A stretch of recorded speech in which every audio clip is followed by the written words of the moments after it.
one of those teams that from the beginning we sort of expected that they have a good chance to get to the top 8. Yeah, Gun5 are basically looking at this matchup with, I think they might be salivating a little bit. They might be licking their chops like, oh, okay, I see, we're smelling blood in the water, because 9, they have had a really easy strength of schedule in this tournament so far. They've fallen at some of the initial hurdles, including Cubics, right? Yeah. Cubics being a squad that has gone out as of the last couple of rounds of this squad here of this tournament. And unfortunately, that Kosovar side, I mean, they were a total unknown. You can say, okay, it's best of ones. It was a tight game, 13-11. So yeah, they lost in the slimmest of margins on a best of 1. Can you really hold them accountable for that to that degree? Well, they have fallen all the way down. And yes, they fought back with the best of 3s, but 1, Imperial Valkyries, 2, Maestro, basically another mix in the same level of notoriety or lack thereof as Cubics for many people. And so, you know, and that was a 2-1 affair. That wasn't even necessarily one of those like open and shut cases like it was with their series against Imperial Valkyries. So I look at that and I think, okay, 9 are actually under fire. They need to get back into the form, into the heights that they were at when they had their all Polish lineup many times back, when this organization really first showed up in a lot of people's radars. Since going international, since becoming yet another European combine team, we are looking at them as, well, are you of fool's gold, or is there going to, because you got some names on your roster, you got some players, we have Montu obviously being, in my opinion, chief among them, Favin also out there as the star rifler for the squad. It does feel they should be able to do better than even a team like Gun5, that they should be able to ascend back to those heights, but they haven't really gotten to the point where they are more than the sum of their parts. And now we get to see whether or not that veto is going to show us any one thing or another about this series. We will be going to Dust 2, which does check out for Gun5. They're happy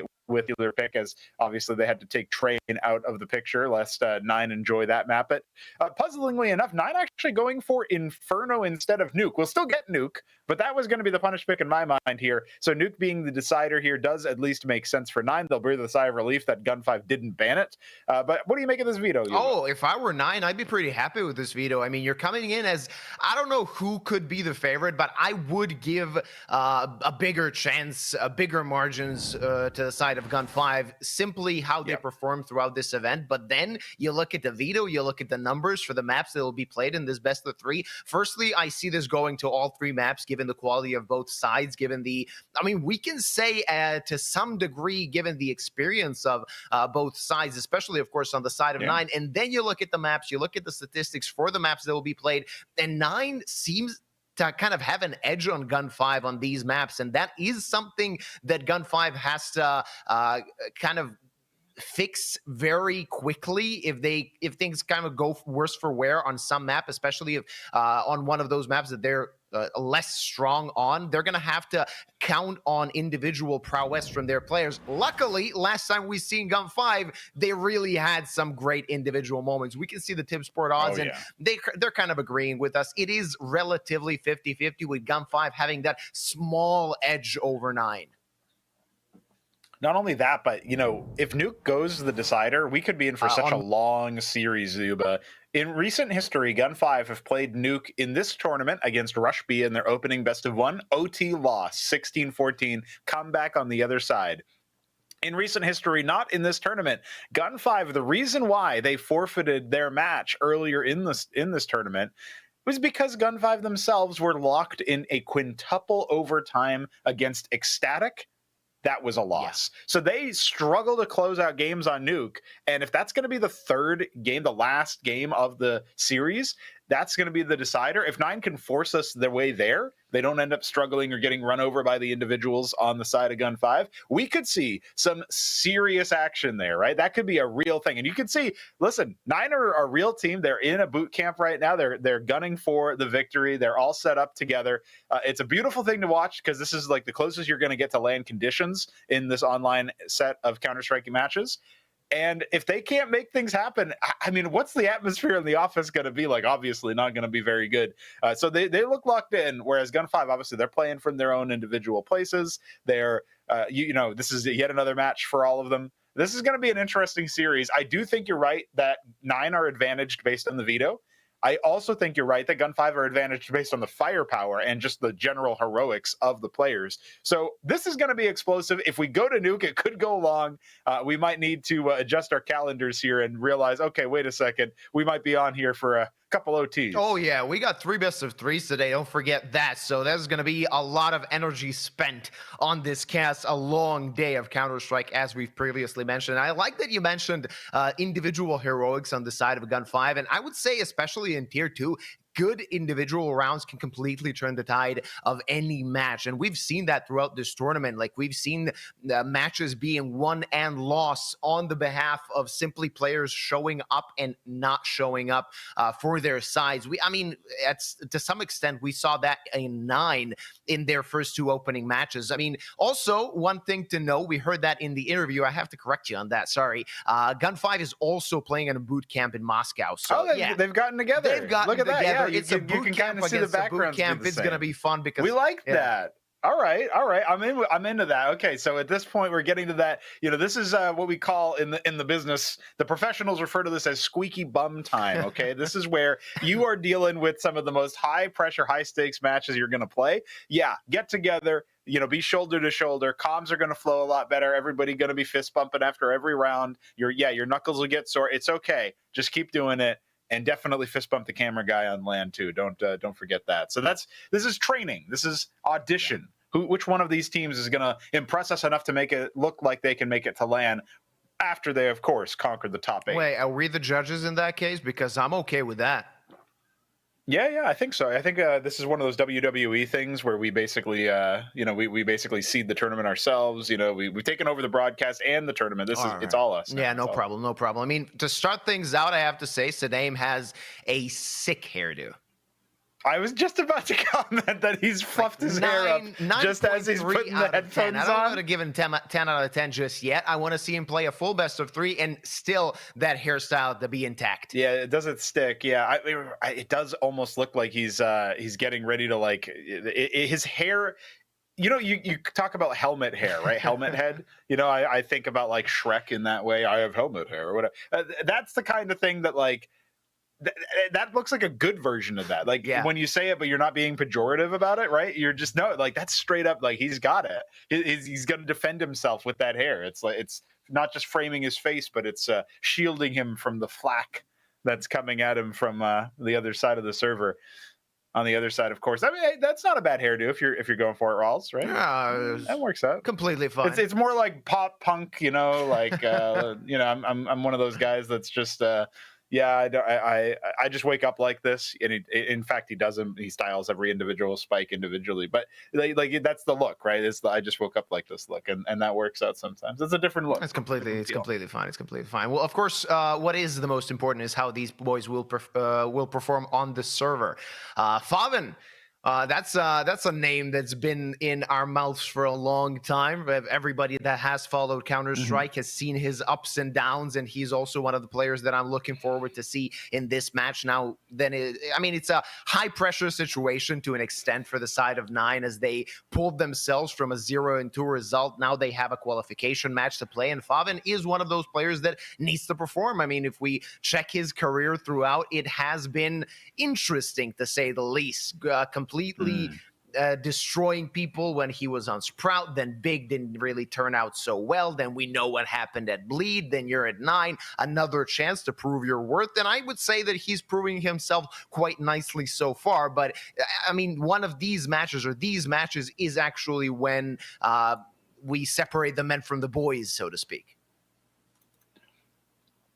Yeah, this is a funny situation to be in because 9 are obviously the squad that overall their individuals have more experience, certainly more experience at top tier LAN, at top tier, you know, Counter-Strike in general. Obviously, Montu is perhaps one of the more experienced ones. You referenced Faven, another big experience player in that game. And in this situation, I'm thinking all the way back to CSGO for this particular comparison.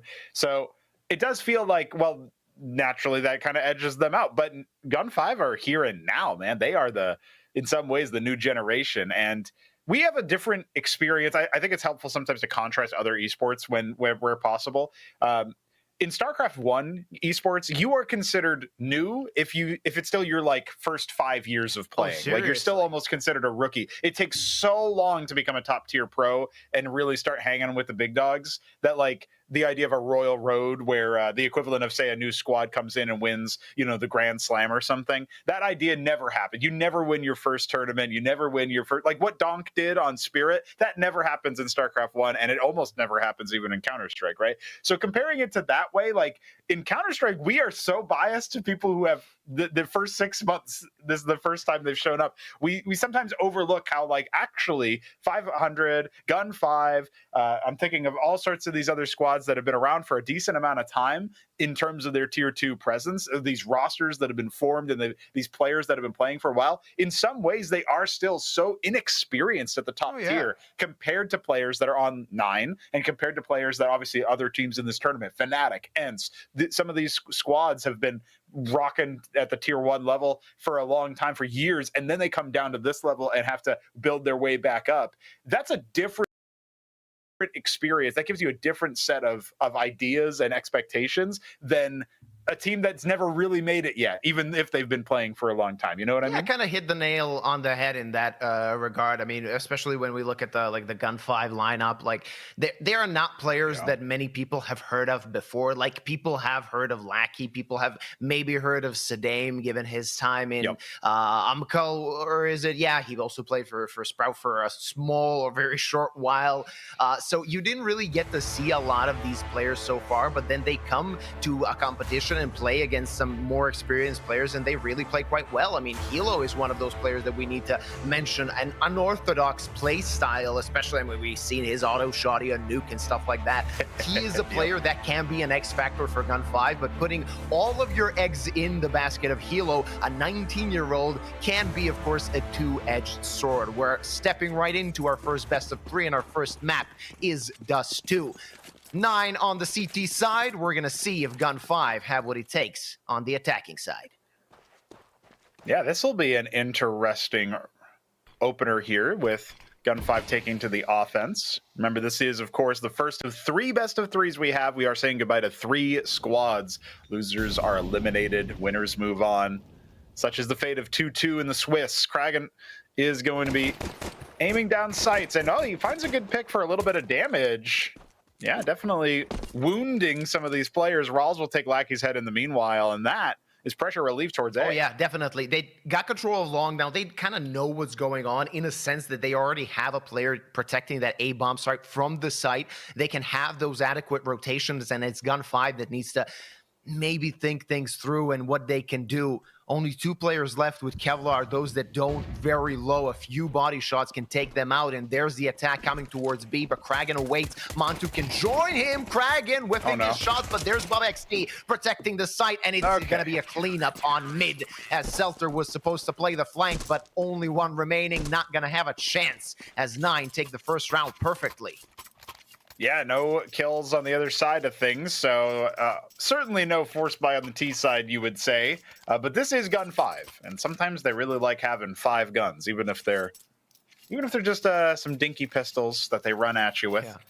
I'm sure of it, though, that at this point, 9 are going to be able to lock down a couple of rounds in a row. Look at that! It is indeed going to be a scout and 4 upgraded pistols. A lot of Tech 9s and a bit of a deagle there. I don't know if we've seen Gun 5 actually go on an eco after losing a pistol round. I mean, I'm going to have to check the statistics, but I'm pretty sure that more often than not, they're going to go for a force buy. Even on Dust 2, like a long-range map, they're not going to have problems picking up like Tech 9s and trying to run at you with them. Yeah.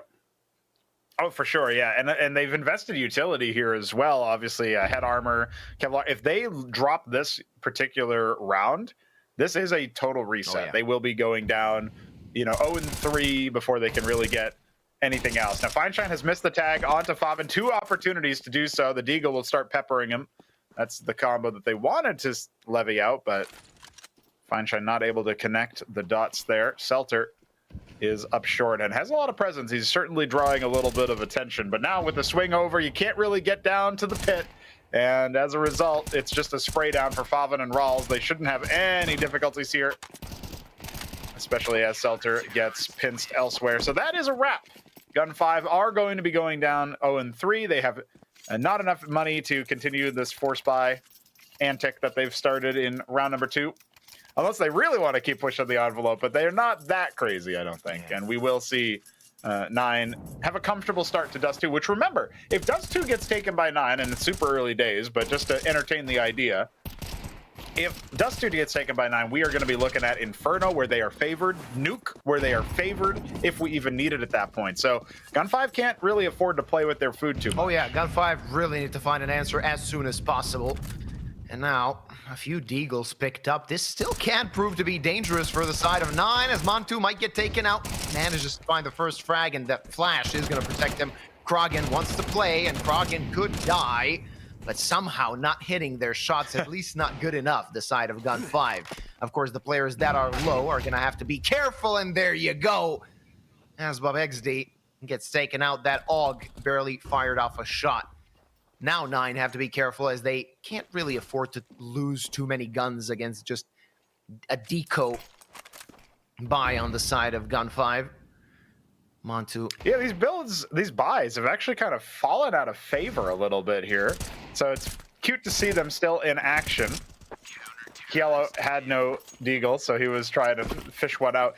And, you know, this is one of those things where the build, the buy rather, looks so unorthodox, and it looks so silly on its face when you don't hit your shots. It's like, why even spend the $700 per player at that point, right? And, you know, the answer is that Gun 5 have had so much success with this stuff in the past, but it does end up looking a bit goofy if you're going to end up missing, whiffing, Feinstein not hitting the server yet. Still needs to activate a little bit. Same for just a few of the other players. Yellow hasn't really had a look in. He's now got an AK in his hands, though. So they'll invest around that. This is the first rifle round. 9 will have to play heads-up Counter-Strike. Bob XD has an AUG, so that could be interesting. Yeah, he continues with the COD gun. We're going to see if he can do something with that. Of course, Dust 2 really a good map to use something like that. A scope weapon on long range can do a lot of damage, and it does look a bit goofy. It looks a bit memey. Is that a word? Memey's a word now. Yeah, sure. And but it can do damage, and that's kind of what you're looking for, especially in this situation where it's just a matter of making it through to the top 8. Don't care if it needs to look pretty or not. Yeah, and I mean, so far, not to speak out of school, but 9 haven't really cared too much if it's looked pretty. Obviously, their series against Maestro took a while. Took a while to close out. Fabian has already fragged out so far, and Montu will do one better as well. This is looking like a very powerful opener, but at the very least, Feinstein has gotten a trade, and Yellow with a swing, with Seltzer scaling up as well through CT spawn. This looks like a nice little A plant. It is a 3-on-3, but retaking with an AUG can be a little bit more complicated than with an AK or an A1S even.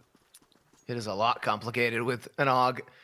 And there you go. Gun 5 seemed to have connected to the server. Now we need to expect some good shots from the side of 9, as 2 kills were enough for Gun 5. Fine Shine misses his frag, misses another one actually. Now he's blind, he could die, but Hilo there to protect him. That's a 2-for-1, and Seltzer the only one to remain. He needs to isolate these duels. They don't really have a smoke to use, but they're gonna stick the defuse. And now Seltzer on 7 HP can't do absolutely anything, and that's gonna be the 4th round for 9, but that was close. And 9 are gonna have to be careful. Yeah, that was definitely close. That was a good, well-composed push back in to the retake. And I do think that Seltzer could have probably not been the one towards pit. I'm not quite sure what happened there with who was planting and what was happening. Sometimes it's chaotic when you're like, okay, we got onto the site, plant the bomb. But Feinstein should have definitely been towards pit, maybe escorted by Seltzer if they were concerned about a late flank through the double doors, and would have given him a better opportunity. But sometimes it's hard to get into the best post-plant position you can imagine, and that's exactly what we saw, giving 9 the edge in round number 4. So they will continue to play Counter-Strike with no losses so far. Sudame challenging towards those doors in A, and he will actually find Krogan. Oh, but Montu is so slippery with the op. At least so far, he's been having great impact. Fabian also finding a frag. It's looking a little bit harder now for Gun 5 as Hielo is continuing to duel on the A site. Oh yeah, this is going to be a messy round. Look at this. Rawls, he knows that he's in trouble and he needs to disengage toward the CT spawn. As Gun 5 have the control of the A-bomb site. They have control of long Rawls. That HE grenade was beautiful as Fine Shine is dead and the bomb in no man's land. Hilo will be able to get to it and they can get the bomb plant, but holding a site with a man disadvantage, that's not going to be easy, especially with BubXD coming from long. They need to isolate a duel. They need to get a frag, and the next frag needs to be theirs. There you go. Seltzer finds one, but now he's alone again in a 1v2. The bomb planted for him, or is it? Seltzer up on the open. Rawls takes him out, and it's the 5th round for 9. As, I mean, result-wise, I would say they're cruising, but 2 of the last rounds really weren't so easy. Yeah, and eventually this money is going to come back to haunt them. The fact that they are losing 3 members each of the rounds, each of the last 2. If that continues, I mean, they're going to be happy with the fact that they've not dropped a single round, but they are hemorrhaging economy. You know, there's a period of time where briefly they had 10K on a player. That era is over at this point. They are going to need to plan accordingly. I think they've got one more round that looks like that before really starting to have to dig deep money-wise. So let's see if they can do a little bit better, or if Gun 5, on the other hand, can finally crack the code and not just punch in the digits, but actually win the round. Sadame, once again, going to be fragged up by Favin, getting the better of him in 2 rounds in a row. Obviously kills. Very wounded. Not bad for Favin. Rawls could be in trouble. Takes out the first guy. That's back to an advantage for the side of 9. That Molly is going to keep them at bay, but Lackey takes care of Krogan, and now the defense spread thin with Favin quite low. This is not going to be an easy round for 9, as finally Gun 5 seem to be having the control of things just so far. There's 2 quick frags that take control of this round, and it's BubXD, the last guy alive. And with not a lot of money to spend on the side of 9, he should contemplate saving this AK. Not gonna happen as Lackey takes his head off, and Lackey with 2 great impactful frags saves his team, and that's finally the first on the board for Gun 5. Yeah, it took 5 rounds, in fact, in order to answer back with one of their own in the 6th. But I will say, Lackey definitely impressing on the A-take here. Obviously, this starts off a little bit rough with Favin being so low, but at the very least, Sadame's damage facilitates the easier entry by Fine Shine and Seltzer. They didn't have to work as hard. But Lackey clotheslining BubXD afterwards, punishing him for even looking for that 1-man retake. And of course, getting back onto the site to begin with, taking Rawls out of the picture, that ends up allowing Gun 5 to scale up. Now, Montu with the boost. This is crafty. Oh, yeah. From 9. He is going to be able to aim down, but look at that. Great utility usage to take mid. Feels like Gun 5 are much more dialed in now, so they will not be felled by that. It felt like those tactical tricks were getting 9 a lot of advantages in the early stages of these rounds. They were executing utility down to the double doors and to mid in general. And great flashes as well on the CT side. We're setting them up for peaks, giving them advantages. But Gun 5 are apparently not so slow on the adapt. They will be coming back into things. So facing that angle, though, Fine Shine as an opper, feels like should know better. Gets dropped by Montu, who has been a bit unpredictable so far in Dust 2. Yeah, that's what you want to see from your opper. Oh, yeah. Constantly changing positions, trying to find that first impact frag, and he did in this round. Searching for more. He's going to have his hands full. He's going to have something to do. Needs to hit a shot. Missed, and he's dead. As Seltzer takes him out. That's a 4-on-4, and now defense spread. 2 on A, 2 on B. Where do the T's turn now with 30-ish seconds left?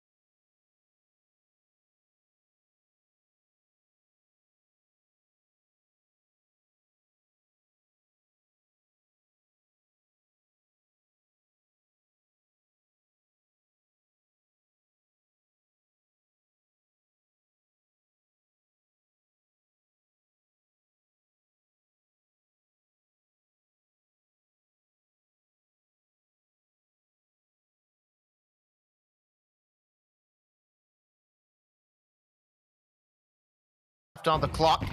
They're gonna go towards short, and Rawls not the best guy about the guy in Goose. That could be crucial. There's Fallen takes out 1, but both of them fall. And again, the site belongs to Gun 5. Oh no, nade in hand as well for Krogan. It's BubXD on the save. He's not gonna make the same mistake he made in the last round, surely. Seltzer will go peeking. Will be punished for it, and that should be a second round for Gun 5. Oh, he's actually looking for it, and he's brought him down very low. Yellow on death's door. You can actually say the same about Saddam. Oh, yeah. This is still definitely doable in the clutch. He just needs to know where the last guy is. Switches over to the AK. 10 bullets left in the chamber. Not that he needs more than one. He's looking, but he feels the time has ticked a little bit too far. And even though he gets the last frag, Saddam will win the round for his squad just by not opening up to him. Second round for Gun 5. Oh, yeah. Gun 5 firing back as it's a 3-round lead for the side of 9. 2 very important rounds, but losing all of their guys, even with the win bonus, I don't think that Gun 5 are going to be sitting pretty when it comes to money. Of course, same can be said about 9, as they're not going to have a lot of cash to work with. BubXD fought to the bitter end, and had he found that frag sooner, who knows what could have happened. And it's attack timeout from what we can figure out, right? Seems to be for Gun 5, enjoying the 2-round streak that they've got, but talking over their bye, as you mentioned, losing all 5 players poses some questions for the investment. They've only won 2 rounds in a row. Bomb plant both times, so happy about that. And it looks like they will be breaking out the sniper on Dust 2, which was always going to happen. Yeah. It was just a question of, you know, when was it going to happen? Would they be able to afford it by round 8? And now, setting up for the boost. It's a little bit slow time, so they have to peek this a little bit differently. Good damage through the wall, but not good on the kill. Very hard to hit a headshot on a flick, obviously, especially through a door. Impressive, though. A little bit of unconfirmed damage. Still could end up going the way of Gun 5 as they scale up towards short right now. Yellow got that nade in hand. He's definitely looking to see what he can do with that. Great flash, but it's only good for 1 frag. Oh, great trade. Oh, Yellow! He pre-aimed that spot. He knew that's where you throw the nades from. Kragan now in tunnels is basically the last line of defense. He spotted out, and at the very least, BobXD will refrag onto Feinstein, but Saddam can drop the rest of this easily. Oh, man, what a heartbreaking round. I mean, 9, they had a plan. They talked it over. They figured it out. But with the op back in the hands of Saddam and in Gun 5 overall, we are going to see them comfortably enjoy that 3rd round win and have plenty of cash to splash after. I don't, was that Montu toward the A bomb site while his teammates were taking control of short? I think he was just a bit far away. Got them those duels, and Feinstein, that was a quick flick. And we saw that from him in the matches previous. Yeah, exactly. Montu just a bit too far away to help his teammates. That op was hoping to find just a trade frag and maybe bounce away and continue to defend that site. Didn't really happen as they expected. And another round in the hands of Gun 5. And this Dust 2 is not going to be easy for 9, even though it started quite well. A 5-round advantage, was it? Now, not so simple, as they're strapped for cash. Only pistols in their hands up against rifles, so it could be a 1-round affair. Certainly seems likely. We've seen pistol heroics attempted by Gun 5. This will be the first time that 9 do the same. I think they're a well-drilled team. They have Barry behind them as the coach. And obviously, with your coach in person, it's a lot easier for him to signal for timeouts and be like, hey, man, don't worry about it, you know, like rubbing your shoulders after a clutch attempt that didn't go your way, stuff like that. So morale should still be reasonable for 9. Molly towards car as Saddam spots out 1 player. That should still flush out the other as well. That is a bit of a unfortunate side effect of BobXD being spotted, and now they're going to make the bull rush happen, but it's not going to foment. 9 will be unable to get more than 2 frags here, and really it should have been 1, but hats off to Kragan as he takes Seltzer out when ammo is tapped and dry. And there you go, a 4th round in favor of Gun 5. Seltzer laughing about his fate there, as we're going to get into potentially a tie game here in the opening half of Dust 2. Oh, yeah. We expected a lot from Dust 2 with these 2 sides playing it relatively well. Of course, a lot of maps played in the past 3 months for both of them. Gun 5 having the advantage when it comes to statistics, but statistics don't really show the entire truth. Though 4 rounds running for Gun 5, and now they want to change up pace. They want to go to the B bomb side. Kragan in trouble, not able to find anything, and maybe this is already a safe call for 9 as they lost Montu as well. They're gonna have to save their guns and let Gun 5 tie us up, as it's gonna be 5 rounds each after 10 rounds played. Yeah, this is rough for 9. They are on the struggle bus because when you chain together 5 rounds, you obviously have good economy, right? Well, not 9 because they lost a number of players in the last 2 of their streak. So Gun 5 now in a position where they're just happy to continue changing pace, hitting up different spots. They've been pressuring towards A, short, mid, especially on the short side. So many rounds in a row that 9 get absolutely flummoxed by that B hit. And Selter finding a trade versus 3 players staring him down. They were not predicting it. They're going to go for the hunt, which does make sense given their money, but I don't think they're going to be going too aggro. They'll send 1 guy forward, but that's about it. No AKs available for the CTs. Gun 5 are very happy with this situation because they still have the advantage, the money on their side. They're forcing their opponents to save instead of go for retakes, of course, especially on B. But here's the refrag here. Yellow charging right through, and Selter, that's critical that he takes Mantu out. Like, they might have actually attempted something if they still had 4 players, even though it's unlikely. They're not going to do that when it's 3v5. Oh, yeah. Not a chance. You don't think about retaking that B-bomb side while in a deficit, unless, of course, it's like the last round of the half and you have to, right? This time, 9 are in a bit of a pickle, as they do have guns, but a lot of utility already spent, not completely bought as well from the start of the round, as Babexi takes care of Selter. That's a good start, as Selter did have some really impactful frags so far, even though only 6 for him. Look at Faven. This could be fun, as the trigger discipline is there, but he's losing teammates, and he's going to have to strike as soon as possible. He's going to lose another one very, very soon. There's a C-aim. He's going to get 1 frag. And Faven needs to be the hero now, but he needs to find them both, and not going to happen as he runs out of bullets, and 1 by 1, the side of 9 struggle. They fall. Only Kragan remains in a 1v2. Still a chance, though. Look at the HP on Hilo.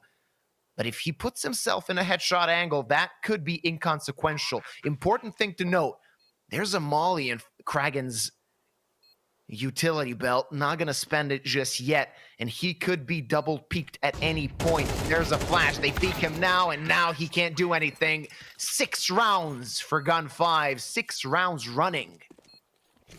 Yeah, 6 in a row. Gun 5 take the lead in a commanding way. And this is a lot on to Faven, man. When you make a play like that, when you've got your trigger discipline, you're calming. There's a guy, he's coming long, watch out. I know Montu whiffs the shot here, and that's one of the reasons why he goes down. But the other reason is that Faven decided not to kill him. Yeah. I mean, let's be real. Faven decided, no, I'm going to wait. He's going to come in with the bomb.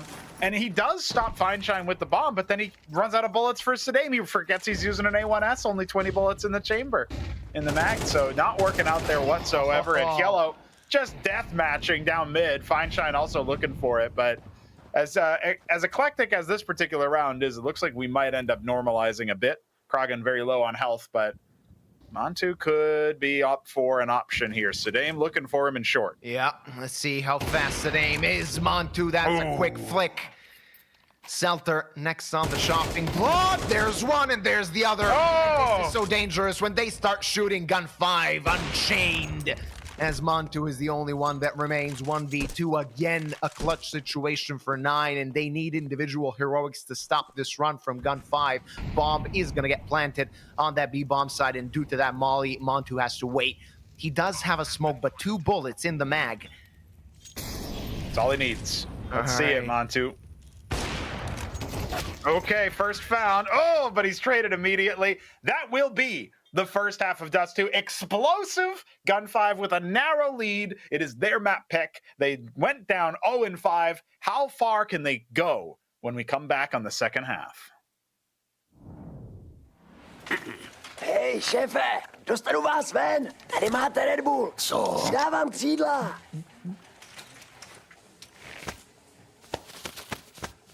Křídla, jo. Fakt vtipný. And...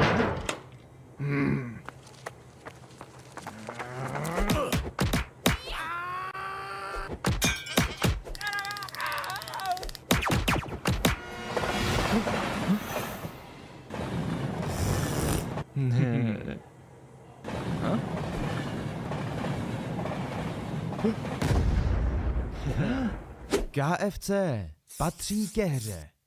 Největší komunita sáskařů je tu i pro tebe, Jirko z Poděbrad, který si jako jediný z vaší hospody vsadil proti našim a myslíš si, že tvůj tiket nikdo neviděl. Ale my tě máme rádi i tak, že jo, Pasto? Přidejte se k nám a získejte 500 jen za registraci. Tipsport, oficiální sponzor mistrovství světa IIHF v ledním hokeji.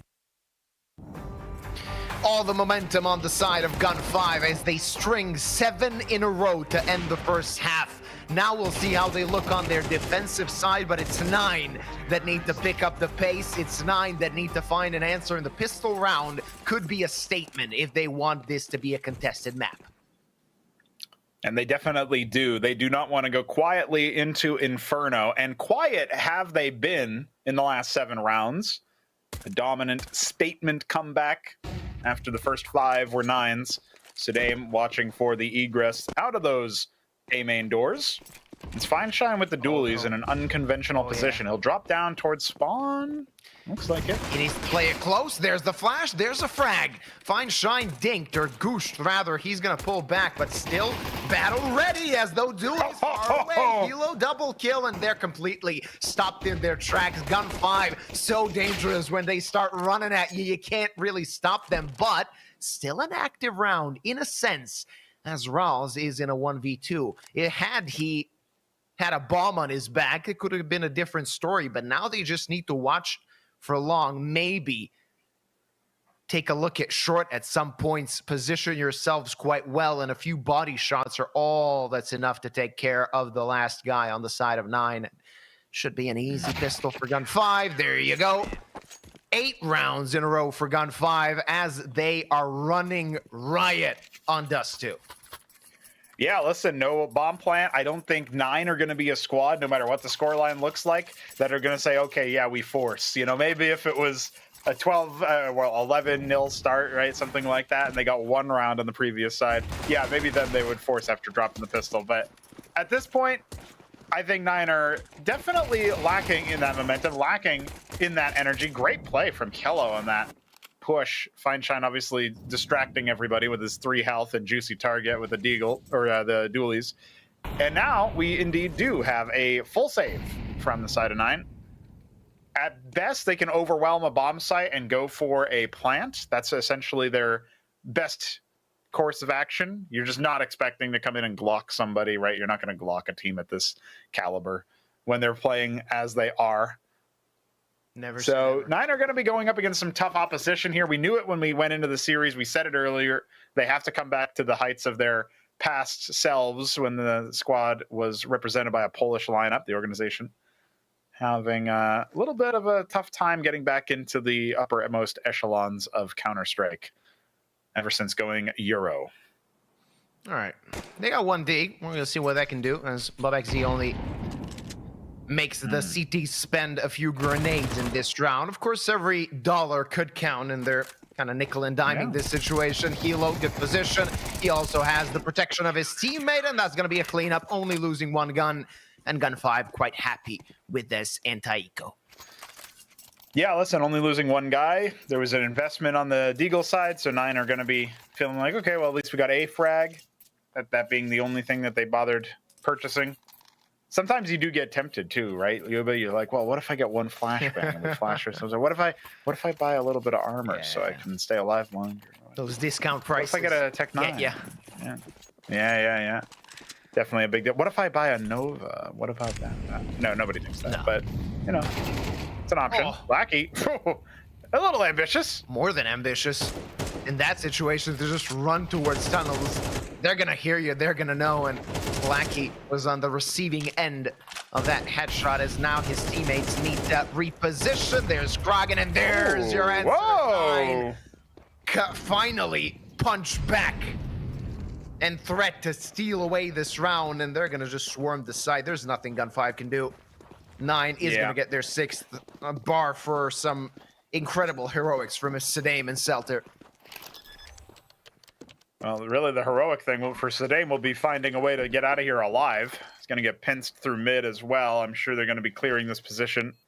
It'll kind of clear itself based on the bomb radius, but they're going to be poking around a little bit. They haven't lost anybody yet, so makes sense to take a quick look. But they don't want to contest massively because they obviously don't have that much money, even though they are about to win this round, pending a nice little investment. They don't want to have to reinvest in, say, a Galil instead of an AK because they had to rebuy armor, stuff like that. So, yeah, 9 are going to be happy with this round. That's as clean as you could have hoped for. Partially given up to you on a silver platter by Lackey's antics towards tunnels, but also just some really nice entries. I mean, in theory, we can't really blame Lackey for trying to do something aggressively on what you can call a bonus round, given that they had a few SMGs. The way he did it, though, was overzealous at best, as Bobexley just took his head off. But Kragen's first shot, frags from short were actually the ones that made the entire difference and got them the round in the end. Yeah, that second one crispy as well. We love to see that. Gun 5 will take attack to talk over things. What is going to happen with them?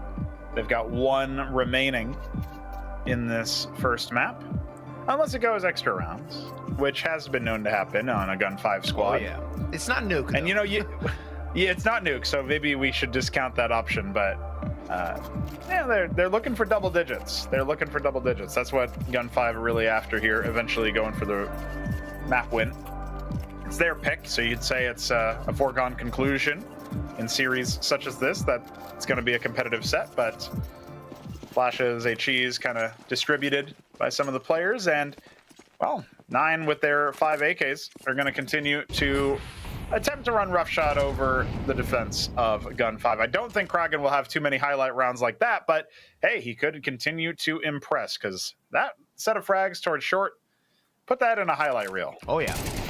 Fine Shine, caught off guard completely with his pants down, and Bobexley gets the second frag rather in this round, and now a lot of trouble for Gun 5. They need to get a hero play. Lackey needs to find this kill, not gonna happen, and there's your round.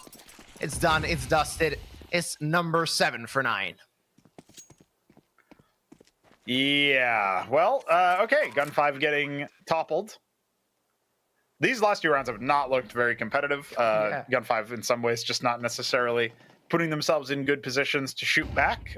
Although I do think the short play that Kragen made last round was really just miraculous in some ways. Yellow doing his best there, but gets fragged down immediately. Sedame caught slipping. This is a round where 9 will go for the hunt. Oh, yeah.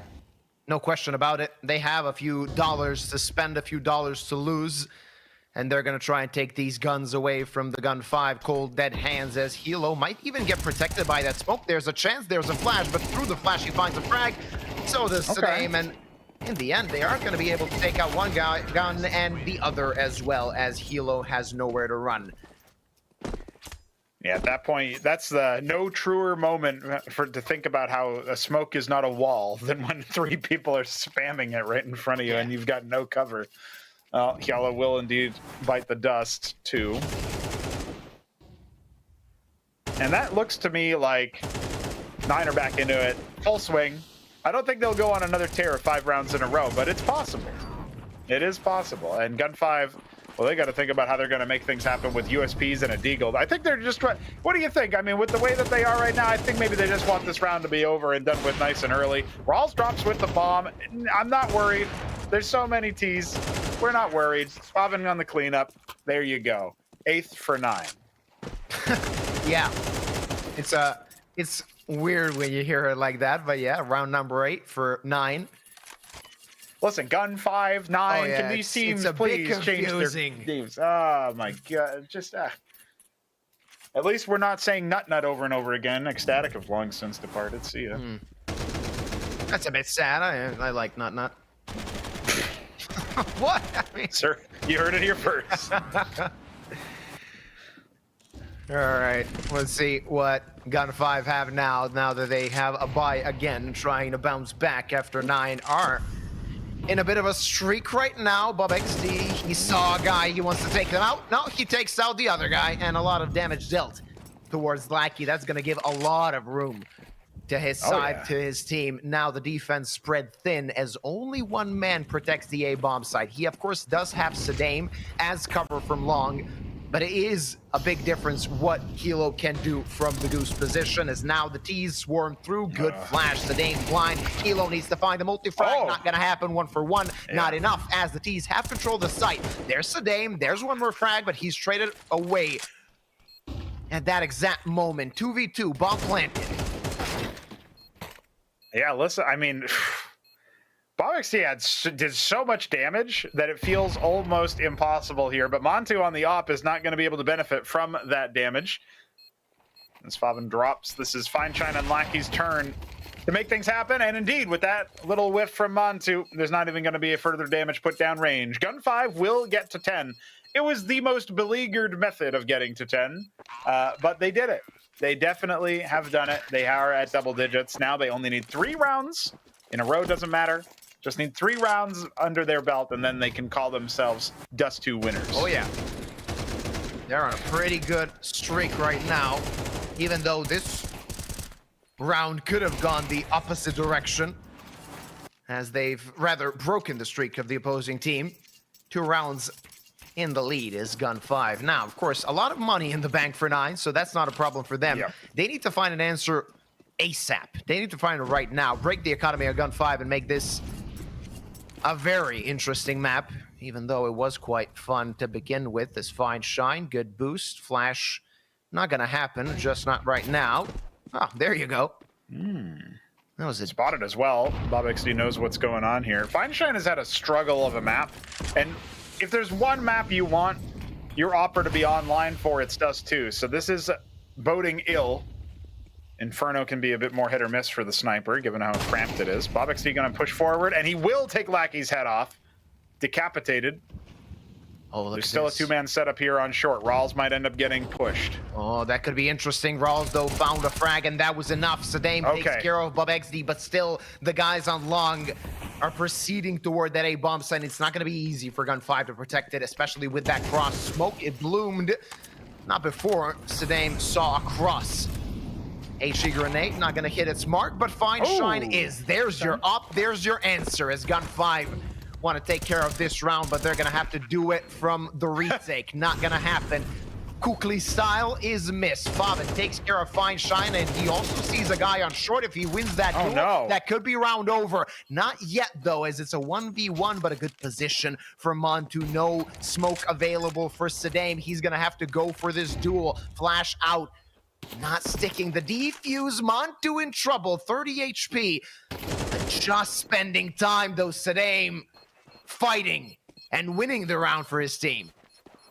No, not quite. No time, no kit. Sadame will not be able to make it happen. He'll recover the AWP for Feinstein, who did, as you said, had impact in that last round. But man, some of these duels, and the fact that Faven continued to get pushed when defending the A site. They did not wait for Sadame to be able to try to take his head. It was chaotic. The comm's not quite there. Rawls getting the good trade. A lot of this round was on Sadame. Sadame's heroics to push at the right time, to get things happening. And there you have it. Feinstein picking Kragen was also a very big impact. But here is where I think they really kind of, well, let's just say they didn't do a great job of it when they were pushing Faven one by one. Oh, wow. The Mantu knew that smoke was going to get broken. He was ready for it, man. Yellow, though, with the deagle. We could see some heads taken.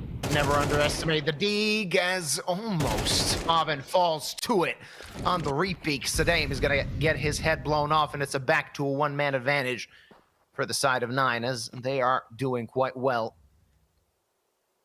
Lackey with the up. He might get a chance. Flash not going to happen just yet, but BobXD on the dry peak finds the frag. Up in the hands of Hilo and Selter. And BobXD continues to frag. That's going to be round number 10 for the side of 9. And these two teams, nothing to separate them, but this round could. It certainly could. Op picked up by Sadame. He had enough money. He's going to drop it over to Feinstein, and we'll see what they can do on the side of Gun 5, because the CTs are struggling for sure. The CTs have not been able to properly answer some of 9's aggression. And here it is again. Montu Looking for any boost, looking for any deep peek. Really good awareness on the boost on short as well. That's been happening. That's a second round in a row that it's been disassembled by either util or just, you know, watching for it. So good awareness on the side of 9. They're going to go for this B pop. There's only one man here. It's Selter, and he's completely blind, not able to take a single frag to his name. Lackey will blow up in the smoke and see what he can do, but Montu jumps away at the cross. There you go. Favin's taken down at the very least. And remember, Krogan is so very low. No utility used onto the site itself. And I don't know if they're going to go for this one, Yuba. This is a 4-on-4 B site retake. They are taking tunnels control. It looks like they want in. They're thinking about it. Definitely, if the next frag goes into their hands, it's going to be a retake opportunity. But Rawls is the guy that finds the kill, and now so much more difficult for Gun 5. They can't even escape. As I said, that Rawls died, so they do have an escape path, and they can save these 2 guns, but it's going to be an advantage for 9. A very difficult map for both teams, but 9 seem to be separating themselves right now, getting the advantage necessary, and that's going to be a reset for Gun 5, even though they are going to save these 2 guns, possibly. Yeah, dangerous. Montu on the hunt, but not going to be able to make it happen. Still not a good position for Gun 5, and they seemed so confident starting with the second half, tying together 9 rounds in a row. Yeah, Gun 5 should have definitely been able to carry that momentum forward. They obviously got the pistol. They got the 1 Deagle, 4 Glock buy that they had as a gimme. Went up to 9 rounds quicker than you thought. And now Bob XD, as well as the side of 9, they are in the lead yet again. Remember what it was like back when we had the advantage. Yeah, we already mentioned Gun 5. They can't really let themselves lose Dust 2. They don't have a luxury of doing that when we take into account the next map or the possible next 2 maps that will be played, as 9 are heading into them as favorites. Yeah, absolutely. I mean, overall, you got to think about it like at this point, 9 are going to be very happy with that veto. We talked about that before. We talked about the fact that overall the veto is something that we were puzzled by on the side of Gun 5. Why did they elect to leave Nuke open? I guess they must be confident on it despite all the OTs. That's the decider if we even need it. But Gun 5 absolutely could get 2-0'd here. 9 have maybe had a rough patch of form recently, but they won a best of 3 earlier today, I believe. So they should be in a pretty good position here to make things happen a little bit deeper in. So, you know, there's always multiple best of 3s with these guys. These guys are workmen. Yeah. At this level of Counter-Strike, you're always looking at this sort of thing. So, of course, you know how it goes. I mean, they've been in this situation so many times before, so many times, of course, in the past few weeks as the grind went on. They know how to dig deep when it's important, but can they? That's the question. As we seem to have a tech pause, should be fixed. Oh, here's a little bit of info for you. One of the reasons why Gun 5 are at this boot camp of theirs, they're actually at the Landa lane. Oh yeah. So they are fresh off a victory yesterday on LAN. They get themselves a nice little 2-1 victory over a team that I've never heard of. So no worries there. But yeah, that's one little additional info for the side of Gun 5. Maybe their heads are more in the here and now, real life space, and adapting to a new setup, not their home setup. No Diet Coke from your mom. How are you going to make things happen, right? So this is one of those things where Gun 5 need to dig deep as we get into 10-11 with 9 slightly in the lead. And the momentum, the money, certainly favoring their offensive side. We'll have to see what happens as we get a little highlight reel of what's happened so far. I mean, watching all of these highlights, you can see some rounds were quite close. Some rounds were decided by 1 or 2 frags only, and that kind of tells us the story of Dust 2 to begin with. 21 rounds played rather, and Still a long way to go in this best of 3. As Gunfight are fighting for their life on Dust 2. They need this round badly, and that's a good start as Hilo takes the head off Bob XD, who was quite good. There's another one. He doubles up. And this round seems to be quite simple for the side of Gun 5. Maybe I spoke too soon, as they did lose one guy. A bit more room to work with for 9, as they also have a player just creeping toward that A-bomb site. And I'm very curious to see how Rawls is going to use that. Well, Feinshine's already pre-aimed on the angle, knows it's a possibility. They've given up short. Montu finding yellow on the other side. Okay, it's a string of op frags. Ooh, but at this point, he's traded up to the AK-47. Can the Polish powerhouse find some form against none other than Feinshine himself, who's started to come back into things? Obviously a strugglesome map for the Opper. Oh, there you go. Molotov misses. Oh, even digs him at range. Okay, well, Montu is now in a 1-on-3 with a first found. I don't know that he's going to be able to make much happen here. At the very least, the smoke is down. No, with 2 full health players, this is going to be a tough ask. Oh, yeah, but he has room to work with. He can isolate the duels, and that's what's important right now when you're in this kind of situation. He's just searching for the frag, not able to find it just yet. Let's see if the side of Gun 5 can catch him with his pants down. That HA grenade, it's going to end the round, and it's tied once more as Gun 5 save themselves, not letting 9 achieve map point. No, but money is still there for the offensive side. 9 can fully invest into this round and have maybe a little bit left over in the next, even if they end up getting dropped. Whoever gets to 12 first is going to be feeling a little bit of relief, because at the very least, they can threaten for OT. Extra rounds may be required to settle the score. Gun 5 want to continue that momentum. They've caught them off guard with that mid push. 9, we're trying to keep the aggressive pace going even after that technical timeout. And sometimes that's advised, and other times your opponents are thinking the same thing. A whiff from Feinshine. That looks like it would have been a great frag to start his conquest here. But in round 23, you get nothing for free. As you like to say, Liuba, they got to deserve it. Oh, yeah. Double up setup for Gun 5. With the big rain in Selter's hands as well. I mean, we already mentioned Feinshine did struggle a little bit during Dust 2, so maybe Selter can fix some of those micro mistakes when 2 ops are aimed at you. That gives you a bit more chance to get that opening frag. Hilo, that was a good flick to Bob XD's head. Now the attack continues towards short. Selter on the cross, watching the flash coming in, completely blind, taken out. That is a good play from Rawls, but he's gonna get traded right away. It's a 3-on-3. The bomb can get planted, but Sadame could be the main man. Bad timing, and that could cost him. He's gonna die. And now big trouble for Feinshine and Lackey as they're gonna tuck tail, run, and try to save what they got. Feinshine switching to the M4 and only then realizing that this round is done and dusted. It's 9 on map point. Yeah, there you have it. Okay, well, 9 can actually close us out, 13-11.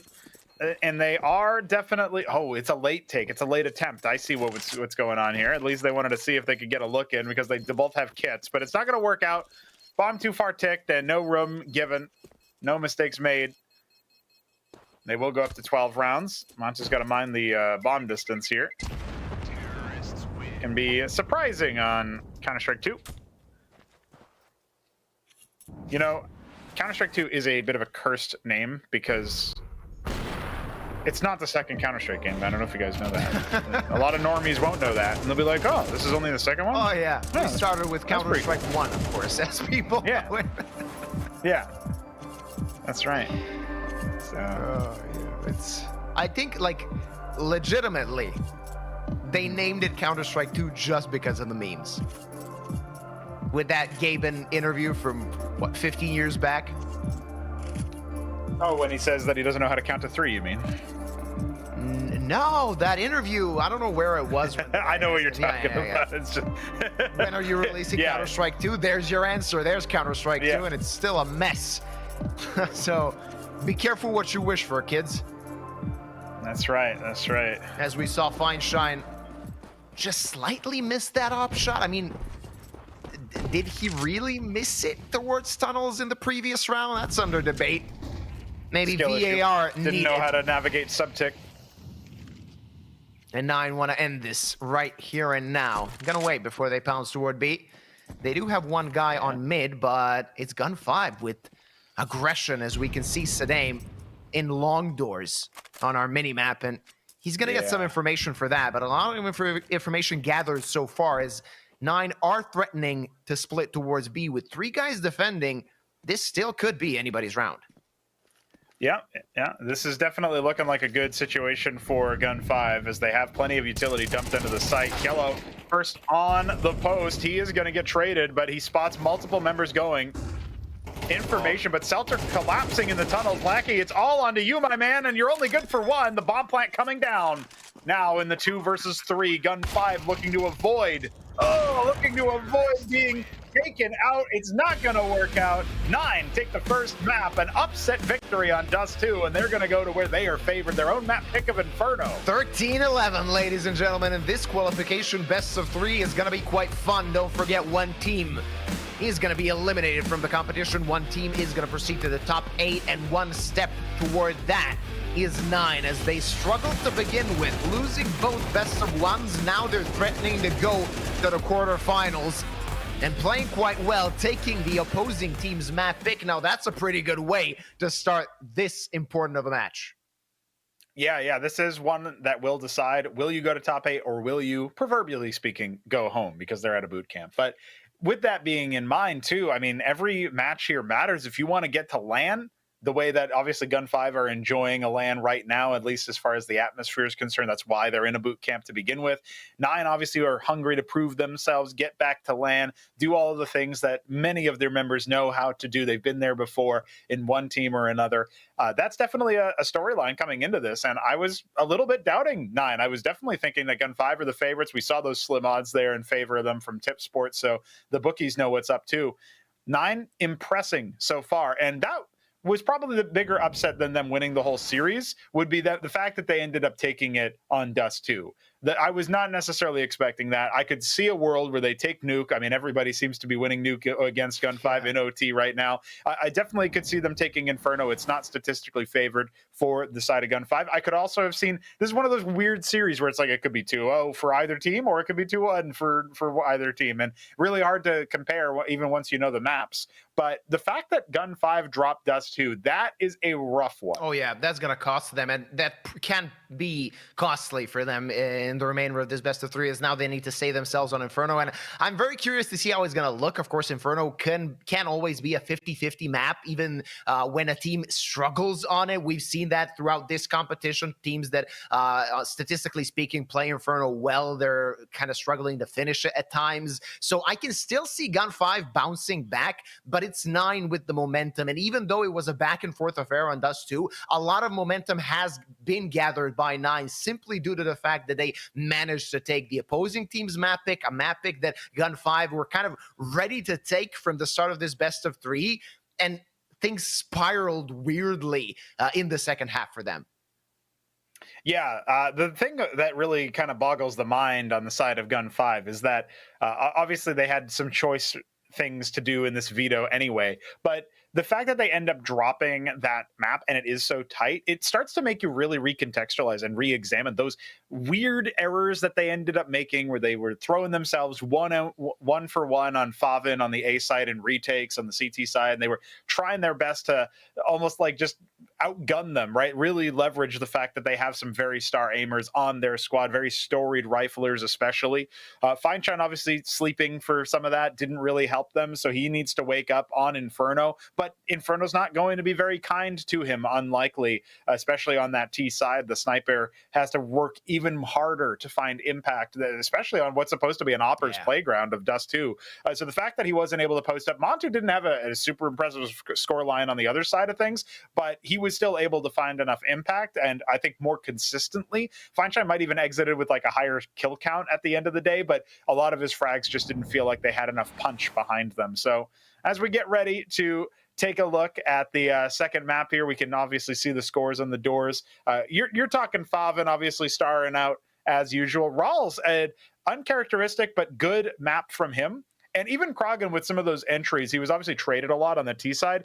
He was so strong. And really on the other side, we only had yellow playing. So that's another thing to think about too, is that where's the strength of that roster? You know, their depth as a roster is supposed to be that so many of their players can frag out. Even Seltzer finding crazy impact on the T side, even though his scoreline doesn't necessarily reflect that.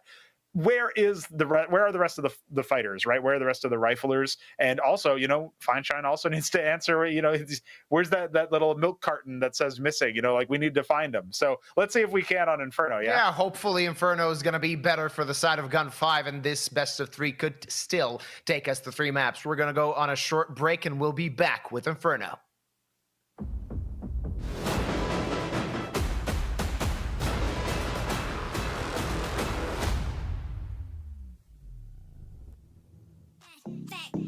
Would you let me go? No, you never come back.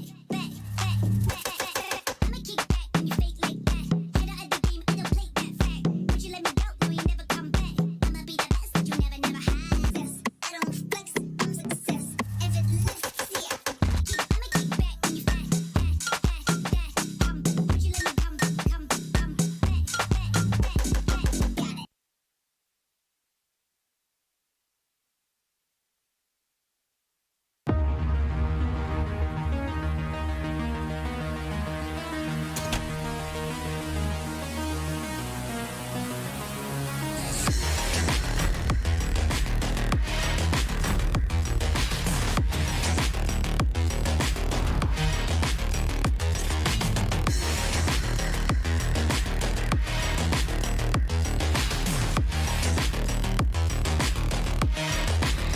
Got it.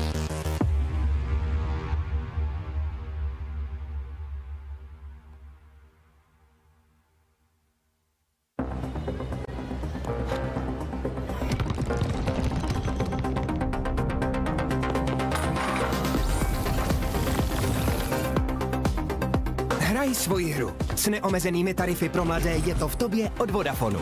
Teď s Apple AirTagem za jedinou korunu.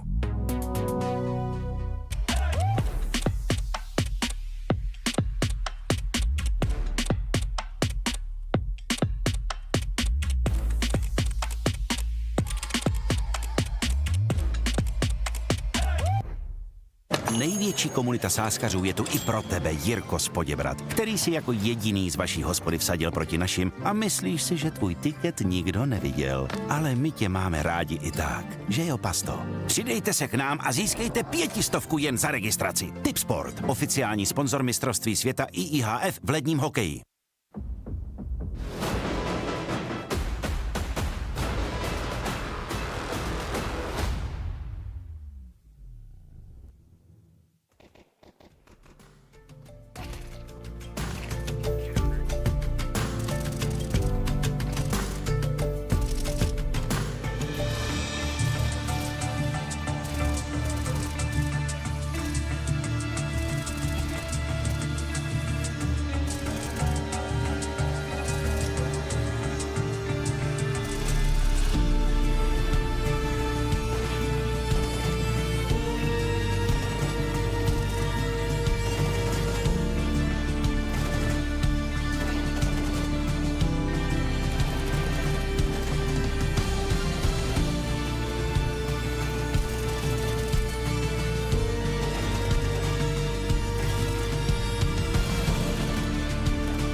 Welcome back, ladies and gentlemen, as we head soon to our second map of today. Gun 5 dropping their map pick of Dust 2 and 9 sitting pretty after map 1 has been played. We're moving on to their map pick. It's going to be Inferno and Pronogo. I can see 9 taking this 2-0. Though their form hasn't been perfect lately, so there is potential of them dropping their pick as well. The pick's being traded, and who knows what's going to happen on Nuke. Of course, Gun 5 with those Nuke overtimes, we don't really know what to expect on them day in, day out. But let's first concentrate on Inferno and what that's going to bring us, shall we? Yeah, absolutely. I think the way that you think about Inferno usually is that it is a more, it's a map where I think it really comes down to utility a lot of the time. It really comes down to protocols. And I feel like it's also a map that stylistically, Gun 5, you can get some mileage by aiming, but I think you need a little bit more value out of your tactical side. So Selter is going to have a lot on his plate, especially as they're presumably starting on the offensive side. I'm expecting that the side of 9 were more than happy to. Oh, no, actually, Gun 5 could start on the CT side, actually, to come to think of it. They'll have a little bit of time to field themselves in. I think, actually, funnily enough, it's not normally this way, but Inferno is one of those maps where, as a CT, you value aim a lot more. Because you can play just positionally, you can play with game sense, with mechanics. You don't need the strategic layer of it as much. It's still obviously a help.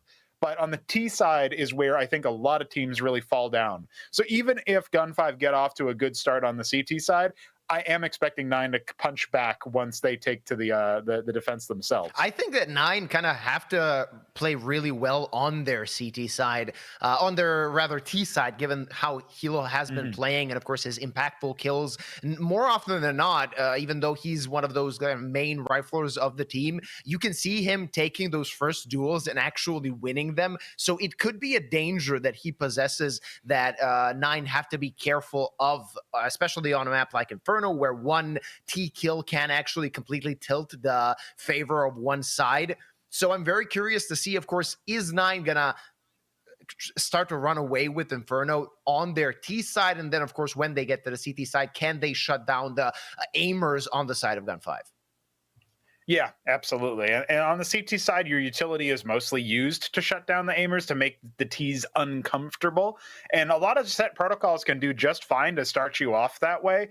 The time that you start thinking about anti-stratting or doing something very fancy in particular, that's usually reserved for, the tier 1 set of competition when you're not playing this squad over and over again. These two teams have met each other pretty recently. The head-to-head looks slightly better for 9, where even in their series play, if it's gone 2-1, 9's been the one to take it.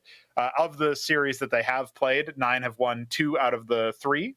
And thinking about also the VRS, as it's another storyline that people like to talk about on broadcast, I feel like it's funny to note that these teams are 2 VRS points separated from each other. That's it. So whoever ends up winning this is going to be able to put some serious distance between them and their competition, just based on the fact that I think even if you only improve by 1 spot, you're sending the other guy packing like 7 or 8. So it's a pretty considerable drop for whoever ends up dropping. And I always like to watch the VRS point distribution, match in and match out, to see kind of what's going to happen if a team wins, or what's going to happen rather if the team loses. Of course, in a lot of cases, even when you kind of win points, you don't really do a lot, but then you lose points and you tumble down the rankings. And I think that's especially the case for these two teams, as they're kind of hugging the top 50 of the VRS rankings, and they want to break into that. But the only way to do that is to win consecutive matches. And the thing is, they lose 1 match, they lose 2 matches, and there you go. You're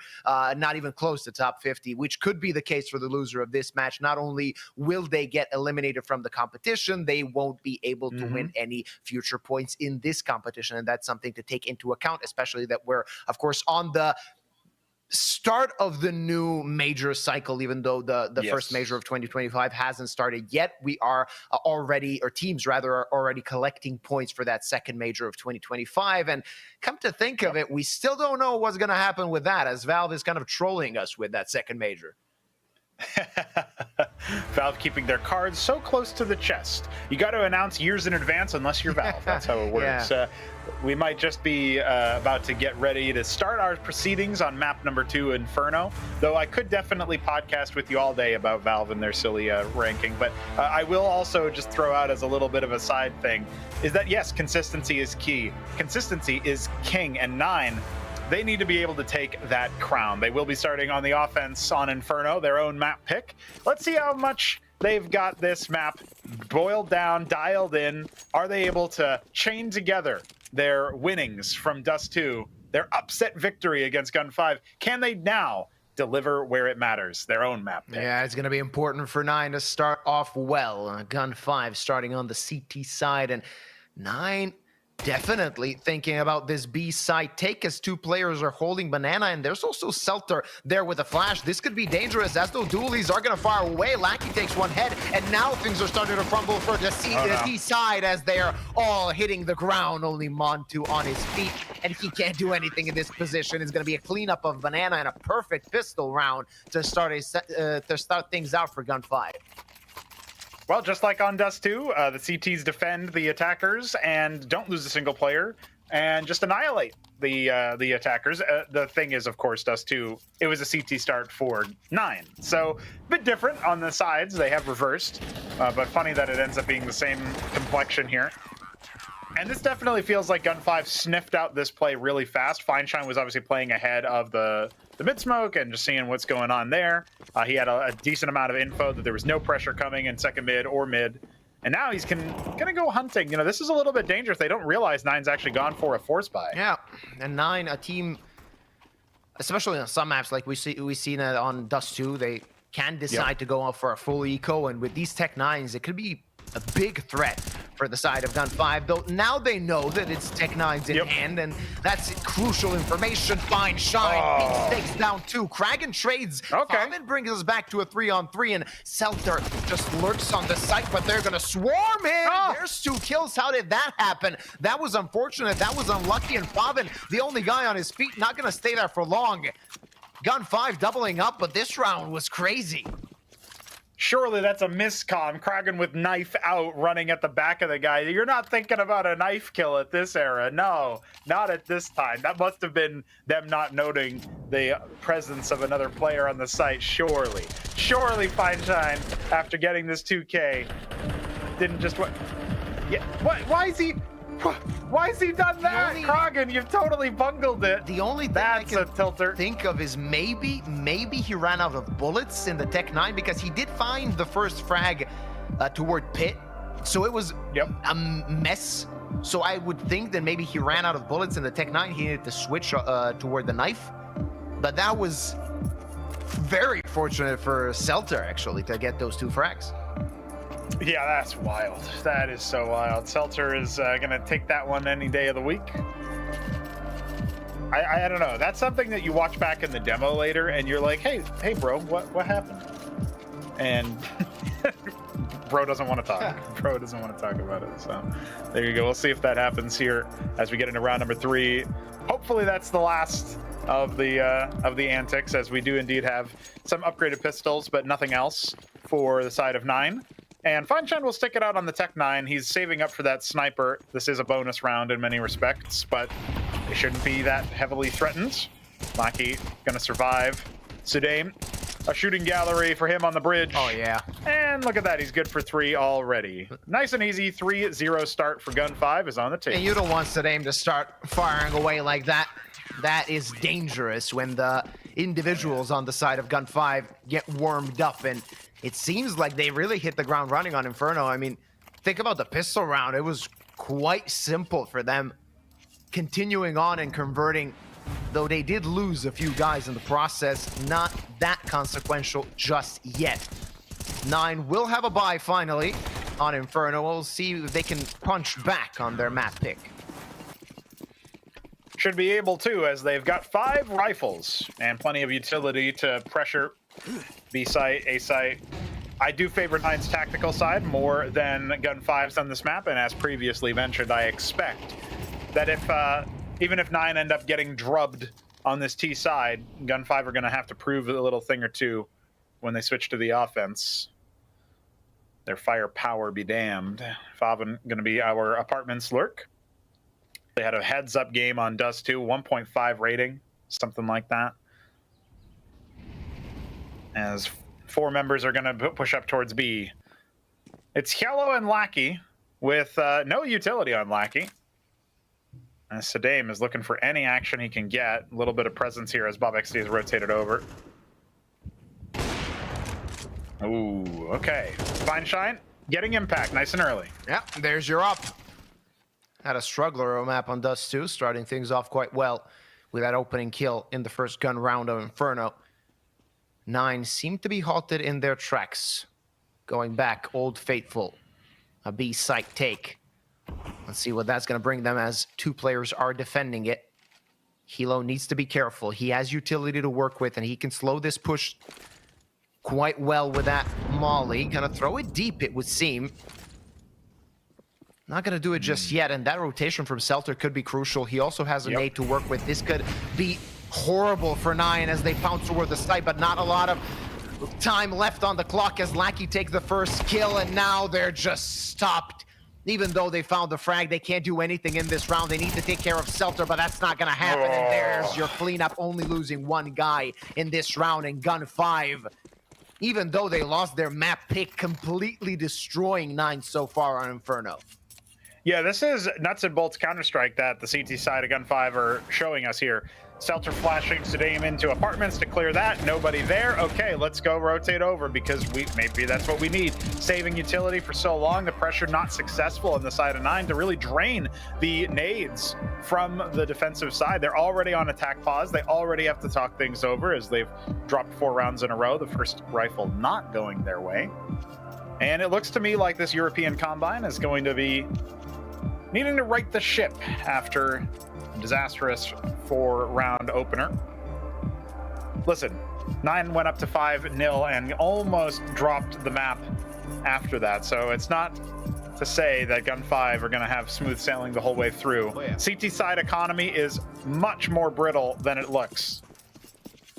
Still a chance for 9 as they take to a mix buy here in round 5. It's not going to be an easy round for 9, that's definite. But a round win could actually give them a lot to start things out. Fine Shine has none of it as he takes down the first guy with that up. Shoulder spotted by Selter, and for now it seemed that Gun 5 does have control over this round. Yep, 9 are going to have to figure out exactly where they want to take their bomb, where they want to throw their nades. Not quite a force. They've brought down to around 1K, 2K on Montu. Ooh, but Lackey finding a smoke kill is just a criminal situation here, but Krogan, at the very least, is traded to Yellow. So they know Lackey's there. They're going to smoke out the CT position. They can flush him out with utility. Okay, he's only good for the 1 frag. Selter trying to nade down that smoke and see if we can spam it through. See? Oh, he should have had that frag for sure. Bob XD somehow avoids capture. It's a 3-on-2 retake. The HP not quite there for the side of 9. And Gun 5 are in for it. Yeah, but 9 quite happy. They got the minimum of what they've expected in this round. Get the ball planted. Bob XD wants to take care of Fine Shine. That's going to happen. Now this is starting to crumble as the CTs are hitting the deck 1v1. Bob XD versus Selter, but both players with nades being thrown, smoke broken. Selter faster, but does he have the time? The answer is yes. It was close, but in the end, close is nothing as Gun 5 get their 5th. Yeah, Selter grabbing the AWP afterwards as well, no doubt, as the utility clears. He's able to find that big green, and that is a very important round. Remember the complexion of Dust 2, how 9 narrowly closed out with 2 alive in a few cases, 2 rounds in a row. In this situation here, little bit ambitious. Bob XD wanted to get ahead of the play. Oh my God. 9 kills? That's the bet? Rawls, come on. You can do better than that. Come on. He'd always won for 5. Well, but he played a good map on Dust 2. Why are you doing this to the man? That's brutal. Hey, they're just going where the money's going. That's what the people are betting. It would seem. Now, this double stack here from Gun 5 in apartments is going to be hard to flush out. Bob XD wants redemption after that last round. It was a good clutch attempt. Is he going to be knowing? Oh, some good pressure there from Favin. It's a two-man work, and they're able to take it without losing a single player. That is big, pressuring the B side as well. Selter in the pit. He's calling for rotations. Yellow coming through library. Winery, I suppose, what you'd call it now. Yeah, I guess. Selter still has a smoke. Defensive one could be useful for him and his teammate as 9 are ready to take control of this A bomb site. Selter burning. He's still in the flames. Didn't extinguish himself, and he's gonna die. Still one guy there. There's Hilo, but only for one. That's a clean round for 9. Only losing one player. That setup in apps did not pay dividends to Gun 5. Let's see if the script is still intact. Is 9 going to go on a 6-round tear now? 7 rounds even to close out the half. That would be a repeat of Dust 2. They might be thinking about it. Certainly going to be thinking about one round in front of the other as they've been able to, in some ways, break the CT economy. There should still be enough for a buy, but will it be perfect? I don't think so. And it looks like, after that 2-man apartments push, that was really well played on the side of 9 for them to work it together. Good aiming, good positioning. Didn't really need utility. They just kind of poked around. I didn't see it from Fineshine's POV, so we don't know if he whiffed a shot towards Favin or something, but either way, preemptive spam, getting the damage done, forcing Sadame in an awkward position. It's also going to force a tack pause out of Gun 5. They've had to talk over their strategy going into round 7. They do not want a repeat of Dust 2 now, especially since they ended up losing that. Oh yeah, that could be what costs them if of course, the same script goes into effect. An important round for both teams, I would say. More so for the side of Gun 5, as if they lose this one, they could be on a reset, and 9 whipping themselves back. Result-wise, Hilo, maybe he wants to play around this smoke, only spamming through it is gonna escape. Gets just tagged by that nade. Utility trading so far, not much more than that. Not a lot of action to start this round off, as both teams are playing relatively passively, but that does give the T side a lot of map control. They already have apartments.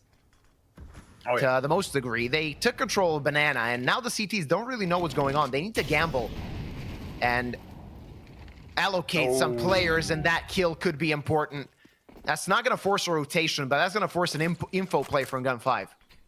Yeah, and 9 already know there's still 2 players there. They saw the utility exchange. Bob XD gets spotted out, so that is a refrag back in to a tie situation. But with Favin lurking through apartments before the smoke blooms, Selter, the better of him is got. Yellow is going to get dropped in car, and well, I mean, Sadame is still here. He can still try to stall things out versus Favin, but it almost doesn't matter at this point. Rawls is so deep. There you go. A second round for 9. They dropped the bomb at some point. Who cares? We got the frags. 9 are happy with that.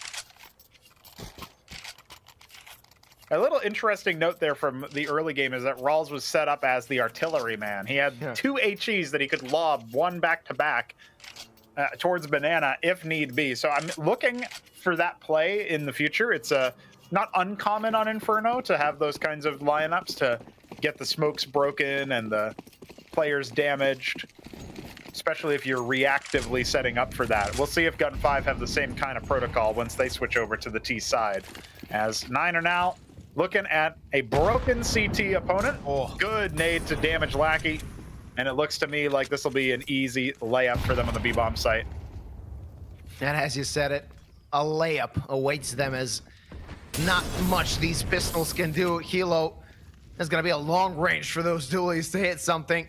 Oh, yeah. He wants to cut that range short, and he's not going to be able to do so. The Molly reigns in, but Hilo's still not burning, not ticking. This setup can do some damage. Hilo with the dualies far and away, but these teammates are falling left and right, and he will hit the ground as well. Selter gets the P250, but that's not going to save you, as the bomb is the slimmest of upgrades. Yeah, it's not really that good of a deal, all things considered. And I want to see that on a replay. Montu was ready.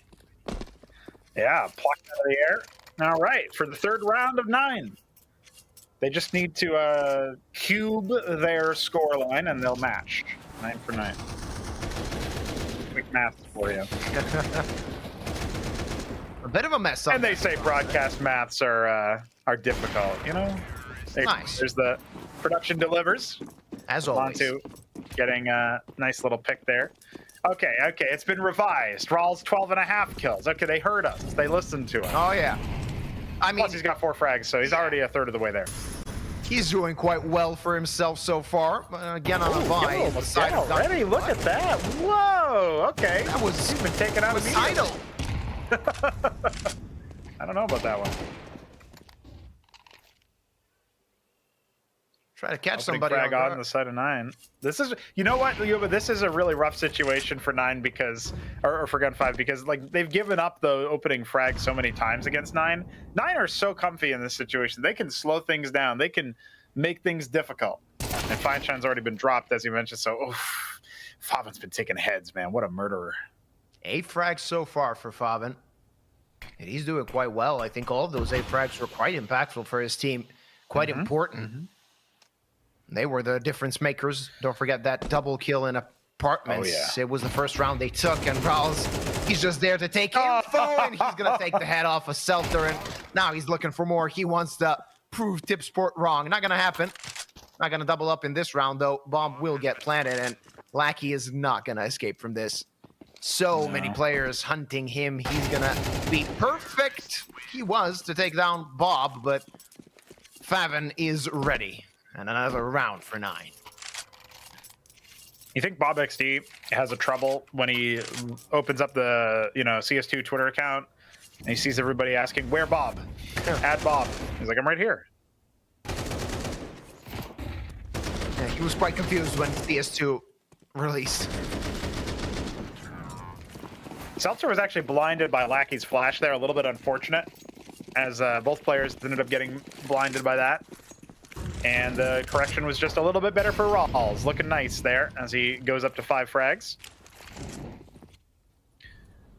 On the side of Gun 5, they've lost 4 rounds in a row now.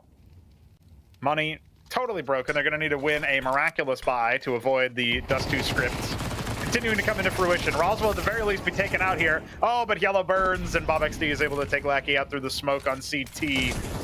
All of a sudden, it's a nice and easy 5th round for 9. I mean, it's just textbook Counter-Strike so far. Real simple stuff. Drain the coffers.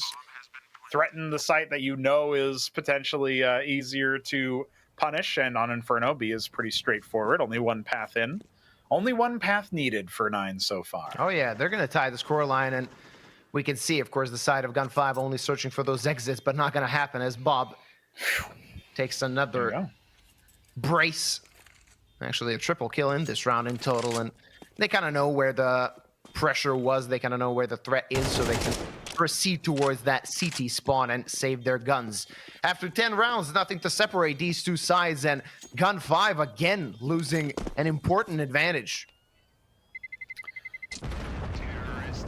Yeah, they had narrowly taken the lead after the first half of Dust 2, and then they even got the pistol and the conversion to take it to 9. 9 rounds, not 9 team. On the other side, though, it looks like we are all equalized, and the money is still very trepidatious on the side of Gun 5. It still struggles to look impressive in the bank account there. So That's a big word. I need to Google that. Might not be a word. Maybe I made it up. But yeah, Google 9's says it looking is. rough. A state of alarm or dread. Nice. There you go. I have to remember that one. Yeah, you can do some fun plays with it, like, oh no, looking trepidatious, a dame walking under 3 players. Oh, a state of dread as 8 ball apartments and Fine Shine. It's just you with the op buddy. That was another case. Trepidation setting in. And now we have ourselves a 4-on-3, Gun 5. Are you going to go for this retake when you got no money? Apparently, you're still going to walk into the crosshairs, and it's a full wipe, pretty much. That's about it for Seltzer. He's going to hightail it out of there and try to save the A1. Oh, yeah. That's the most they're going to have. Even with the full loss bonus, not going to be the best buy coming into the last round of the first half, this second map. It's not the script is complete. Oh, yeah. Basically. 9's going to get their 7th if Gun 5 can't do something miraculous. Considered, that means that Gun 5 is going to run away with Inferno, right? after a Yeah, 13, tight 11 fought. squeak Yeah. by. Yeah. We Nine are following the script now, and then they're going to change it up in the second half. I think that's what they're hoping for.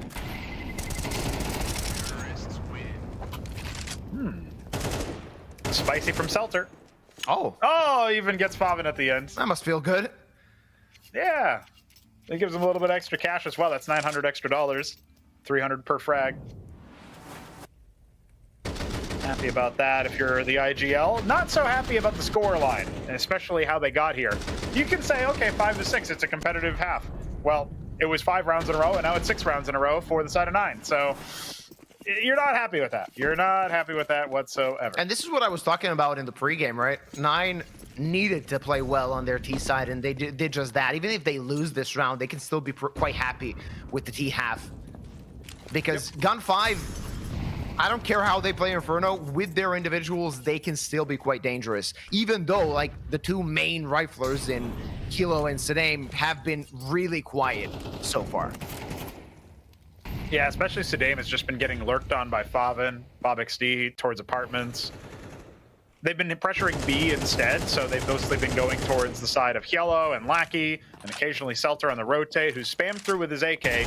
He is going to fall back towards, Pasha Biceps, his favorite spot of the map.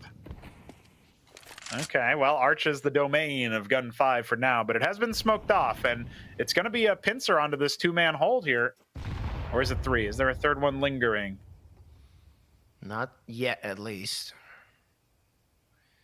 They got a solid setup here, and they can still do some damage. Fine Shine completely blind. He's going to get taken out, and there's a player in pit they need to take care of. Now they know, as they saw that Molly land, they need to take care of him, but there's Selter running through the smoke and doubling up. Now the attack is crumbling as Kraken hits the deck as well. Perfect play from Selter as he's fragging away.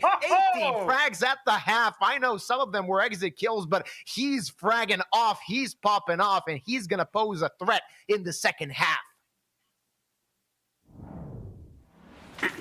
Hej, šéfe, dostanu vás ven. Tady máte Red Bull. Co? Dávám křídla.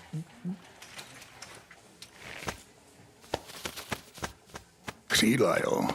Fakt vtipný.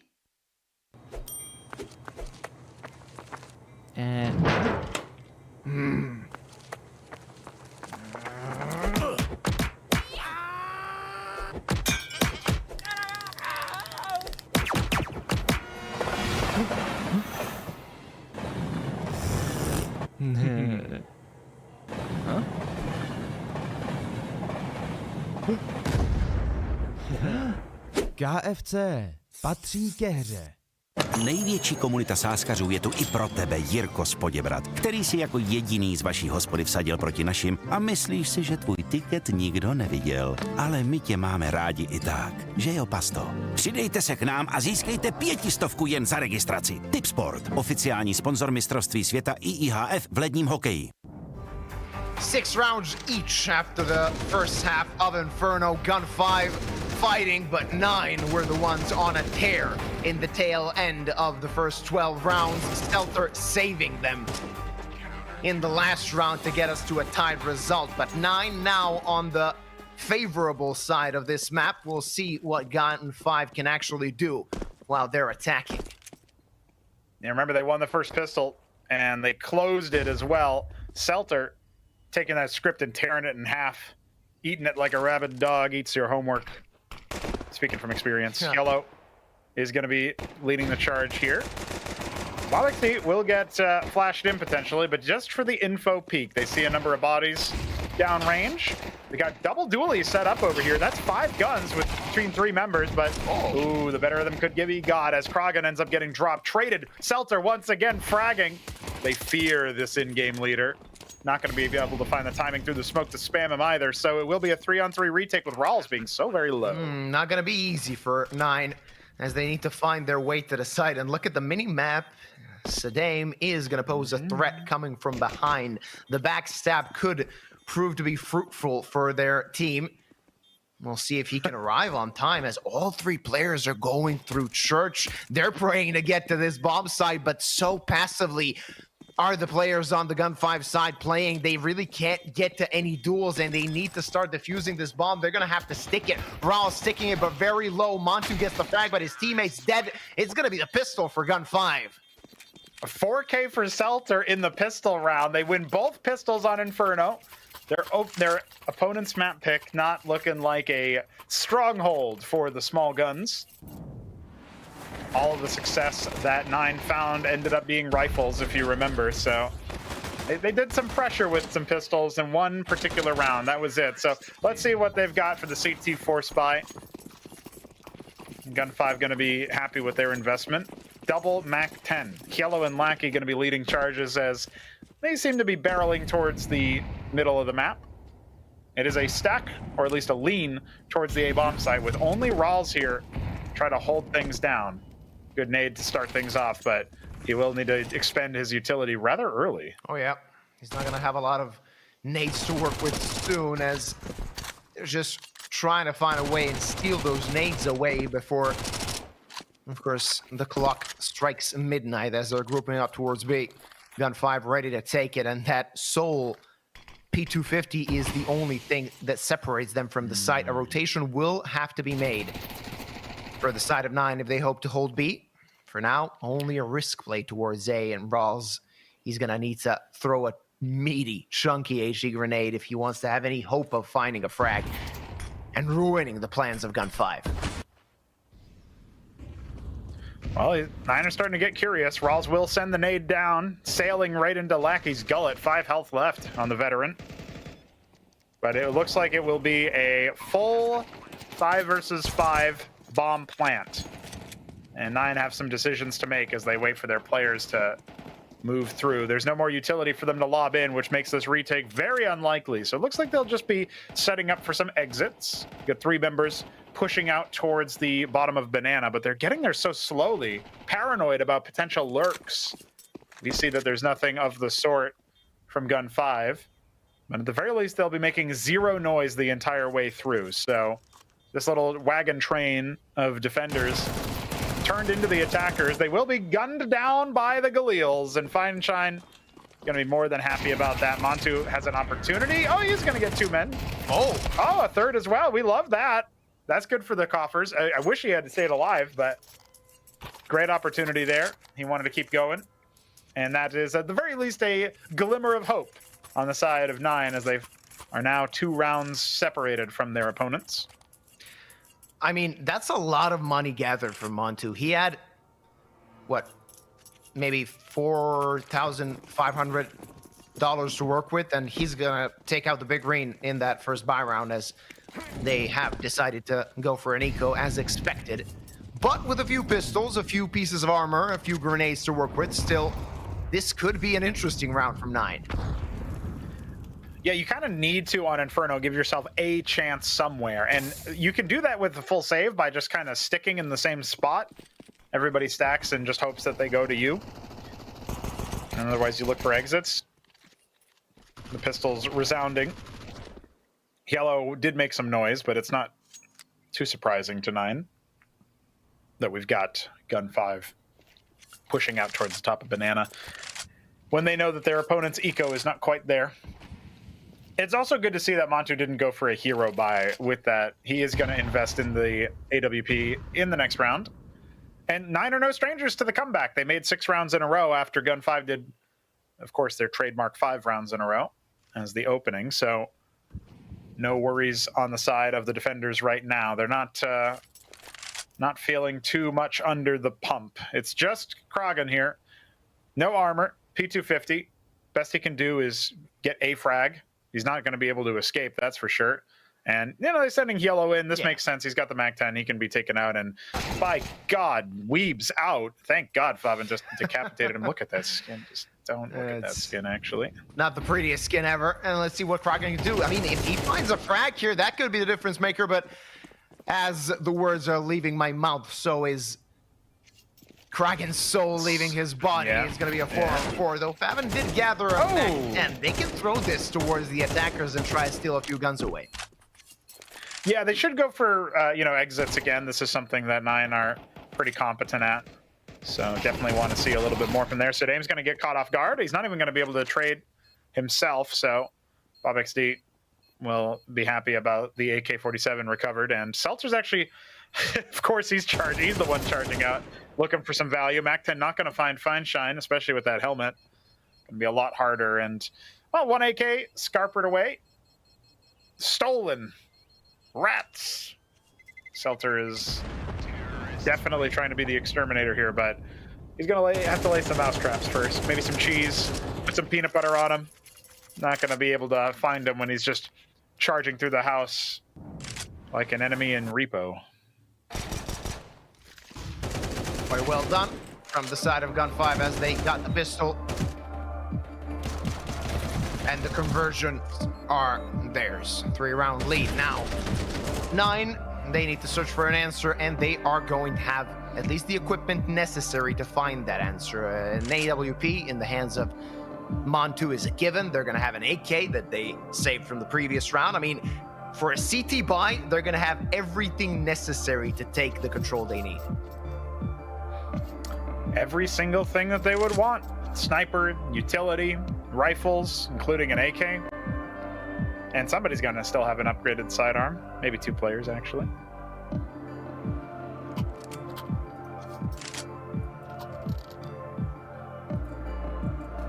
Looks like we are waiting on a mouse issue to be resolved for the side of Gun 5.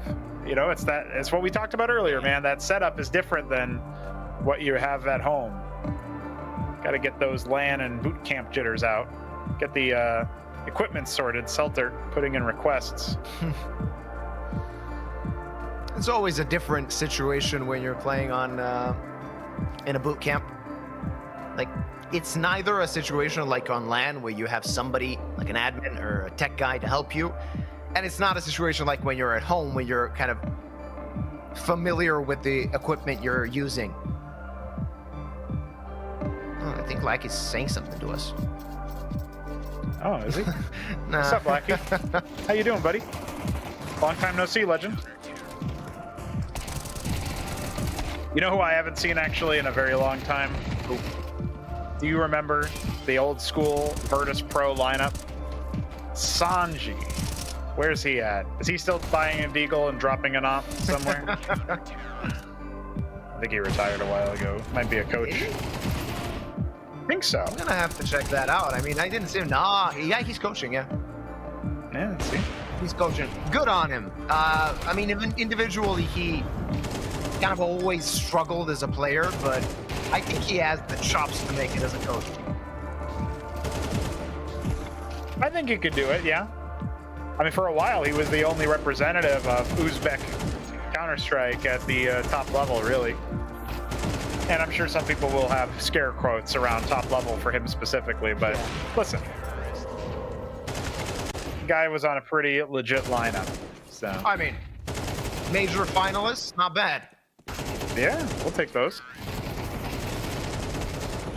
Always take those for sure. We're far away from the major for Gun 5 and 9, but like you mentioned with the VRS points, those puppies add up, and oh yeah, this match is it's more punishing for the loser than it is rewarding for the winner, but that can be its own reward, you know?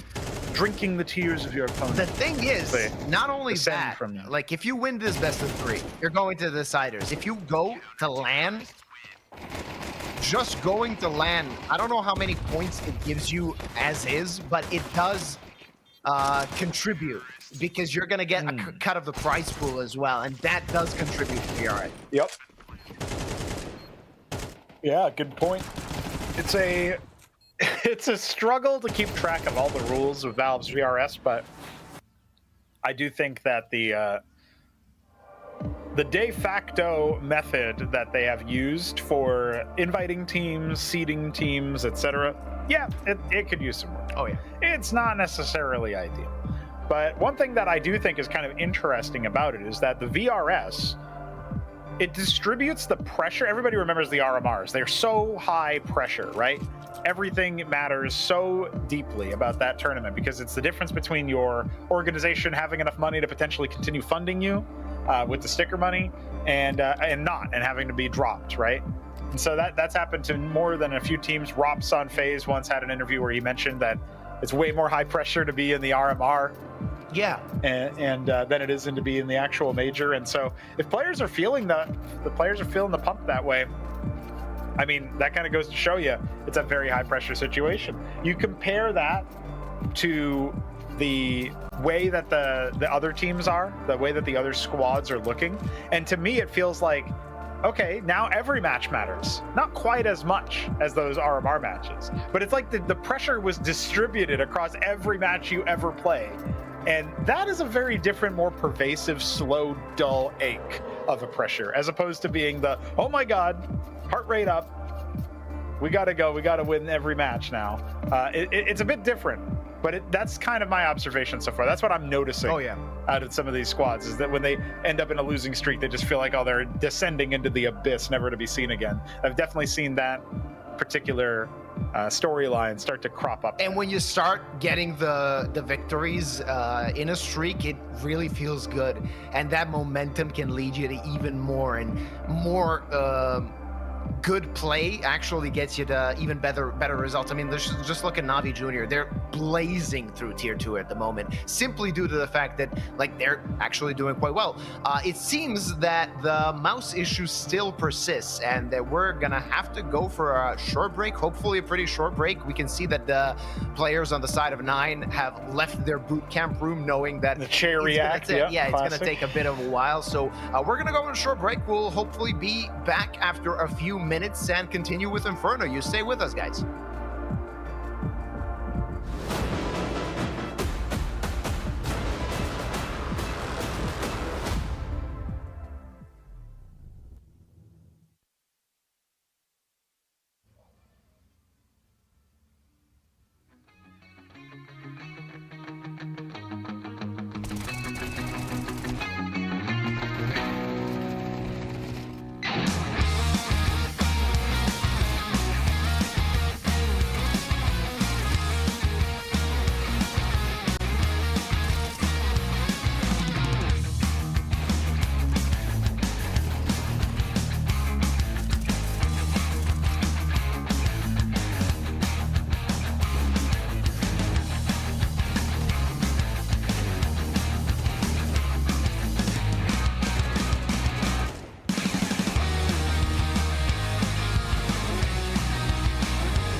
And we're back, ladies and gentlemen. It's 9-6 on map number 2 after 9 did manage to take map number 1. Now they're on their map pick. However, they still need to bounce back as the second half didn't really start the way they were expecting, and Rawls is going to get blown away by Hilo. That's an opening frag and a half for the side of Gun 5 as they have a lot more control of this map now. Well, you know what that means. Their mouse is working. We're back in action after that lengthy tech pause, and Lackey, he's going to be hunting down yet another Defenders are starting to falter. This is not looking too good here for the defensive side. And with Fabian going down as well, it's really just Montu to get a frag and fall away into a saving position here. Gun 5 are on for 10. Oh, yeah. And I mentioned earlier that Gun 5 can be dangerous on their T side. Of course, Selter fragging out incredibly so. Already finding 5 frags, if I remember correctly, in the second half. And in the first half, he was quite good individually and kind of pulling his team toward victory on Inferno. Not the best map for Gun 5, historically speaking, and 9 expected to be favorites coming into here, but they're struggling so far, and losing this gun round could be quite costly for them. Yeah, there's not so much wiggle room left for the defenders. And with, you know, I was thinking earlier about how Gun 5 really are going to need to impress me with Selter's tactical game plan. But apparently his game plan was literally Selter go kill, because that's exactly what he's been doing. 23 frags to his name, a standout player. Doesn't need his star riflers, doesn't need his opper to be in action. All of those fears we had, not a concern at all. Selter just getting everything onto his own. And he's even flashing his teammates in. He's still helping. He's still getting on the scoreboard there with the assists. Even when what it comes down to is his own firepower in the earlier stages of this match. Inferno seems to be Gun 5's playground right now. And unless 9 want to trade their map picks, they're going to have to come back into things, finding themselves in a strange world as they're staring down the barrel of, let's just say, not so good on the side of their second half so far. Definitely a struggle. Oh, a lot of nade damage, or rather a lot of nades being thrown. We can't really know how much damage dealt, though Selter finds the opening pick, and now things are starting to look worse for wear for the side of 9 as they can't find an answer. They can't find anything. Selter just destroying them. 25-6. This is lights out gameplay from Selter, and Gun 5 easily getting to 11. I really cannot believe that Selter, his entry onto the B-bomb site was a jumping AK headshot through the smoke. I mean, we'll see that in the replay, I'm sure, but that is so wild. I assume it's one of those and now they're on the hunt, situations when you kind of jump through the smoke and the guy is right behind it. And you really can't miss him. But Montu's in trouble. He's going to get the first frag, but already one waiting in apps. They want to take this op away from him as soon as possible and make it harder for 9 to protect themselves, and that's going to be the case. 2 M4s saved up for the side of 9, but this is far from a good situation for their team. If they're going to break out the big green for somebody, it's going to be a struggle on whoever ends up buying it, assuming they can even afford it. I think they were at 4-1 actually, and not 4-7, so they will not be able to. But we'll see what the buy looks like after this. Yeah, he already had the idea, and he was barely in the air, but still, it looks good for the kill feed. And just these blind smoke spams as well really go in the way of Gun 5. Selter looks unplayable right now. Just cannot even come close to the guy. He'll just headshot you no matter what. Attack pause for the side of 9 as they talk over their strategy. It's 11 rounds for Gun 5. They only need 2 more and chain together and take us to Nuke, where I'm sure some overtimes await us. Oh no. But 9, on the other hand, they want to keep us here on Inferno a bit longer, see if they can scrape away and get to 13-11. Now they need to dig. Say there's yeah, absolutely. Now it's a situation for 9 where they need to fight, and Montu wants to do that clearly. Look at that. Not gonna stay there for long. He doesn't want to overstay his welcome as Sadame is ready to pounce from second mid right about now, trying to find the opening pick. Not gonna happen for the side of Gun 5. And finally 9 doing something, finding an answer. Lackey blind takes the head out of Bob, though Ross doubles up, and that's gonna make things a bit easier for 9. Yeah, you decapitate Selter and there's no problems. Nobody's there to get 30 frags on you. As the IGL, it's never gonna happen. Fine Shine is on top of what used to be logs. Rawl's gonna be working his way through the top of Inferno here, or top of Banana, and he's trying his best to just delay any further pushes from the side of Gun 5. The rotations are already in. Good. Blind frag, the second of the round. The drive-by from Sudaim is more than enough to get him at the very least to have a look in here. Oh, but he's cutting noise and he's just going to relax a little bit here. Yeah, he still wants to commit to this round, it would seem. With 30-ish seconds on the clock, he can try, but Montu is set up with that up. Not going to hit the shot, though, and that could change the complexion of this round as Montu repositions. Sudaim manages to escape, and now things are starting to be a bit more difficult. The USB not going to hit. And why did Faven even have the sidearm in his hands in this situation? Bomb can be planted. Montu waiting for his teammate. It's going to be a 1v2, and Sudaim made this an active round. How did he do that? There is a chance. A slim one, though, for this round to slip away from 9. It seems so easy. It seems so simple. Now in a 1v1, escaping and waiting, finding the kill, and that's 12 for Gun 5. 9 will be kicking themselves for losing this one. Yeah, that one is an enormous throw on the side of 9. I can't believe they've bungled that round to that degree. We'll get a replay of whatever Faven was up to, but there's no reason to have the sidearm out. Unless he decided to not reload from an earlier space. I think he was on rotate. There's no reason at all. Got an AK on his back. Maybe Miscom thought there was damage or something of the sort. Could have been that that's what you think. But if you have the rifle, it doesn't matter. At least Montu will frag Selter out, so there's a chance for them to stave off the inevitable victory of Gun 5. But that's what it feels like right now, Yuba. Inevitable. Doesn't matter what you do. Apparently, you're going to get got. It seems so difficult for 9.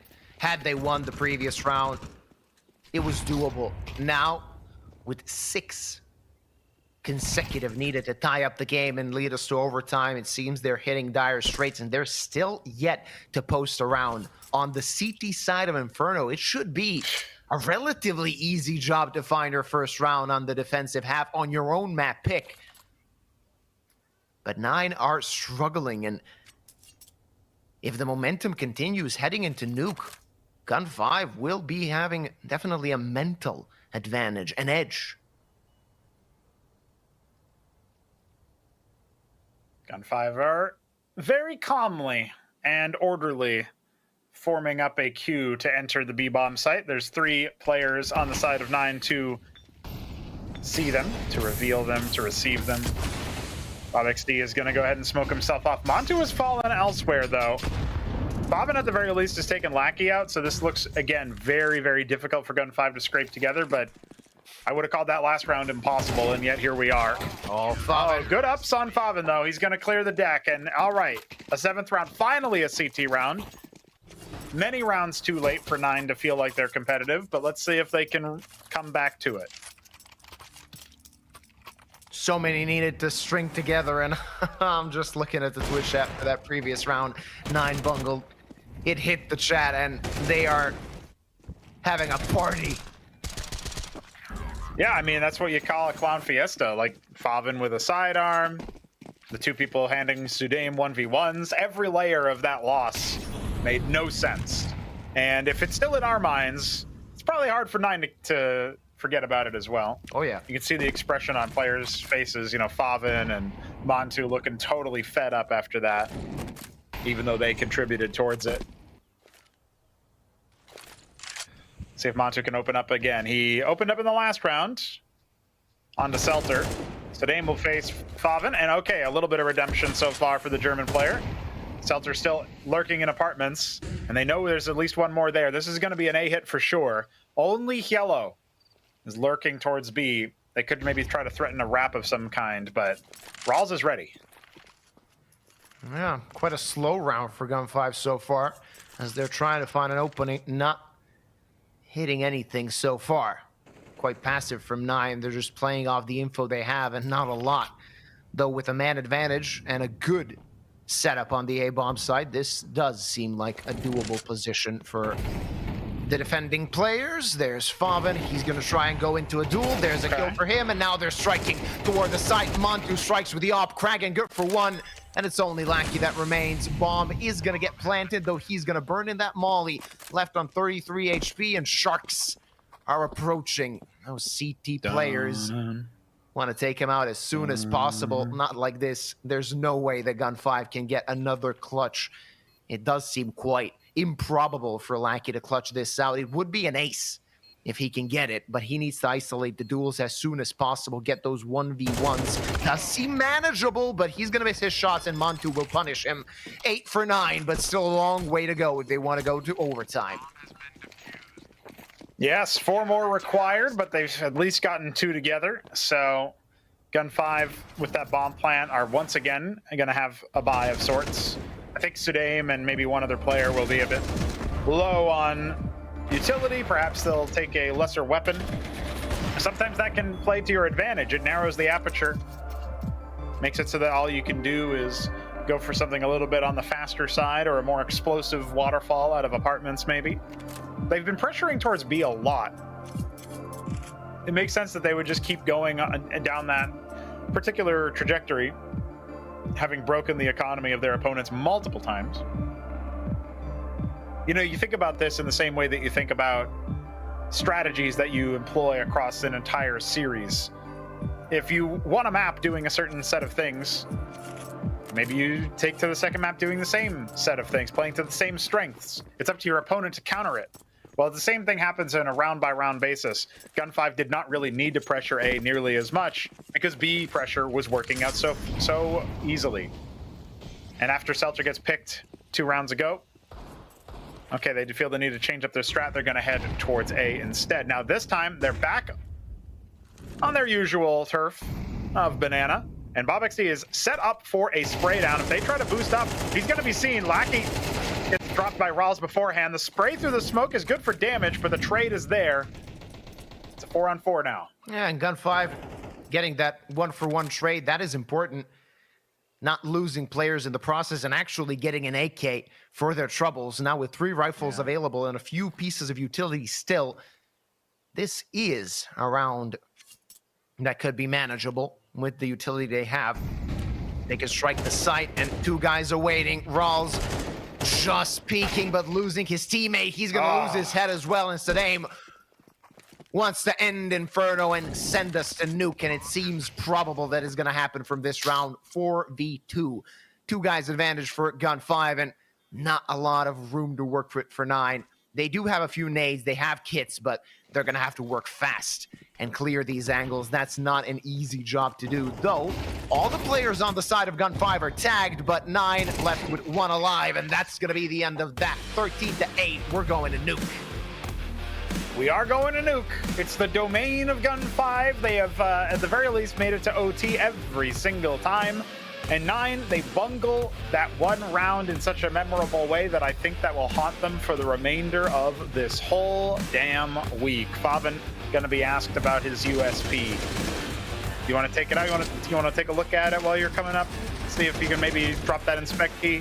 That's really what led to this demise. They could have gone back into things. They could have done better on that CT side. Obviously, there was mistakes that led up to that, but that was the biggest one that stuck out like a sore thumb, getting 1v3'd by Sudame, handing him each and every frag on a silver platter, retaking op first. You know, there's all sorts of things that you could do. It gets sillier as the more you look at it. But as we go into our decider map, remember, this is a do or die series. Whoever is defeated here will no longer be in the cards for the Conquest of Prague. Instead, we'll be taking a look at the victor moving on to the top 8, where they have 1 more best of 3 to win in order to make it to LAN. And that's a big reward, knowing that you can actually go to LAN.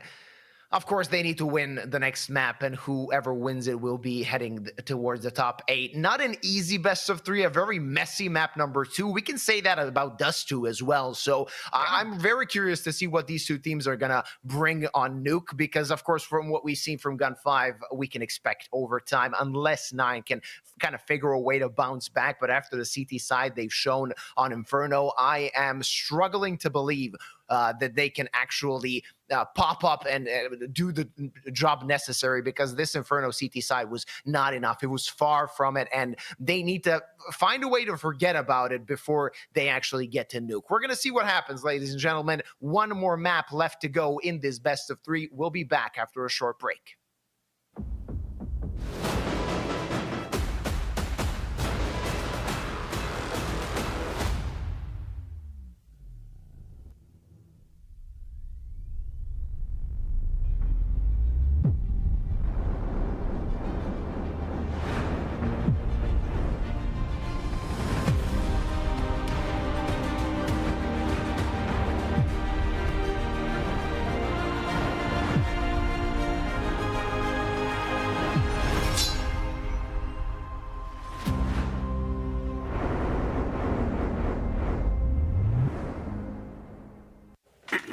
Hej, šéfe, dostanu vás ven. Tady máte Red Bull. Co? Dávám křídla.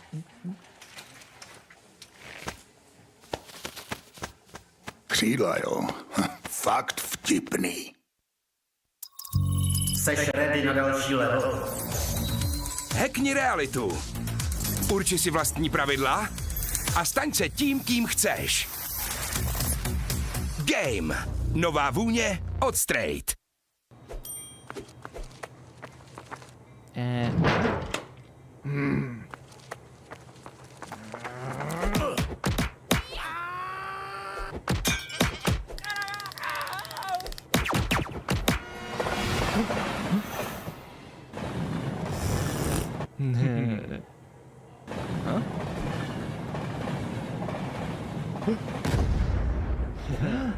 KFC patří ke hře.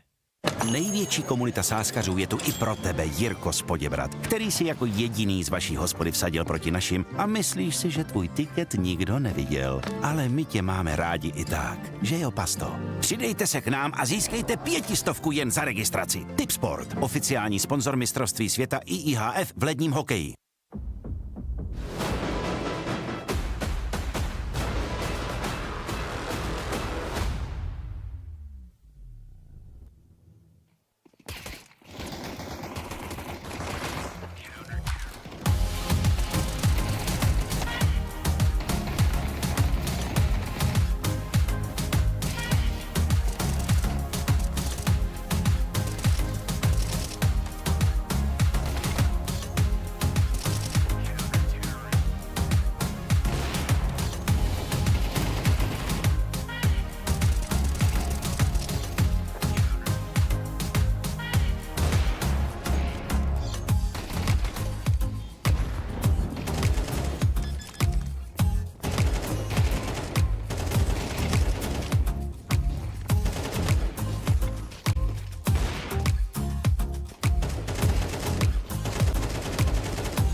And we're back. Map number 3 is going to be Nuke. An interesting playground for the side of Gun 5, as it has been hit or miss for them. They have played many overtime so far in the past week, and now they're basically facing elimination in a situation where they need to win Nuke. However, they played Inferno quite well, and if they can transition the momentum from map number 2 to map number 3, I can see them taking this best of 3.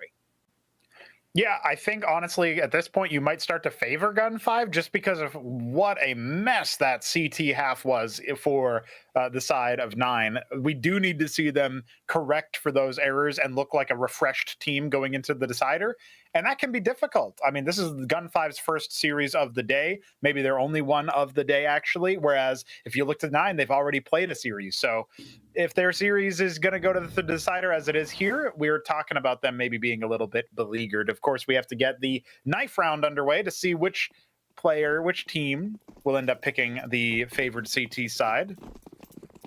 9 currently rocking the set of CT models right now. So looks like though it does seem to be it'll be a Gun 5 massacre, or will it? Oh yeah, Montu is not going to be able to make that happen, and so I think we're going to end up seeing the homies on the 9 side have to start on the T side. And, well, they have an opportunity to show us their technical prowess, their tactical ability, which does generally tend to outstrip Gun 5. The problem is they need to be able to deal with, you know, potential life games from Seltzer, apparently, but also the riflers that we know are very good. Yellow's antics with the auto shotgun, another option there that you got to watch out for. So plenty of room on the CT side for Gun 5 to put some serious distance between them and their competition.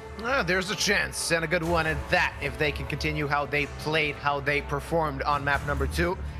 9 could be in trouble. Gun 5, as you already mentioned, they have the choice of side, and without any surprise, they chose the CT side.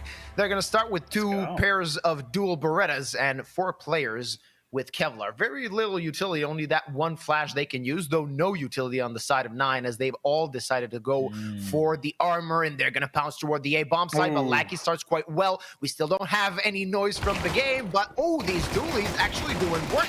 Hilo, there's the second. He's going to get traded away, though only Fallen to remain on 9. He's going to get destroyed by Sedame.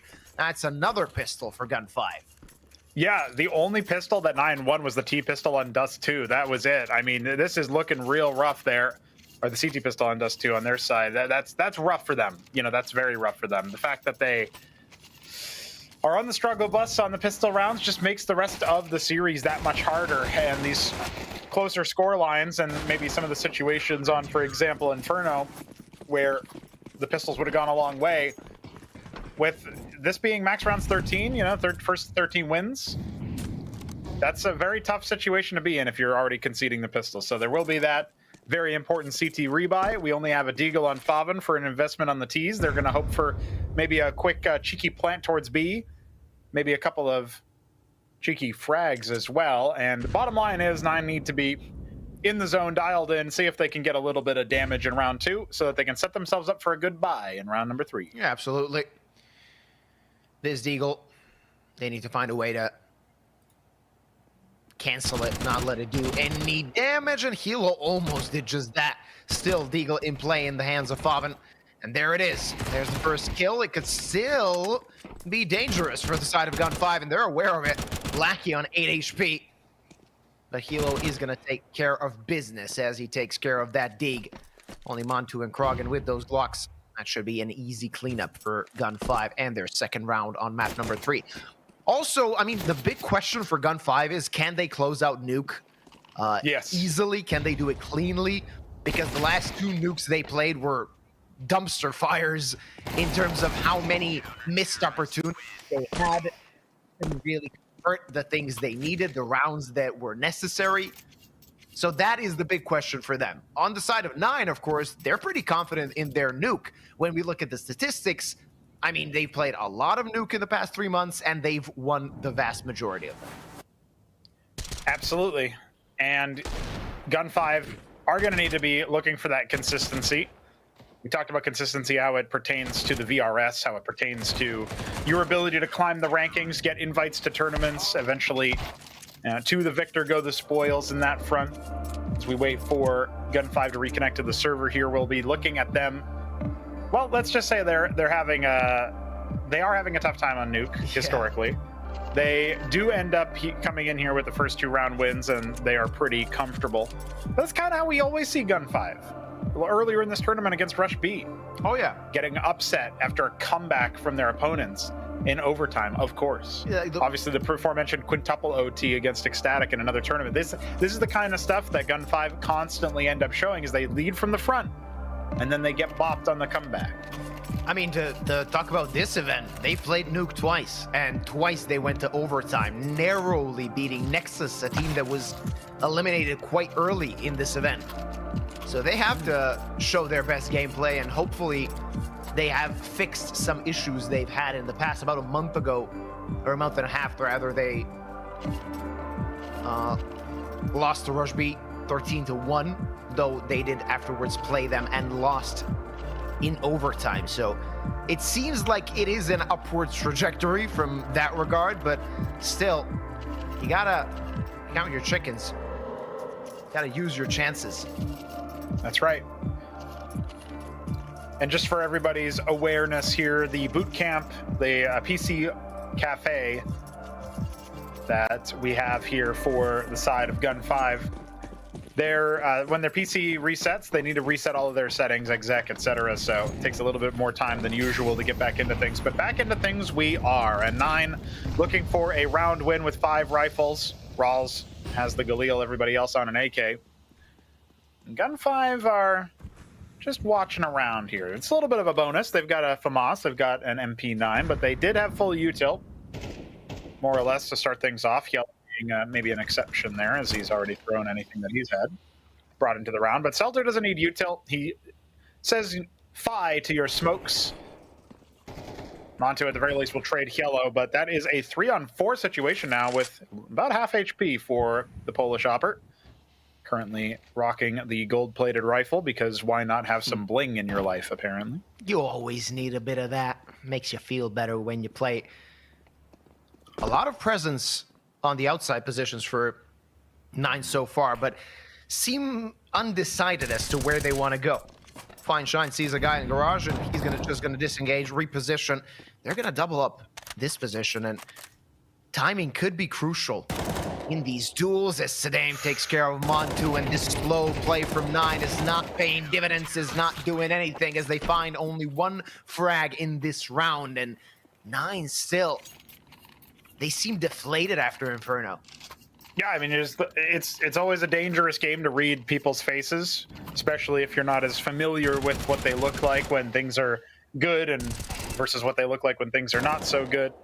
Things are not so good right now in the camp of 9. They are down 0-3. They just lost their rifle round. They've got no bomb plants on the T side of Nuke just yet, and that means that they've got no money for a full buy. They will be going into pistols. There are some Kevlar on the squad. BobXD will lead the charge with a helmet.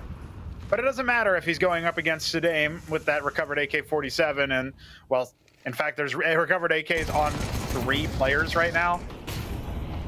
I've been trying for a little bit of show against Lackey, but he will be taken out. It was all a ruse, all a little bit of a distraction as the waterfall happens, but Saddam is going for the highlights. 2 Deagle frags and an AK-1 for good measure. It's just Montu with his gold-plated AK recovered. He will move up the ladder after clearing Fine Shine out. At the very least, now that he's in heaven, he can talk about the angels that he must be seeing when his soul exits his body in this 1 versus 4.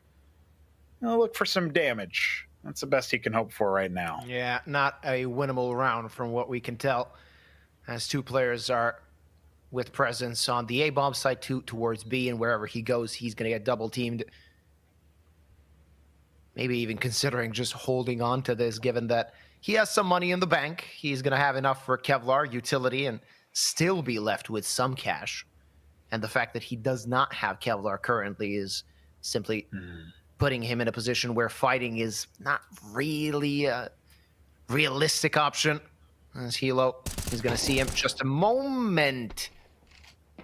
Didn't react really on time, but there's yellow, there's the headshot, and there's the 4th round for Gun 5 as 9 are struggling. However, another buy awaits them, and hopefully they can bounce back and make this a tied affair. Don't forget, and don't underestimate Gun 5's chances of choking a big lead on this map. Yeah, their propensity for overtime is magnetic. I mean, it doesn't matter how dominant the scoreline, how crisp Sadam's aim looks. It feels inevitable that we're going to go extra rounds here on the side of Nuke. So if that's your expectation, well, maybe Gun 5 can be pleasantly surprised with an early close. But we're far away from that with only 4 rounds completed. On to the 5th. Smoke broken towards Squeak. We have nothing there for the T's. Instead, Krogan getting banged through one of those shipping containers. Damage dealt, but Montu refrags. Sadam has found a frag otherwise, and this is now a 4-on-4, a little bit of an HP disadvantage for the side of 9, but they will lurk towards Secret, and they can make something happen finally with BobXD getting the better of the Ukrainian star. It looks to me like we are going to be looking at Gun 5 potentially seeding around for the first time on Nuke. It's not going to be a 5-round streak, potentially. Yeah, they might still go for this. They're ballsy and they got money. For the first time, it's not going to be a 5-round streak, as Gun 5 and 9 rather have started the 2 previous maps with 5-0 to the advantage of one side. Not going to happen this time, as 9 put their first on the board. It was quite simple, really. Getting the first frag, of course, Fine Shine then caught in no man's land with that op. And afterwards, the guy on ramp, once he fell, the other players really didn't have a Strata grasp. They couldn't really go anywhere because all the interest is toward the B-bomb side where guard. Yeah, I don't know if they were expecting the 2-man delayed push towards ramp, because BobXD does end up clearing Sadam there. That ends up working out pretty nicely. But you can see this is a very forward lurk, right? Yep. And yeah, BobXD just infiltrated all the way and ends up clearing control after Trophy is initially taken by Sadam. They know he's so far enough forward that they can make the push happen before he rotates into a good spot, and they get the better of him there. So, well caught by the replay team. As attack pause comes out for Gun 5, giving us some opportunity to think, what are we going to see in the next round? What are we going to see from these players? 9 are finally on the board. These streaks to start things off, as kind of cute that they are, that they keep happening in these series, it really poses a tough problem for the team on the receiving end. Like, 9 really do need to think, okay, well, we've lost a lot of wiggle room. We're going into the halfway point of the start of Nuke. And yet, what are we going to do about that? We're at 1 round of 4. We need to make this happen. We need to chain rounds together. The pressure starts to come out. 3 men staying alive for Gun 5 means that the guns come out yet again for the defenders. It'll be a lot on this Fine Shine versus Montu heads to head, but BobXD will make it so that it's not even necessary. Boosted up in a funny spot, but Yellow and Seltzer combined for 2 frags out mid. Rawls will trade it back a little bit. A messy, broken round scenario. Now we're in a 3-on-2 with a little bit of an advantage to 9. We'll see what Gun 5 can do on a heads-up situation. See if they can't fire back, because this is still an active round, although it's quickly becoming a 9 round. The bomb needs to cross the Rawls. Crisp as Lackey falls. Sadam, the only one that remains, but really can't have a hope for this round. As you said, they are pretty gutsy. They do tend to go for these high-risk plays. Low percentage. So they've got a 1v3 on Inferno through the most miraculous opportunities given to him by 9. So, you know, why not? He knows CT vents a spot. He'll molly it out. It doesn't spread because, you know, why would it spread? It's a CT incendiary, dude. Those suck. See you later. Lavin will frag him out, and that'll be 2-4-9. Talk about numbers. Oh, yeah. What a mess. Gun 5, 4-9-2. Now, try to think a little bit about that. Oh, my head. 6 rounds played, 9 still in it as they win 2 in a row. A lot of mess toward the outside positions, but even if they got like a 2 for 3, that would have been all right. They got a 3 for 2, and at that point, you know, they are in the driver's seat of the round. Another buy, though, available for Gun 5, and they're going to invest fully into it. As Sadam only has the SMG, but that shouldn't be worrisome, as he has been boosted boosted towards up, ramp, yeah. so that's not going to be a big of an issue. Is 9, however, going to want to change pace? The answer is yes. They're going to swarm the A bomb side. Let's see what they can do in this position, as the A site hold is quite weak. They're going to want to play retake in this position. They are, yeah, and they have a little bit of chip damage from nades, but through the smoke, Yellow is going to go down. Feinstein finding Fabian is a very big deal. Sudame going to be lurking through this trophy position yet again. He's on the hunt for Montu, who is facing him, but the good jiggle gives him an opportunity. He's going to try to smoke the Opper off, and that becomes a lot harder to deal with as Montu is going to lurk on through. Elsewhere, Selter has fallen. Ooh, run through, but it's not going to be enough, and this looks like Gun 5 have to tuck tail. Only Feinstein left with that sniper, and he is going to be hunted. Rawls throwing himself at him. This is a two-man entry point. No way Feinstein escapes. Montu coming in from the backstab. It's Op V Op, and Montu wins. 3 rounds for 9. Well, it was Op V backside, I would say. True, yeah. As Montu really didn't have much struggling with that frag. Another round on the board for 9. A good change of pace. They conditioned them quite well so far on this attacking side, constantly taking control of outside, but as soon as they changed it up, it's like Gun 5 didn't expect it. Attack timeout, actually for the side of 9. Barry wants to speak with the players and kind of break this first half in the favor of his team.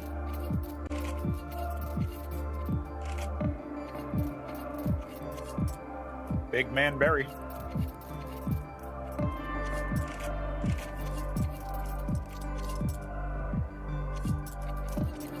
You reckon he's big brain too? Oh yeah, absolutely. He has had some interesting teams that he ran, so always gonna be fun to see what is next for him. All right, a weak buy for Gun 5. They do have 1 rifle, and it is finding impact as Bob XD hits the deck, searching for the next frag and trying to tilt this round in their favor.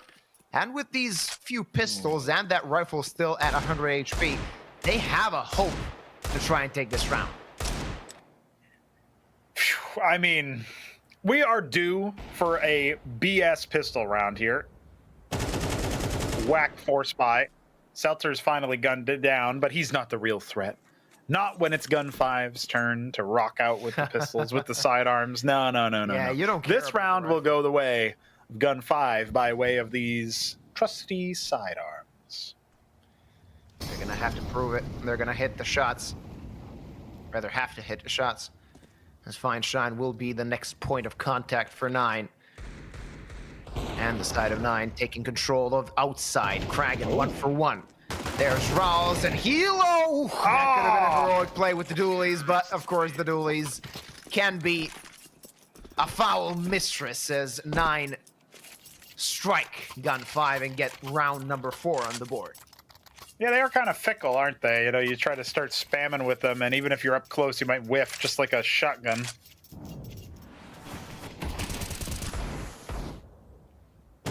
I was about to point out that Montu had a bug on his wall, but it was actually a bug on my screen. Oh, so, seriously? thanks, Montu. You helped me. Yeah, just a little fly, you know. All right. Nothing big.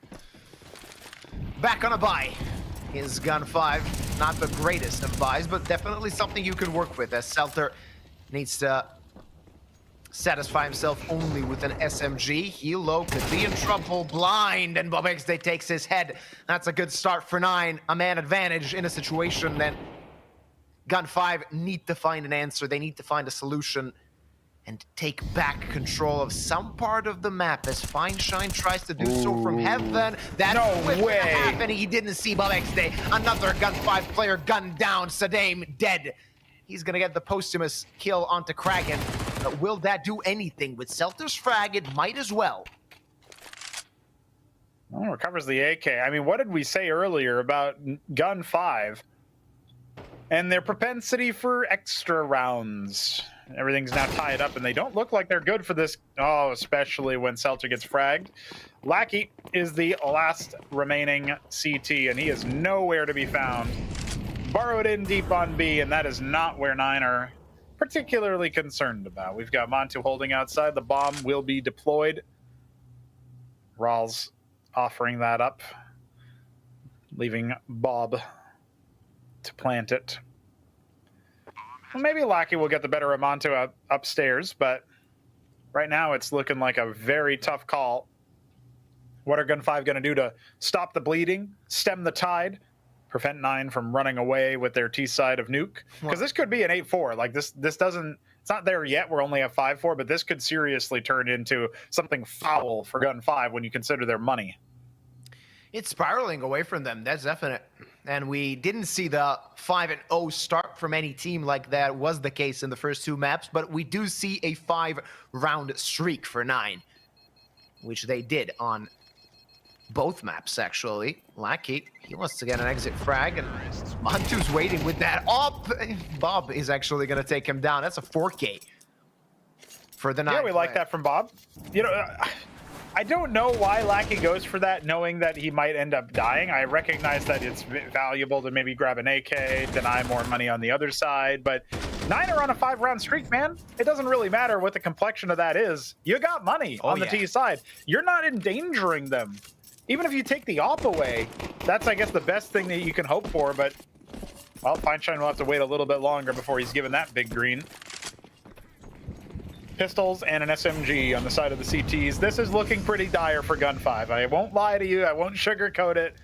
Calling balls and strikes here in 9.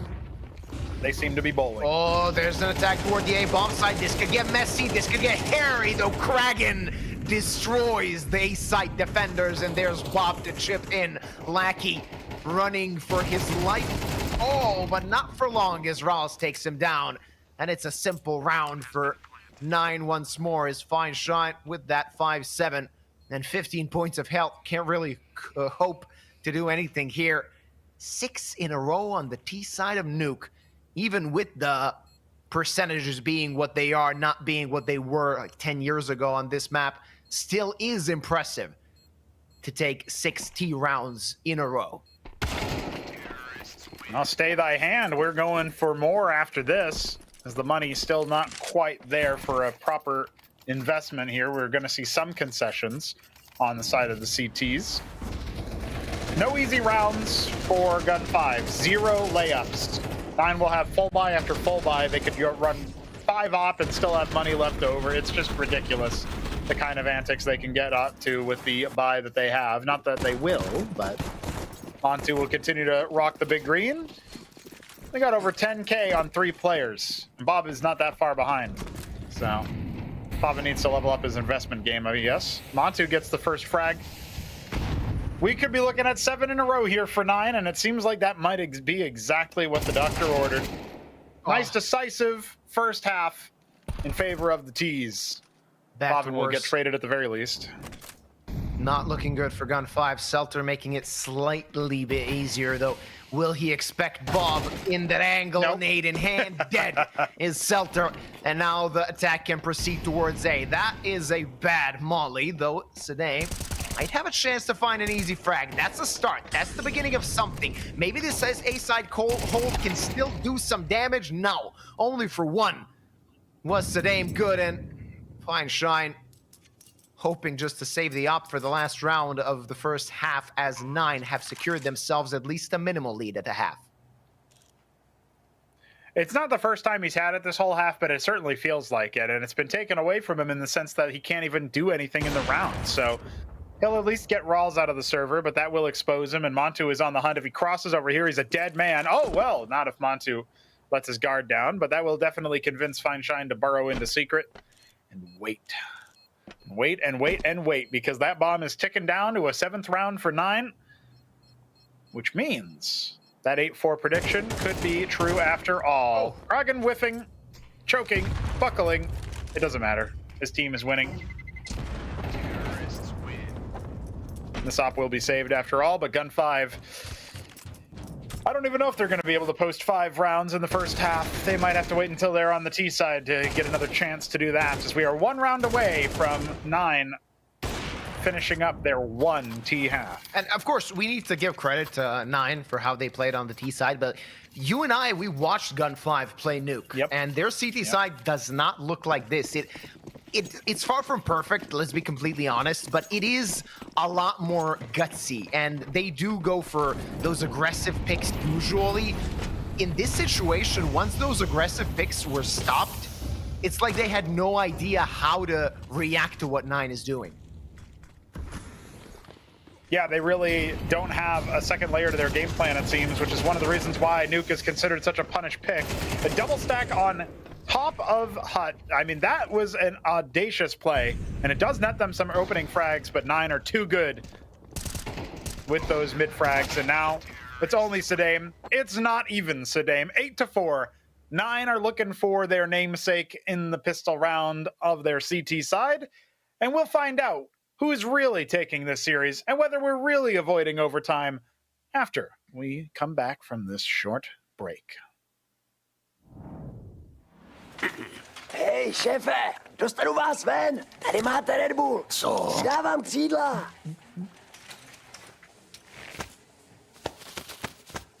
Křídla, jo. Fakt vtipný.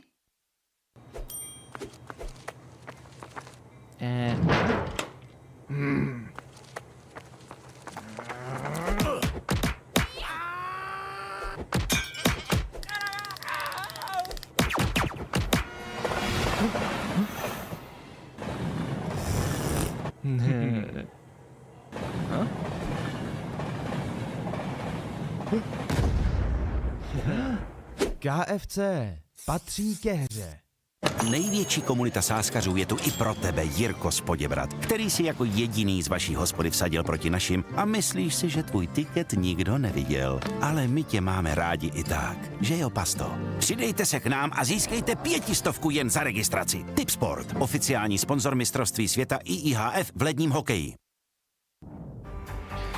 Nuke seems like a one-sided affair as 9 tie 8 rounds in a row in the first half, and they're running rampant on map number 3. Gun 5 desperately need this pistol round. They need to hit the ground running on the T side, otherwise we could see them leaving this competition and 9 heading toward the top 8.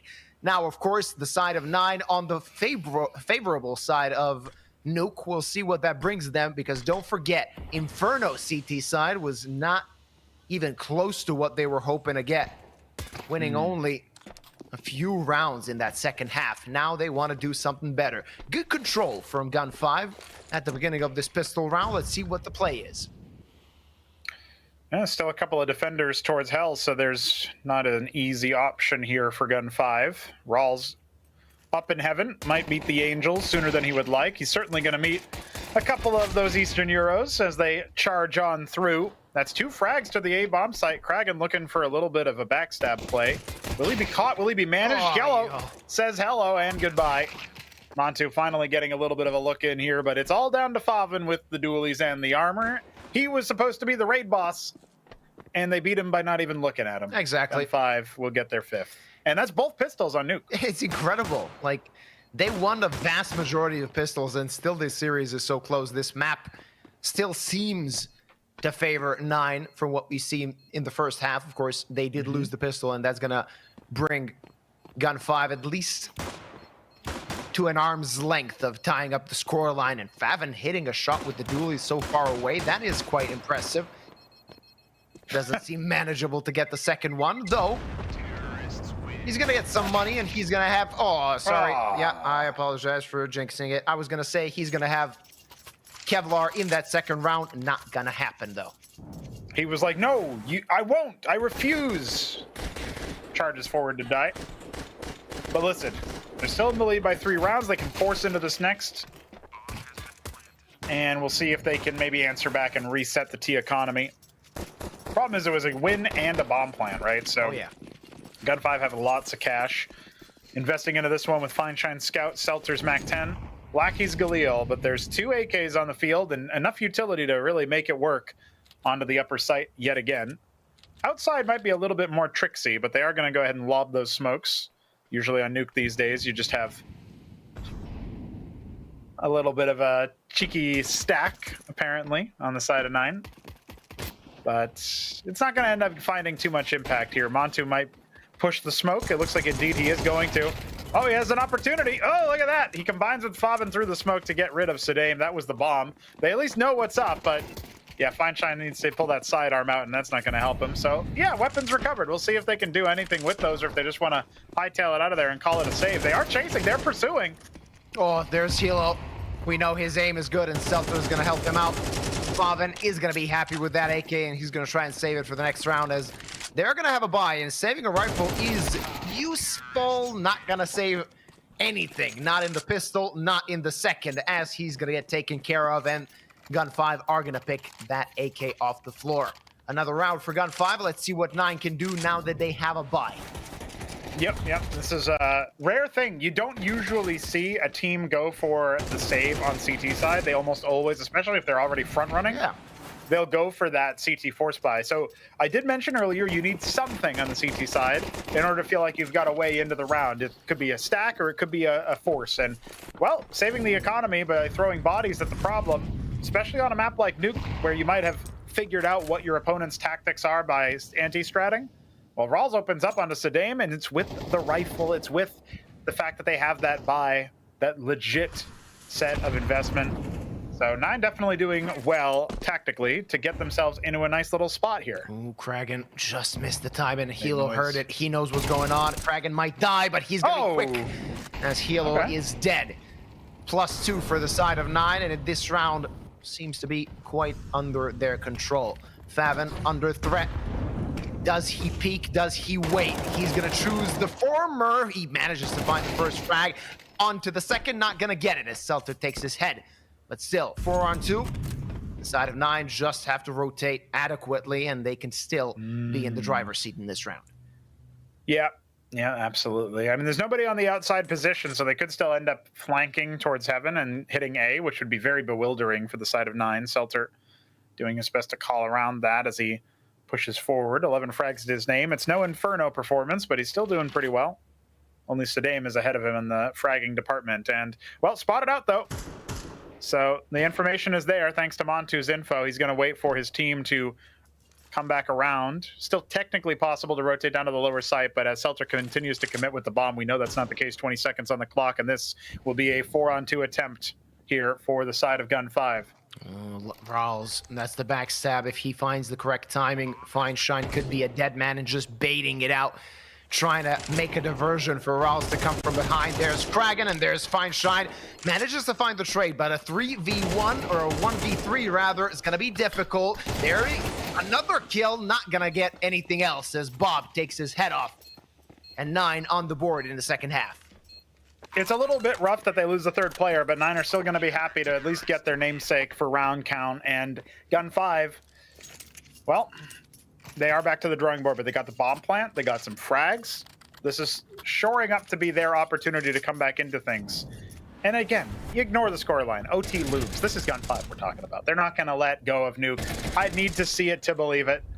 Prague definitely impressing with his push up there, and everybody basically got at least one frag going into the defense of whatever position was being attacked, right? And so that's something that you can at least take to the bank on the side of 9 as they reinvest around their 2 survivors, trying to block that. Oh, that was definitely a little too audacious there as Lackey just kind of forces out there and says, oh, you blocked my smoke so it doesn't hit right? Well, that means it's not there yet. So how's about I just put a bullet between your eyes? Yep. And that opening kill could be the difference maker as Montu manages to tie up the manpower on both sides, but they're still heading towards B. Faven, that's a good spray. He does get traded, and Saddam is not giving it up this round. Bomb planted, Lackey rotating, 2-on-2, still a chance. Saddam needs to die, and that's gonna happen. And now Lackey in a 1v1 after he took care of Rawls. He has all to do in this round, just touching that diffuse, not sticking just yet. Lackey peeking. Now he knows Montu's position, and Montu has to decide, does he want to stick that diffuse? He's going to have to do it at some point as Lackey's playing it to perfection for the 7th round of Gun 5. Yeah, and there's not much money in the bank either for 9, so that was not quite a reset, but they will probably have to force around this, or maybe they'll just elect to save anyway. Montu can invest a little bit, but everybody else is definitely going to be on the struggle bus there. Good play from Lackey to salvage that situation, a 1-on-2 that immediately turned into a 1-on-1, and I will say Montu definitely played well The hold was good. The two-man spray down. I think you have to put a little bit of criticism towards Bob XD there. He goes behind both glass panes knowing he's got a low pen weapon. I mean, it's probably not something you're thinking about actively, but when you hit a guy through the glass, it does do less damage. So the fact that his MP9 was softened, as soft as it already is at range especially, versus a head armor player, that's rough, man. That's something that you got to watch out for. And he almost deliberately walked behind, it feels like, you know, two separate things for that to happen. So definitely a rough stuff. You do want to change up your angles, and AD, of course, counter-strafing is an important part of Counter-Strike. But that feels like an unforced error on his front that could have cleared Saddam, stopped the bomb plant from happening, and then let them have essentially a 1-on-3 at that point, where even if Lackey does clear vents, it's still a 1-on-2 after. So obviously Monday morning quarterbacking a little bit there, but an opportunity that Bob XD missed out on. And now that we're back into things, he's got a Zeus. He's going to redeem himself that way. All right, let's see if he's going to get a target in his crosshairs. Favin, that's an interesting angle. That was actually quite close. Not sure if there was a box between him and the opposing player, Bob XD. There's a chance, there's a Zeus, and there's a miss. Saddam is going to take care of him, and all the threat that was there might have been gone, though Favin takes care of Saddam. Another dig hit, and this round could get messy. The Zeus is such an overlooked aspect, but it is at least funny when it happens. Absolutely. Nice way to, in a tense game where it's pretty much neck and neck and both teams vying for supremacy, you take the wind out of your opponent's sails when you hit them with the Zeus. Not quite as bad as knifing them, or maybe in some ways worse, depending on who you ask. Knifing it, at least you're not going to make a sound. Like when you get hit by a Zeus. There's Favin with another headshot. The Kragan only has a USP. Oh, he's going to find a frag with that. That might be enough. Lackey takes care of him, but it's still a 2-on-2. Like, don't underestimate 9 in this position with 20 seconds left. Gun 5 will stick that plant. Not going to get a hit through the smoke, though. Rawls has an AK. No armor, and aim punch can play a part in the next duel he plays in. Just looking for the next kill. Are they aware of the CT vent player? That is Lackey on 36 HP, close to his demise. Selter not full HP either, so there is still a chance, but they need to speed up, they need to fight, and they need to win these duels if they want to steal away this round. They're going to have to hurry up, and now they realize there's not enough time. That's going to be round number 8 for Gun 5, but for a moment there, it seemed very, very difficult. And with only one player surviving, there's also the question of, will Selter escape on time? The answer is no. No guns transferred to the next round. Gun 0, but they have 8 rounds, so it's a 1 difference between the two teams, 1 round difference. And Bob XD looking silly, looking foolish. Yeah, a lot of this is down to not being able to find anything else through the smoke, through the mini position there. Attack pause for Gun 5. This is a tense one. They're really talking things over. Gun 5 are looking at their game plan for overtime. Sorry, for Nuke. I kind of gave the game away there. For Nuke, and all it says on their game plan is make sure to play for OT. You know, that's it pretty much. So, but hey, they could also defeat us in regulation. They could defeat 9, and with it, us. Our prediction, our certainty that we will need extra rounds. At the same time, 9 could continue to upset the apple cart. In a way, defeating Gun 5 once you hit OT, it's all but certain. Before then, that is kind of a surprise. Like, what? You didn't need extra rounds? So, if regulation is where we end things, that would be quite a surprise. Montu on the op.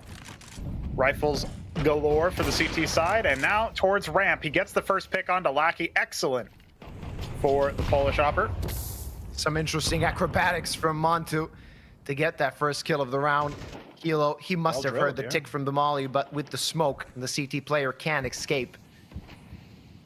And with that +1, 9 can just sit tight for now. They don't even need a lot of information. Montu, though, he's going to have his hands full. He's going to need to hit the next frag. Kragan, he's going to get the next kill, though. Montu in trouble. Oh, no. On the repeat, good. There's Kragan to help him out. He's going to get taken out, though. Fine Shine is not given this round just yet. Bomb on his back, 1v3. Let's see how easy it's going to be. That would be a 1-on-5 if he does it, albeit only by a millisecond, as these things often are. Trying to clear Bob XD's position, though. It's cut short before we can get the highlight package. That AK will be passed on over as well. I don't think that sniper will be recovered, and that actually does, you know, it's a little bit of a pain for the CT side, but they'll be all right. Rubbing their temples, getting themselves back into things.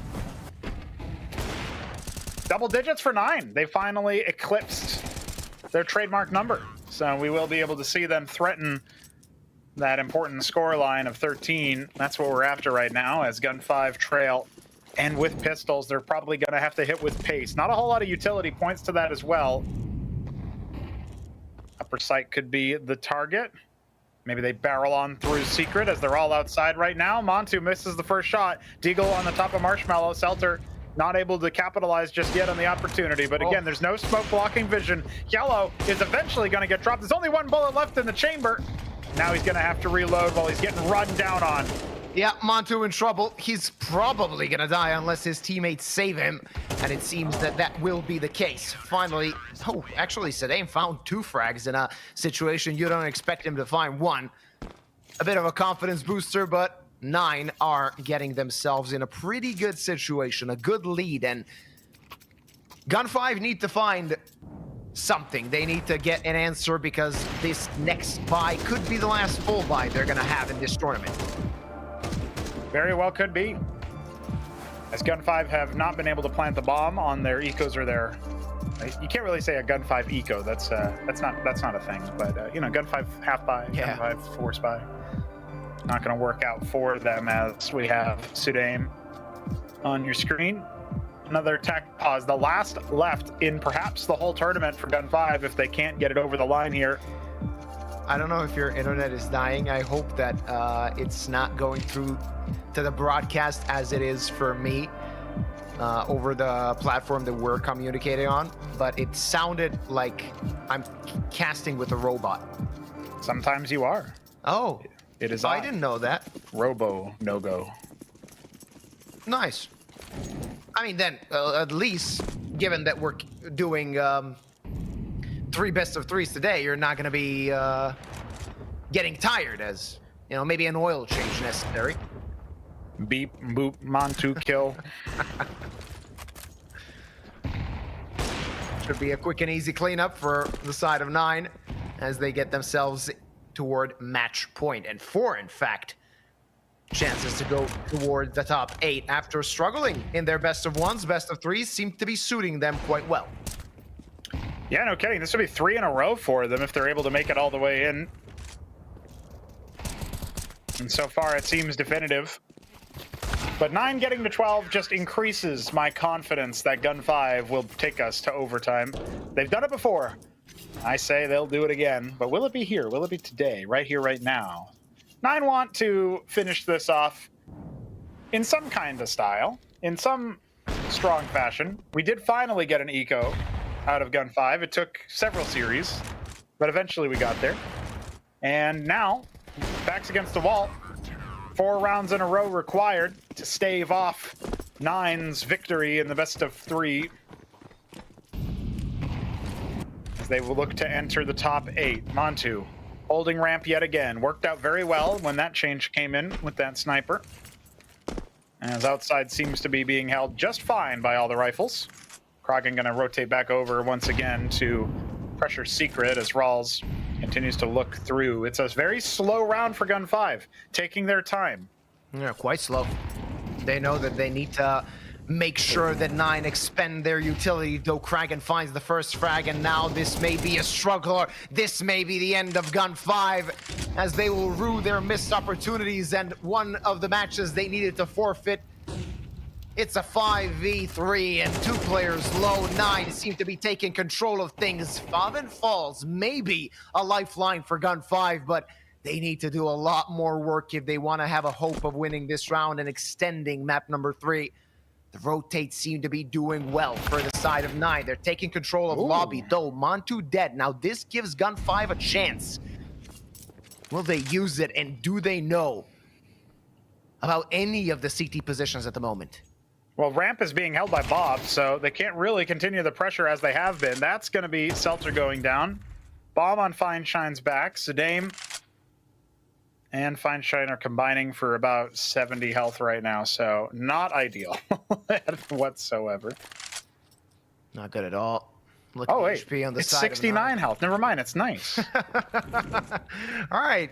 Sedame's seen a player. This may be good. Okay. This may be a chance as Kragan falls. At least the bomb plant might happen. But Rawls, he's quick on the rotate. He might stop at the smoke. He's going to stop him, rather, as the T's can now take up good post-plant positions. Look at that!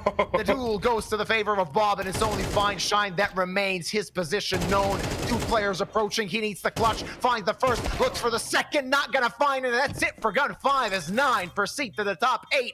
Gun 5 have missed many of opportunities in this competition. They did not have a chance on Nuke this time around, and their streak of playing 3 overtimes on this map ends with a defeat to 9, and Gun 5 eliminated. 9, we will see them in the top 8 deciders. Well, 9 continue their reign of terror for casters everywhere, being an impossible name for a team. Not even Gun 9. Gun 5 obviously are exiting their way out, and it's well played by 9 to be able to rally after a very disappointing Inferno, get so many rounds on their T side. Very, very strong 8-4 start to their first half here on Nuke. And then they come over here and they're like, yeah, okay, we can clutch this one out on the CT side, clinching the map, clinching the series. It's never easy for 9. I've noticed this in their games. It's 11-13 in the best of ones, and they end up dropping them. Then the best of threes always, almost always go 2-1. Obviously 2-0 over the Valkyries earlier on to start their win streak in this tournament. But now they show up in the top 8. I think any team is probably comfortable getting the draw against them. But we did hear in the interview for 9 that they're looking to rematch against Fnatic or ENCE. And those are the likely options for them, given the 3-0 status of those teams. So I guess they already did their homework and figured out that would be a team to watch out for. So as you can see, we have 2 more squads left to say hello to in the top 8 and 2 more to say goodbye to, as we do for Gun 5. Unfortunate for that, Eastern European mix, but they will have to go back to the drawing board. They will not be the conquerors of Prague after all. Yeah, it didn't really go the way they expected, and this entire tournament, I would say they're gonna tilt their heads at it, given the fact that they lost a match in another competition just so they can forfeit in this competition. It led them to an elimination match, and now they were eliminated. I wouldn't even say that the margins were slim. In the end, we were sort of correct that if we go on map number 3, that 9 should be the favorites coming into Nuke, given the messy form that Gun 5 have had. And the problem is on Nuke, their CT side simply didn't work. It was not the same. It was not even near from what we've seen, even in the matches that they've previously lost. And as you said, back to the drawing board, they need to think things through and see what went wrong in this competition. Yeah, I mean, I hate to be the bearer of bad news, but I don't know that Gun 5 will get an opportunity to think things through too often, as they are at a LAN currently. 4 further matches need to be played there on that squad. So, they've got a lot of stuff to do, and sometimes it's hard to take a break from the Tier 2 circuit. There's so many tournaments going on, so many qualifiers, and so many other things that you got to concern yourself with when you're below that top 50 in the VRS, and they are going to descend down to maybe 65 or something of the sort. So it's a bit of a crushing defeat there. Only 2 VRS points separated these squads when they met today, and now it's going to be a lot more than that, with 9 going up by at least 1 placing based on that. So solid play from the European Combine. Look forward to see them again in the top 8. And while I don't think they'll be able to necessarily make it out of LAN, they have at least proven to me that they're able to, rectify issues, come back mentally after a drubbing of a loss on map 2. With a narrow victory on map 1. These are the kinds of things that at the very least give you some confidence that they'll be able to put up good games and have a puncher's chance even up against some of the 3-0 teams. Yeah, definitely. I think that 9, even though they will come in as underdogs in those in a decider best of 3, I still see them with a chance to go to LAN. Of course, the chances aren't the biggest, but they've shown in this best of 3 at least that they can punch quite well, and they can fight quite well, and that even though we kind of looked at Gun 5 having good aimers, we we can still say the same about 9, as we had some really good performances from some of their players. Of course, that's it for our first best of 3 to remain until the end of the Swiss stage. So we will go on a short break. After that, we got another best of 3. It's Rush B against Dynamo Eklat.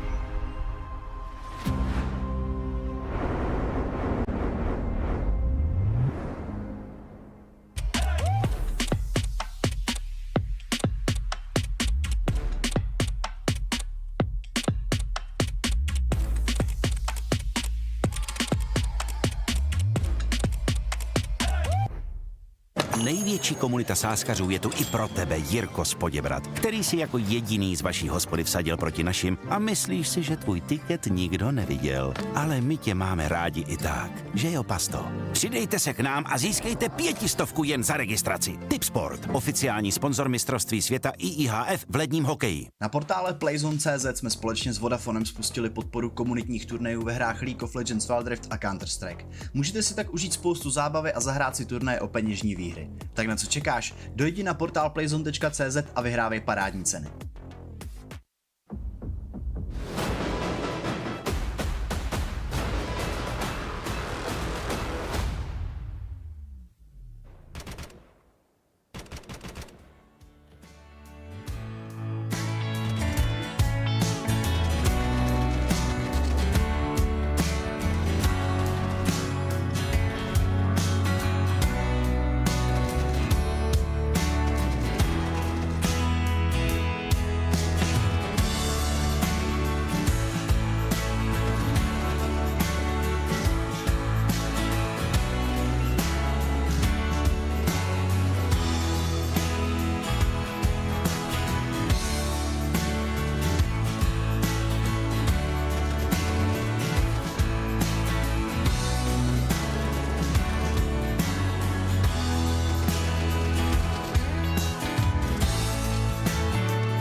Hello, Executor. Thank you so much for coming to the interview. First, after your 2-0 start, you lost against Ents and then forfeited against Navi.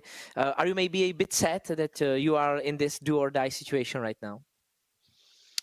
Hello. Yeah, I mean, it's sad, but I mean, we did our best to not forfeit that much against Navi Junior, but it is what it is. We had a lot of tournaments those days, so it was kind of expected in that way that we could forfeit so much. So I think it doesn't really affect us going forward into this match. Are you happy that you are playing a couple of tournaments today or in these days? Are you happy to be playing a lot of matches, or are you maybe tired in this time of the season? No, definitely not tired. It was the thing that we lacked during 2024. And we had almost 0 tournaments for us, so it's enjoyable time for us now. Yeah, you are playing Dynamo in the next match. Are they your favorite opponent to play against out of every opponent you could have get? I didn't watch what could we face else, but it's definitely one of those comfortable opponents for us. Yeah. What do you think will be the most important thing in today's match? I mean, we had a good match against them recently, so I think we just need to keep it up, play simple, and play like ourselves, play with fun. Yeah. What is your current form? You are saying you're playing a lot of matches. So are you on a streak right now, on a roll, or it is the difficult time right now? I mean, it's not difficult and not really. How would I say? I mean, it's somewhere in the middle. Nothing. Yeah, in the middle. I mean. Yeah. Okay. When it comes to the opponents you would play in matches or in playing a match, is there any opponent you would like to dodge? Because there is Ants, there is Fnatic, or there is Navi Junior, for example. Nah, we are ready to beat anyone. Okay. Thank you so much for the interview and good luck. Good luck. All right. Thank you. I mean.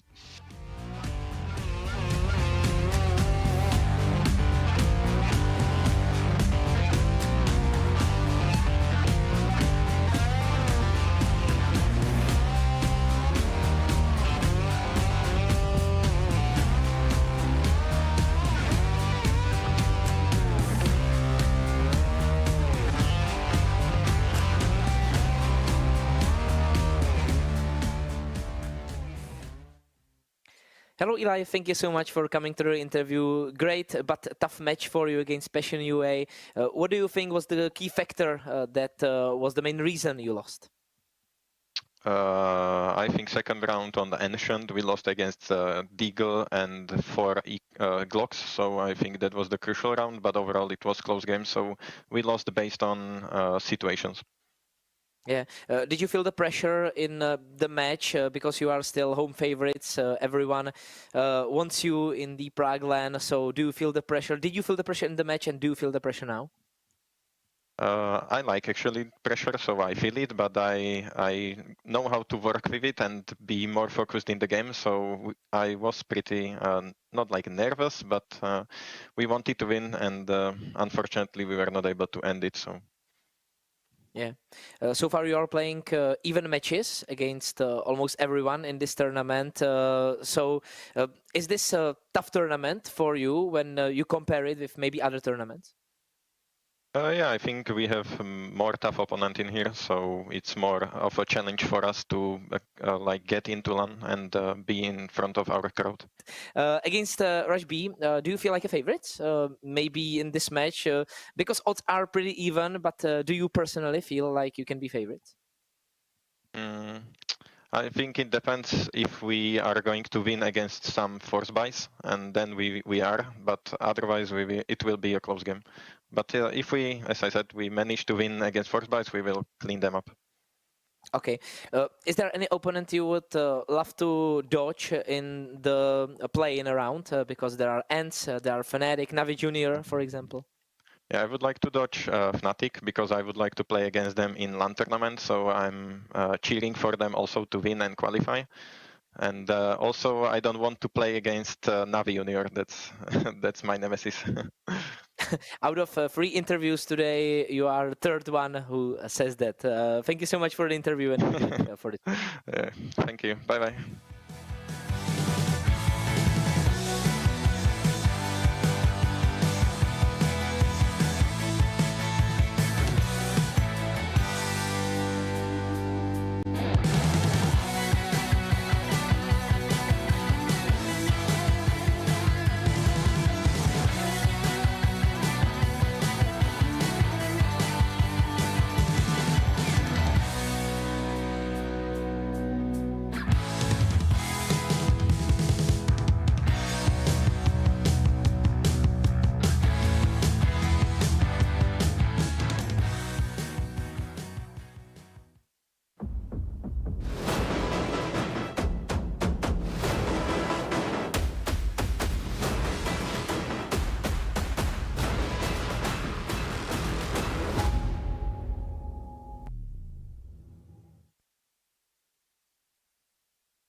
Welcome back, ladies and gentlemen. Another best of 3 is ahead of us as the Protectors of Prague are trying to stay alive, rather, in the competition. Rush B, their opponent in this best of 3. Luba and Prono are here to bring you all the action. And I mean, I'm very curious to see how these two teams are going to look, simply because everybody has expectations about Dynamo, but Rush B have proven to be really a tough opponent in all of the matches they played so far. Yeah, it's interesting because Rush B have been so, I want to say, potentially deadly, honestly, for anybody that they go up against. We were really looking forward to that Navi Junior match, which unfortunately was forfeited on the behalf of Rush B since they had a scheduling conflict, which is unfortunately fairly common in Tier 2 spaces, especially, you heard it there in the interview, Executor talking about how, man, it's really hard to find any time to do anything other than play Counter-Strike, but we prefer that to not having anything, to having a dearth of matches, right? So as we get into our matchup here, we got Kinky on your screen. We got eLive on your screen, the projected IGLs here of the squads. And as a result of the leadership of these two squads and also the firepower behind them, I want to say Rush B looks like a scary opponent, but I'm glad that eLive had some confidence that if they can control the force buy, if they can control the chaos that is being thrown at them by the side of Rush B, well, maybe Dynamo Eclot can make it to the top 8 and potentially to LAN after all. Oh, yeah. I mean, things were up against them. Their chances were not the greatest when the tournament started, and now they're in a situation where they need to win 2 consecutive best of 3s. I mean, they've proven their worth so far. It's something that we can say. They've proven that they are a team that can do some damage. However, I'm very curious to see, well, for starters, I'm curious to see how the map pool is going to look in this best of 3, because that's going to give us some information about actually how the dynamic of this best of 3 is going to go. And here we go. Picks and bans. Of course, default bans, and I would say relatively expected to see Dust 2 and Nuke out of the picture. And the first map we will be watching will be Ancient. A solid map for Rush B, followed closely by Train. Big dubs here for Dynamo Eclot. They own this veto, as their permaban is one of the maps that Rush B enjoys, but also they're one of their perma picks of Train, what they've had really great stuff on recently. That is something that Rush B have to leave open, and they have such a poor record on Train that this particular decider here of Inferno may not even be necessary. It all comes down to how good Rush B look on Ancient, and they have looked pretty good so far. So I'd love to see them take to that center stage, take us to a 1-0 start for Rush B, the slim favorites for my money on this overall match. And then after Train comes and goes, we can see, separate the boys from the men, so to speak, when we go to Inferno. Yeah, and Rush B have played well in the previous times. They, of course, it's hit or miss from day to day, but they do manage to get a few important wins in other tournaments as well. And they played actually each other about a week ago, and Rush B got that best of 3, 2-0, though Mirage was played, not the maps that we previously mentioned, and Ancient was one of the maps played, though it ended 13-9. So we can expect some damage dealt by Dynamo Eclot. We're going to see what they can do. And what I'm curious to actually see, given the fact that they lost Ancient last time they faced a week ago, Rush B, did they fix some things? Did they adapt? And how good their adaptability is? And look at that, even odds brought to us by Tipsport. And this is something very interesting. This is not something I think we've seen so far. Even odds and the same odds for whether or not we go to a decider. That is really interesting. The most tight series projected by the bookies so far. That's some good stuff, man. That's some really cool stuff. So I agree with the general assessment. I would say Rush B are still the slight favorites, but just like with 9 against Gun 5 that we saw moments ago, the veto may play such a part in here. And I think that's why, one of the reasons why eLive had such confidence going up against these guys. If they can control the force buy, if they can contest, if they can enjoy the fact that they're sponsored by Burger King somehow, then they're going to be just fine, man. They're going to be well fed and ready to go. Yeah, hopefully that could be a contributing factor. They are ready to feed on Rush B. However, Rush B is no slouch. They do play quite well, and they've shown that so far in this competition. Speaking of this competition, of course, both of teams have lost 2 matches, though we can say about Rush B, they had to concede one of their matches. So, we'll see what that actually tells us and how good they can be. They didn't really fight against Navi Junior, given that they had to concede to a default win and put themselves in this situation. I mean, when it comes to that best of 3 at Detour, enjoy your lunch. Maybe he should have done it a bit earlier. Yeah, come on, man. To be like me, you eat between the rounds, not during them.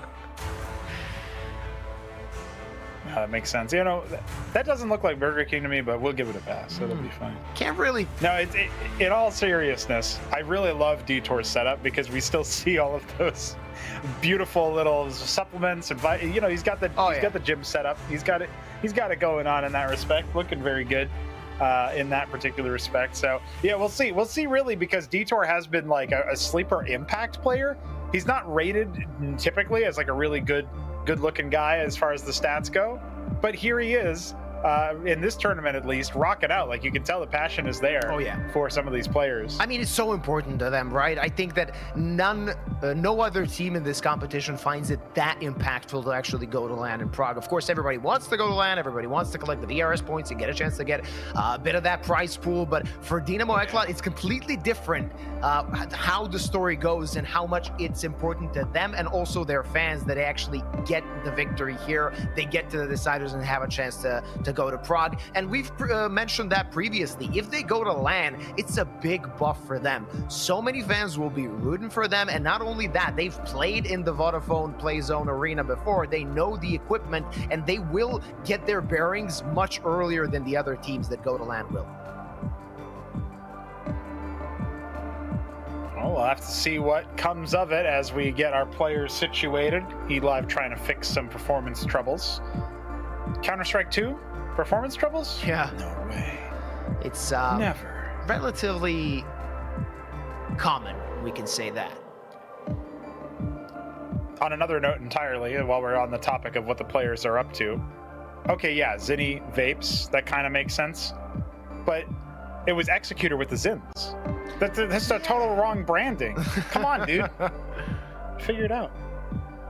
Not something. In all seriousness, Zinni and Texi have been super strong on the side of Rush B. They are some of the scariest looking riflers on the server.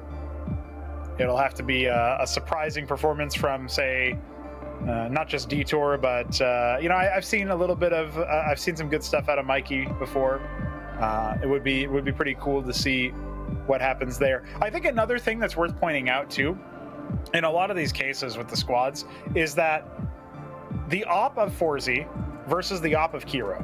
These two snipers play totally differently, and I think part of that is because Kiro very seldomly gets the op due to the brawly nature of his squad. Yeah. So his stats look underwhelming, but when he, as far as the sniping is concerned, but when he actually has it, he can do some miraculous things too. So there's not really any one head-to-head matchup where I would say, okay, these players are clearly better than these players. Insofar as man for man, it seems like, you know, obviously Zinni and Texi are looking pretty good. Obviously, we got Kiro's op that can be impactful when it actually happens. And, you know, then you think about, you know, Kinky for Elive as far as the head-to-head there is concerned. You know, they're pretty neutral on the impact at best. So overall, this is a very even matchup. We saw that reflected in the odds. Tactically, I think Dynamo Club might have a deeper playbook. But when it comes to the gunfire, the firepower, that could be a very, very different story for Rush B. Oh, yeah. That's something that kind of Dynamo, they need to annul. They need to find a way for Rush B to be shut down individually. This is sort of a similar situation that we said for Gun 5 when they played 9. You need to find a way to destroy their main men, the confidence of their main men, kind of not let them make the plays they would like to make, those Puggy style plays that can actually win them maps, win them important rounds. That's something that Dynamo need to assess as soon as it starts to begin, or rather as soon as it starts to happen. Yeah, as soon as you see a change of pace from the side of Rush B, as soon as you see them try to make alterations to where they're sending their stars on the CT side, where they're deploying it, because that's another thing. On the CT side, they'll also go for force buys very regularly.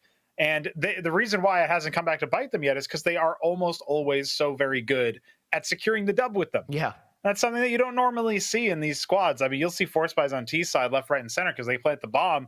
They get a couple of frags. They're going to be happy with that. The CT side, though, it does happen. It's just way more rare, and it certainly is way more rare to find runaway success. So as we get ready to get started here, the server had to be restarted. Everybody's getting back into the swing of things and testing out their performance. Smiles on the side of Dynamo, smiles on the side of Rush Beat. Everybody having a good time there, cracking jokes, waiting for everything to get rolling. It's something it's worth noting here, I think, between these two squads that Rush B are looking for, being a staple in the tier 2 space. Yeah. Rush B are looking to, cement themselves as a squad that you're going to hear about if you're following this level of Counter-Strike. Dynamo, you could say the same thing, but they're also hunting for a little bit of pride, national pride, as 3/5 of the squad are from the Czech Republic. Yeah, it's very important for them to kind of perform in front of their home audience. I don't want to say the home crowd because they still are yet to secure their place in LAN, but a lot of people from the Czech Republic are watching the stream and they really wish for the best for their team. Of course, we're going to see what's going to happen with that. Sadly, we just got info from our production team that we're going to have to wait a little bit for this match to start as players are having some connection issues on the server. The server needs to be changed, and that's going to take a few minutes. So we are going to go for a very short break. We'll be back with this best of 3.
And we're back to bring you all the necessary action of our second best of 3 of today. After a short technical delay, the players have connected and everybody is ready to go. The Dynamos start on the CT side as expected, as this is the map pick of Rush B.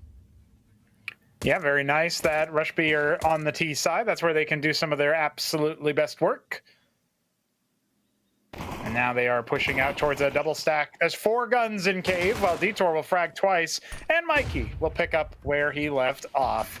Well, look at that. Just like that, we've got a 2v4 onto the B-bomb site. Kinky will be first point of contact. He does clear Nubik, and Kiro is able to trade Elive, so now in a 1-on-2, anything's possible in a pistol round, Yuba. Oh yeah, Kiro could still pose a threat, but players grouped up in cave, ready to receive. He sees them both, still tries to repeat. That was overzealous, but somehow stayed alive. Flash down, so is Forzy and Kiro! Oh! That's a clutch and a half to begin a best of 3.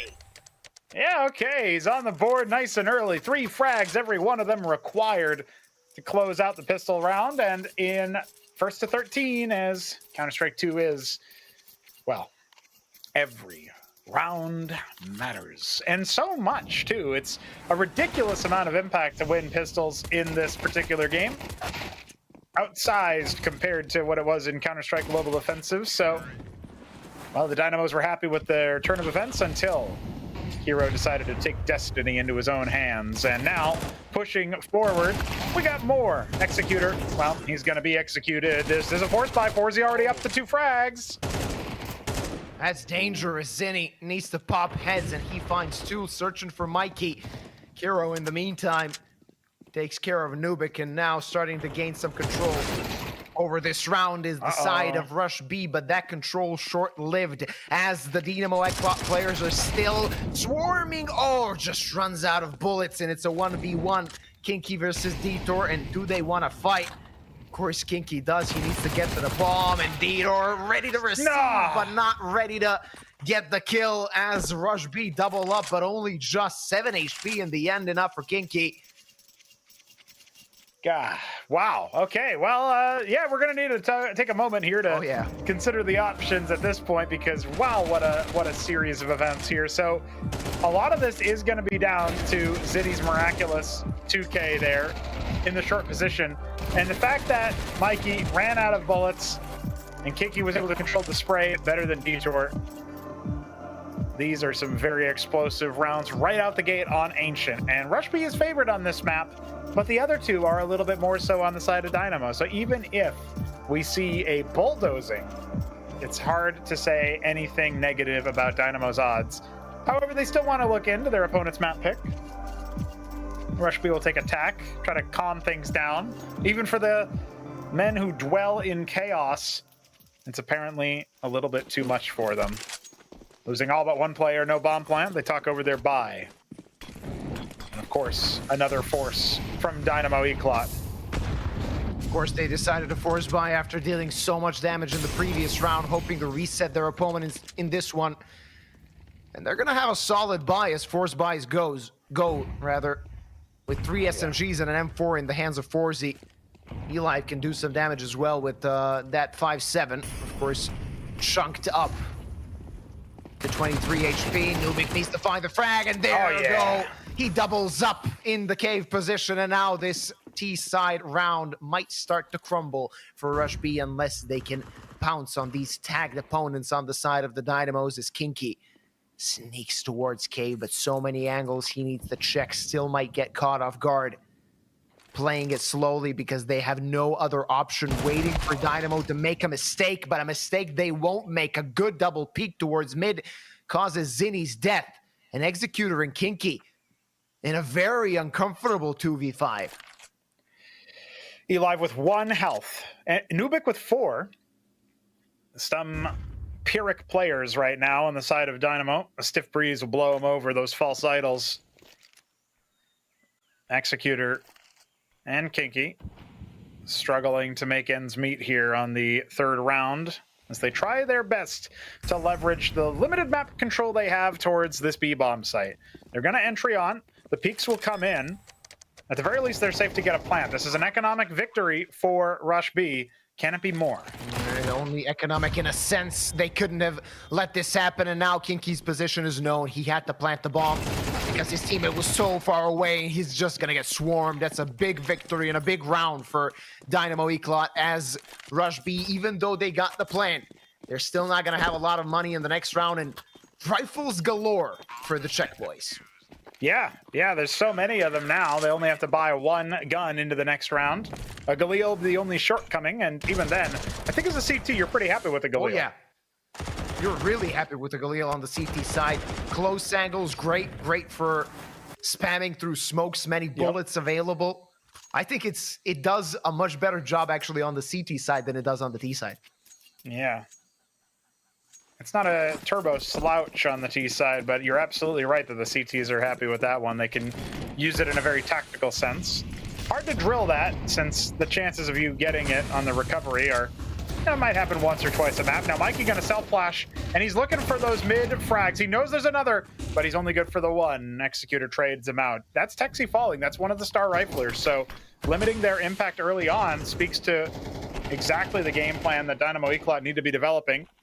It feels like they should be up 3-0 right now, but that's not the case. They're only trailing by 1 round at the very least, and they're looking good to close this one out. Forzy, can you do it? Yes, you can. A double kill in Red Room, painting it the same color as his team's logo. Now a 2-on-4. And it does seem like an unwinnable round for Rush B as they've lost control of the bomb and basically in CT spawn. He said the words, yeah. Caster Curse. The peoples All of I did the was Czech think Republic it that one will... round on Inferno and it was gone. So I don't know. I feel like our power is too great. Nah, we can't jinx it. Oh, all right. All right, you play with fire, you get destroyed. But that's going to be just a short-lived victory as Dieter's spray is going to hit both heads. And it's a tied game after 4 rounds played. Feels like maybe they could have sent something Nubik's way, start chucking rifles at him, but that's all right. Coffee for Kiro. As he's checking out his options as well, warming up into the match. I guess that could be tea. I was thinking it's definitely coffee, but at this hour for the Euros, maybe it's tea. Yeah, I would assume so. It makes a bit more sense. You never know. Some of these menaces will stay up until 3 a.m. They do need their caffeine. Caffeine? Caffeine. Yeah, I said caffeine. So do we. So do we. And Rush B. Tactical pause. This is not a good situation you want to be in at the start of a map when you have only 1 tactical timeout left. Yeah, it's not been that many rounds, so maybe they're feeling a little bit late to warm. We're going into the 5th round. It's not like those timeouts reset on the half. Only time you get 1 more is in OT, so it'll be the Glocks for the extended timeout here. Rush B. Let's see if they can overwhelm a player or 2, steal a rifle away. At best, what they can hope for is a bomb plant running straight through the flames. But gunned down by Nubik, and Didor will get a team kill in the end because why not send your teammate to the Shadow Realm? Blink and you miss it. Not much of a timeout after all. Train looms on the horizon, as you can see there, with Inferno, our decider if we need it, in this second best of 3, which is an elimination game, as well as an advancing game, a do or die. Yeah. That's something you see every day. 2 teammates getting 3 frags each. That's right. Though, I would say the Nubik is pretty happy with what he got. 3 kills with an MP9. Pretty useful at the current state of affairs in this economy, as they would say. And a change of pace from Rush B. They want to swarm to the A side, and that's going to happen. Smoke to CT, smoke to Donut, and they can get an easy bomb plant here. Oh, Texi through the smoke takes down 2, and that's round over. Yeah, I think you got to start canceling plans. Call up your babysitters, tell them to go home. Dynamo have to fall on back. That will be a bomb plant and a round win. Rush B striking back to keep us neck and neck. Still keeping 3 members alive is good. There's not enough money to justify a hunt here. Even 1 player going down for Rush B would complicate matters going into round 7. So they'll just post up and retreat. Scavenging a little bit of utility here and there. I love that they throw away the incendiaries like, yeah, we don't need them. I have a molly. Yeah. You don't want to use that. It's simply not nearly as good as the molly. If people are asking why would you throw away $400, that's the reason. It is an inferior product. Oh yeah. Put simply, it doesn't spread as far. Who knew that like a well-made incendiary grenade is worth less than just a lot of gasoline in a bottle. All right, let's see what's gonna happen here. Detour in trouble, good only for one. And Eli got taken out, and this quick pace from Rush B is paying dividends so far. Mikey, he's gonna have to do a lot of work. He has support from his teammate, and the M4A1Ss are just hitting shots. It's a 2v2 still around to be played. Mikey manages to escape through the smoke. Forzy, now it's time to pounce. Already found one frag, but from Temple he goes searching for another, and this is gutsy, but it's not gonna pay off as Kiro gets taken out, and it's only Kinky to remain, and they know his trajectory. They saw where his teammate was going, and they have the idea of where the last Rush B player could be. Well done from Dynamo to stay alive in this round after the two players were overwhelmed, but still they need to deserve it. Mikey, though, good positioning, good rotation, gets fourth on the board for Dynamo. Yeah, and they have enough money that losing an extra player here, normally you want to keep 3 alive on the CT side, losing an extra one doesn't make too much of a difference. They can keep investing for this round and probably the next, barring some freak occurrence. Still an uphill battle here for Rush B. The lead escapes them. They had tied things up just previously. We start to ask questions about how much more ahead Dynamo could be if they hadn't dropped that pistol or that force buy.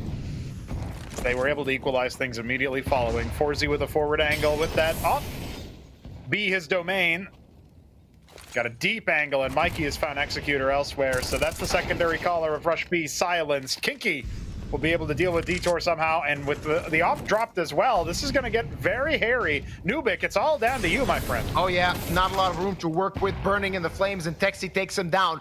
Good rotate from Eric Sith, but completely blind. And on a silver platter served to Texi. He's going to play with his food for a while, but still going to convert the frag, and it's going to be an even scoreline. Just a question, will they try and hunt down Mikey? The answer is no, because they don't have money. They're going to save these AKs, and Mikey is going to have his. But Rush B firing back. Well, we are neck and neck for sure, but I feel like this is the end of the line for Dynamo, because I mentioned barring a freak occurrence, they'll be able to buy into the next round. That freak occurrence is people going for a retake 1v4 when Mikey's elsewhere. So that was not a decision that the Sith made very intelligently. As well, you know how they function. I mean, they have a lot of rage in them, so sometimes it makes you stronger, sometimes it makes you commit to maybe poor decisions. Let the hate flow through you, Eli. That's actually a pretty good impression. I mean, for a moment, I didn't understand who it was, but the perks of being a voice actor. We got 4 for 4 here. Tie game. And there will be rifles, but no op. Forzy will have to make it done with the A1S. Mikey, he's dueling in mid. He's been dueling all game long and coming out ahead, but Eli gets traded. And remember, Mikey's pretty low. Forzy, at the very least, blind though he may be, it's a total chaos, a bedlam in the middle of the map there, but it's all right. Dynamo are running amok. Detour buried in. Oh, he's definitely going to be good for at least one frag here. And look at that, the cleanup from Forzy afterwards. There you go. Dynamo back on the board and an op in Forzy's hands. Well, I guess they're looking sharp. We'll just keep trading rounds. Yeah, I'm loving good for everybody else watching. This is so entertaining.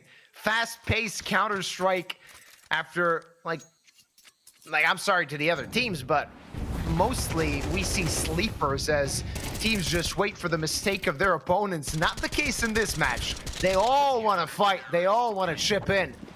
And that's the case for both teams. Well, it'll be pistols for Kinky and Executor, Tech 9s, but it's AKs galore for everyone else. Utility very limited here. If Rush B want to make something work here, I think they have to play contact, unless Dynamo give up the ghost here on the B-bomb site in these forward positions. Nubik has played pretty well as that cave player. His position has been under duress as well, and I gotta extend some sort of props to Mikey, because he has been controlling middle very nicely. Elive, it won't look like it based on his scoreline, but he's been high impact in that position as well, frequently being traded so Mikey can escape. Here we go, the rundown, the bomb is spotted. Elive with a two-man spray down, and well, that certainly complicates things for Rush B. Let's see what they can do from this position. Yeah, now they put themselves in a corner, though Zinni breaks through that corner as Mikey hits the deck. 3-on-3, bomb get planted. Nubik finds an important frag, and that gives them a platform to stand on for this retake. Both players playing from Donut as Nubik wants to take care of one. They don't yet know the position of both players, but soon they will find out. They're going to have to hurry up if they want to get a chance to get this retake, as the bomb has ticked to half. Dito just waiting for a peek, not getting it so far. Zinni finds an important kill, and Dito needs to strike, but the clock strikes midnight for Dynamo as they lose another round, and again, the game is tied. And, you know, I think the money is finally coming to a close here for Dynamo. They will have some cash. They should probably at least invest down to the 2K mark on everybody, but that's going to look like a real ugly buy. And Rush B, they are masters of controlling chaos, continuing to make matters worse and worse and worse, economically speaking. The beauty of Counter-Strike's economy, as complicated as it can sometimes be, is that even in these back and forth neck and neck games, there have to be some heroics at the end of the day to win with a low buy. Attack pause for Dynamo. The third expended on the first half, but at the very least, Dynamo has 2 left, whereas Rush B only has the 1. Yeah. Now they're in their element, though, smiling. They know what that tech pause means. They know people take tax to talk over economy, talk over buys, make decisions. Just curious to see again how Mikey died in that previous round, thinking of it, because they had the information necessary, and Zinni he just threw himself toward the site, and Mikey's demise kind of led to that downwards trajectory for Dynamo. Right. And it would be so important for them to win that round, not only result-wise, but also economically speaking. You can see their buy-in is far from perfect, as utility is not the best. Executor through the broken smoke gets taken down by Elive, and that's a +1. Important one at that, almost an all. There you go. Zinni takes down Mikey, and one player also low. As Elive on 22 HP with an SMG. Can't really hope for a fair fight. No, and he doesn't exactly have the shadow advantage with that big old light sticking out. Detour and Nubik are going to combine for a push through cave. That'll clear out this position here, at least be aware of what's going on. Hold them, retake some map control. Oh, Nubik, this is so dangerous. I think he heard something or thought he was rubbing up against somebody. And he was. 3 Ts, in fact, only sees 2. This is definitely going to be that B-bomb site, the target. Could Rush B finally chain 2 together? First time since the pistol. The drive-by from Elive. He's still going. He wants more. He needs more. Too far from the rifle, and now he's going to get taken out, and Forzi knows there's no hope in this round. He is a dead man. Just you wait for that peek from Kinky. He's going to be his Undertaker. As I said that, Forzi's 6th sense started tingling, and he knew where he was, but so do the Rush B players. He needs to commit to this round. There's no escaping. There's no saving that up. Forzi is going to get the flick, but with so little time remaining, he needs to throw himself to the site. Finds one more. The last one too far away. No chance of getting him. That's a lost off for Dynamo. That's a 1 round for Rush B. Yeah, he'll get some nice little flicks there. It'll look good in the replay package. And he does stop all of the guns from being saved at the very least, but he also loses his own op. And it's not like anybody's at max loss right now, Luba. This has been a very back and forth round by round game. Nubik abandoning his position at the worst possible time and through that smoke so he could reload. That was such a slim margin. If he just sprays the right way, if he aims the right place by circumstance, he could clear multiple players in that position before they even knew what hit them. So, good composure from Rush B under pressure as mid is once again under attack. Mikey sees something through the smoke before he's flashed. And it's good at least for one, but Elive not able to use the FAMAS to good measure. Nubik is going to push out behind Zinni. This is a potential game-winning push, map-winning push. All right, not going to happen. They're looking for 6-6. If they can do that, then their T-side can run away with things. We've seen Dynamo be so successful as a unit. Oh, Kiro, though. He's still firing. He's still fragging. At least doing his best. 2 on 3. He's dialed in, but now he's surrounded. They're just tightening that noose, and there was no hope for Kiro to find a frag. It's all down to TechC with 32 HP. It seems that we are going to have a tied map at the half. And what better way to look at the first half that's been so neck and neck this entire time? Why not end it with no advantage to either squad? Well, TechC has a very slim chance of changing our minds on that, and he is coming in through with an angle, but he's spotted by Forzy, and that's all the info they really need. Rotates coming in. Detour already at CT spawn, and Tex sees so many angles he needs to check. He does have a smoke, and that could give him something to play around. Though Detour wants to fight. Fight he will. Gets the frag. 6-6. Half done on map number 1. Hej, šéfe, dostanu vás ven. Tady máte Red Bull. Co? Dávám křídla.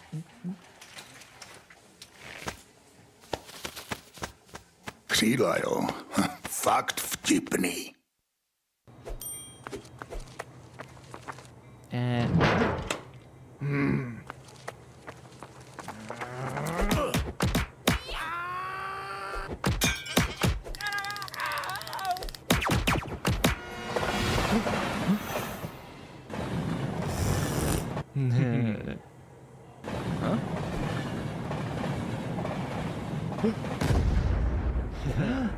KFC patří ke hře.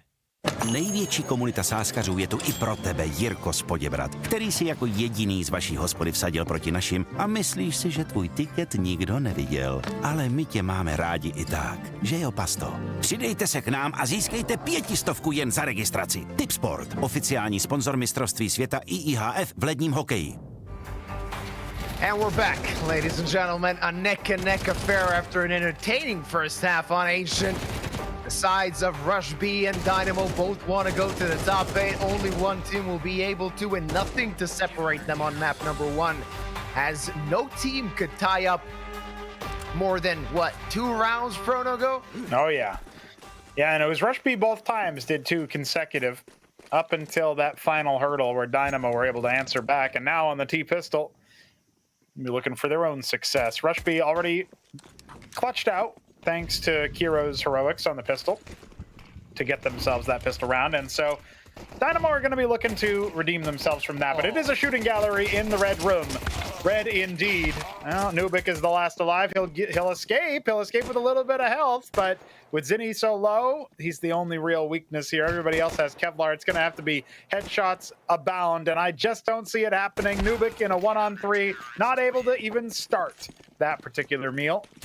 He did well to get out of there in the first place. It was a 1-on-5 to start with, I believe. So miraculous stuff there. But nonetheless, Rush B will secure the second pistol.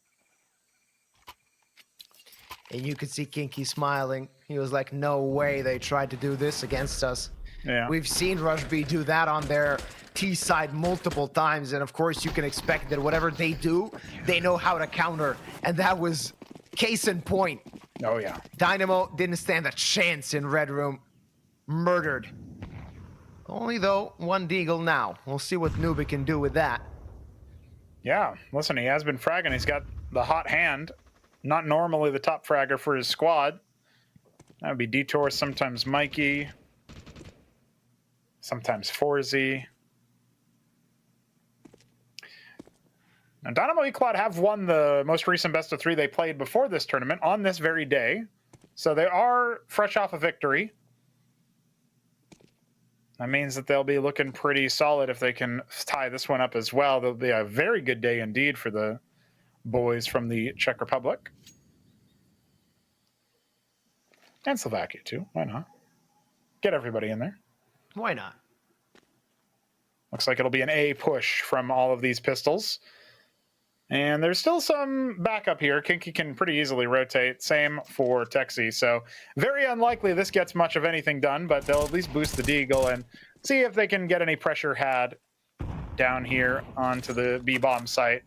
Kiro is first to frag. They'd probably want to stay clear of him with all the pistols, as he's got the SMG for farming that cash. 30 seconds left on the clock. This very prolonged tactical timeout here is slowly being collapsed upon by the CTs as Rush B are looking to convert their pistol round win with Dynamo, just looking for any damage they can get, and then the full buy afterwards. Yeah, seems like an easy job for Rush B to close this out. Of course, the Deagle has to find something, and it did find one frag, searching for more, but he's gonna get taken out. The SMG collecting 3, not bad at all.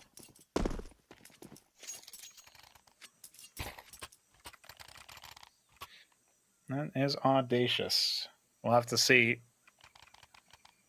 what happens going forward between Mikey and Detour and Nubik now, all going after the much vaunted top fragger position there.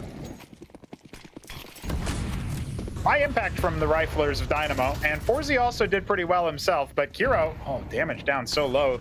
Elive really does like to take mid with pace. Now, it doesn't matter what side he's on. A lot of resources expended on that middle position. 8-6, Rush B.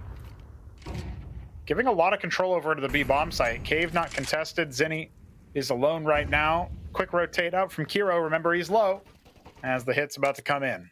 Oh, yeah. Not going to be easy. They have a smoke to use. Maybe halt this approach. Zinni, good for one. Gets taken out. Nubik indeed are less than half HP, so it's not going to be completely easy for Dynamo to hold control of this side, especially now that they've lost Mikey. HE grenade, with that spamming, is going to do some damage, and this is very difficult, a site to hold for Dynamo.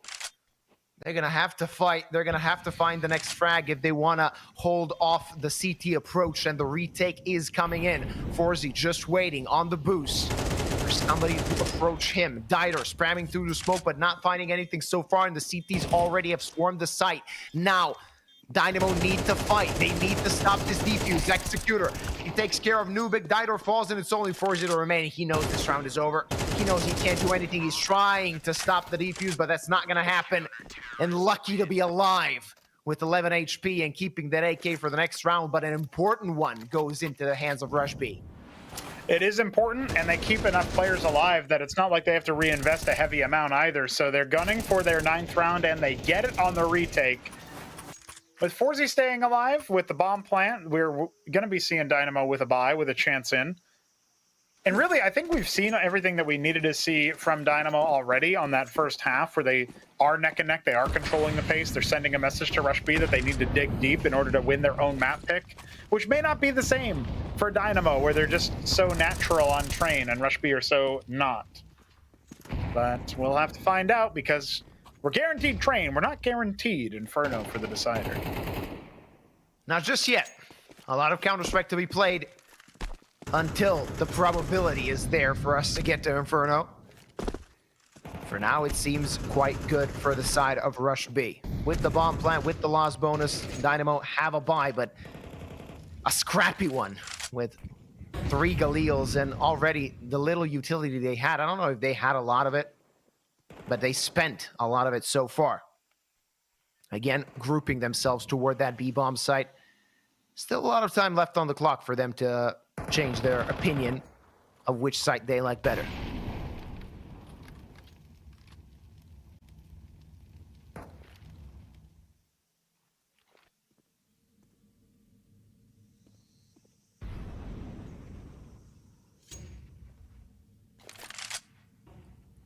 They don't really need to form much of an opinion yet on that, but they are waterfalling towards Texi's position, and This can be very scary, being run down by 4 Ts. Mikey pushing outside A main. Texi is not the only line of defense here, but I don't think they're going to guess him. And look at that 3-man spray down. Almost gets to the 4th. It's all down to Nubik, and he is not good for it. That would have been a 1-on-4 and one hell of a clutch, but instead it's Texi, the highlight man of the match. That is 10 rounds for Rush B. I have to apologize. I don't know what sound came from me, but it was a weird sounding moan. So I'm sorry to. There you go. That's what happens. To the You're just in chat, awe. to the production, and to my co-commentator for that. But that was a beautiful spray down, and an important one at that, as Dynamo have been halted in their tracks, and now in trouble. Now in a world of hurt, as they have that hero AK in the hands of Mikey. The usual suspect, actually, for Dynamo when it comes to the hero AK. More often than not, when they have one, it's Mikey, though the Deagle is actually going to do some damage.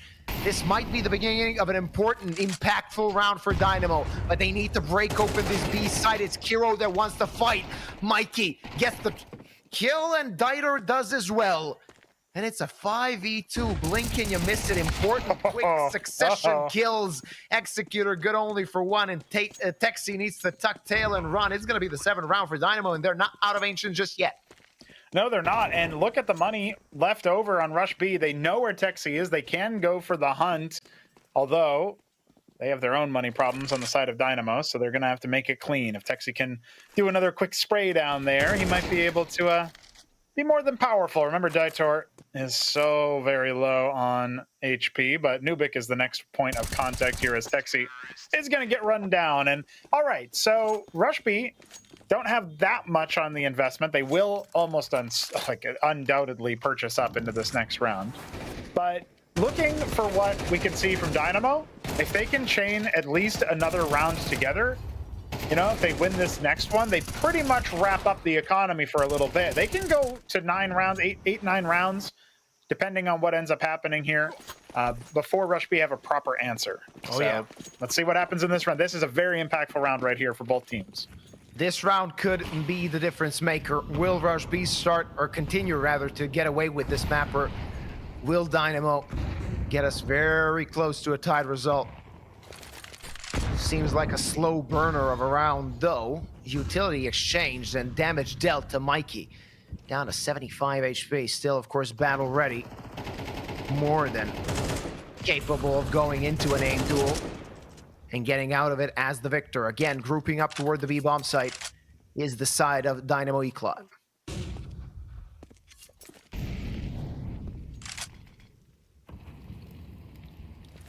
This was a very, very tightly contested first half. Dynamo have admittedly struggled since the half switch, but they seem to be on a tear back. There's almost no utility left on the side of Rush B. They've got 2 smokes. That's it. Kinky can deploy the first of them onto the B-bomb site to continue to defend it with 50 seconds ticking down. And Kiro's up trained on that B main. Detour could be the first, but instead it's just a jiggle, and Elive opens things up. Traded immediately. Will they snuff out that there's plenty more where that came from? Texi, if he faces this position without a flash, he could be dead. Detour not able to do the tripwire. Instead, it'll be Kiro on the peak, and he's brought down. The trade should be good, and there it is. Dynamo have secured themselves an 8th round and broken the economy of Rush B fully. Yeah, completely broken is the money on the side of Rush B. And what does Executor do in this situation? Of course, he can save, but saving a FAMAS and having a hero FAMAS seems a bit desperate, doesn't it? That does seem to be his call, as he's not going to risk it and try and get a better gun. Just going to save it. And the fact that he has 5 kills, I would assume that it is a contributing factor. Like, taking into account the matches we've seen in this competition so far, many times does it happen that instead of saving, players try and go for exit frags, try and do some economic damage on the opponent, try and maybe steal away a gun, even in situations where objectively it's not the best case scenario. And Executor's just going to be happy if he finds a rifle on the floor. Another round for Dynamo, and they're more than alive now on Ancient. Yeah, the FAMAS, I mean, unless you're Monacy, you're not going to be multi-fragging with that thing, so Last I checked, it's going to be a tough ask for any of the players on Rush B to make that happen. I hate playing against the FAMAS. Since the buff it got, I still can't play it. Mind you, I still feel like it's missing the shots that it should hit, but sometimes you just play against a guy that uses a FAMAS and it's like a laser. Pinpoint accuracy. It does feel like it's pretty good, especially with the crouch spray.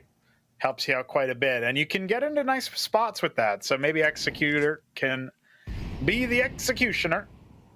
But there's his help over here are just a couple of USPs. First one has already fallen. There's 3 more where that came from, and they're all pretty much wrapped up. And with that, we have ourselves the Dynamo 9th. It will be rifle buys after rifle buys from here on out. Rough stuff for Rush B, as they are definitely still not exactly favored. They are going to have to make concessions in the weaponry department for this next round. No op will be brought out, unless somebody's wild enough to go glass cannon. And then indeed, that's not the case. It's going to be 5 A1Ss.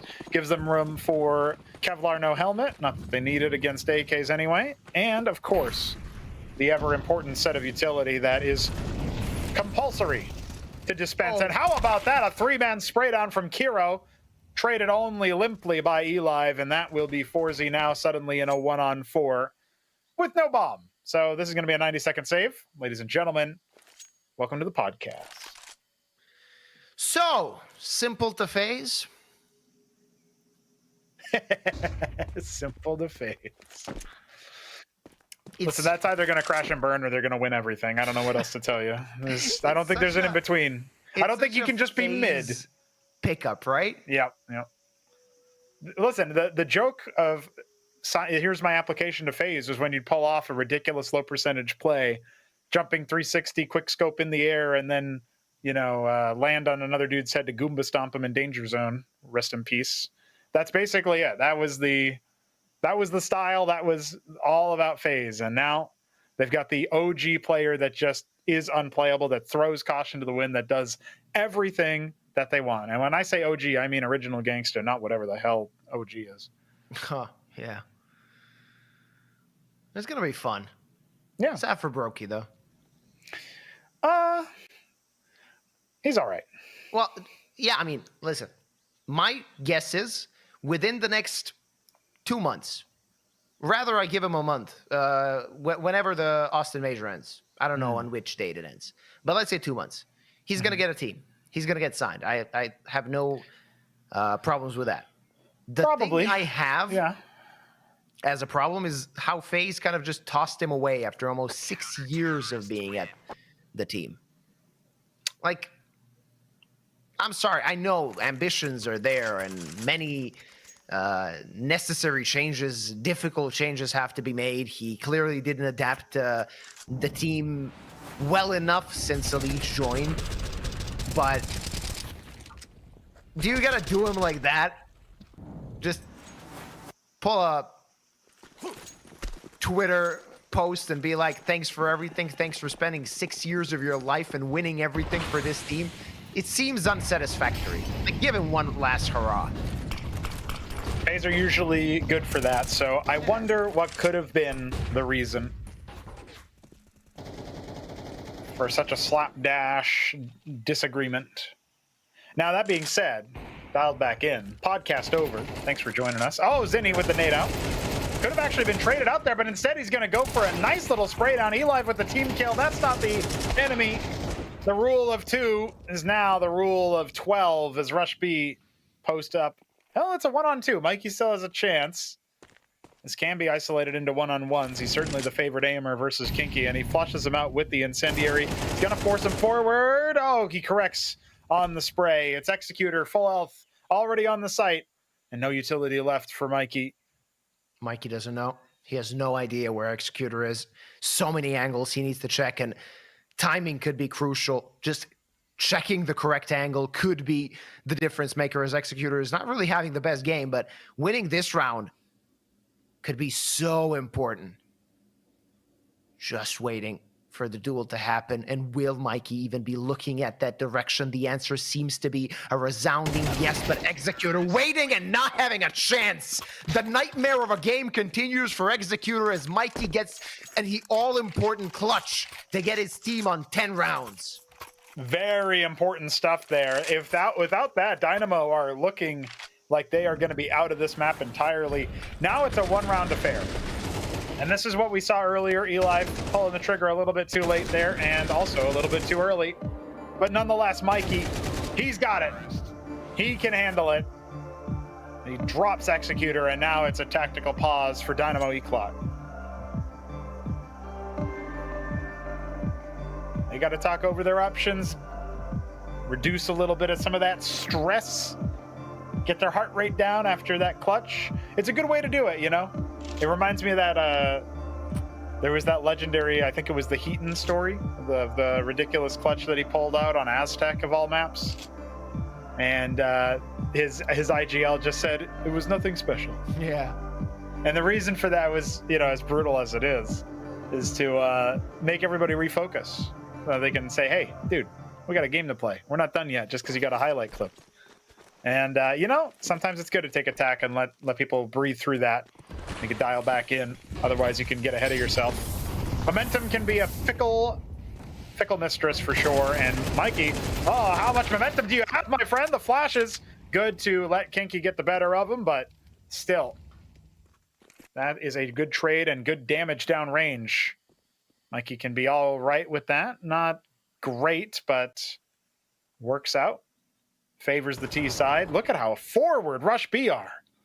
Already down all the way in the swamp.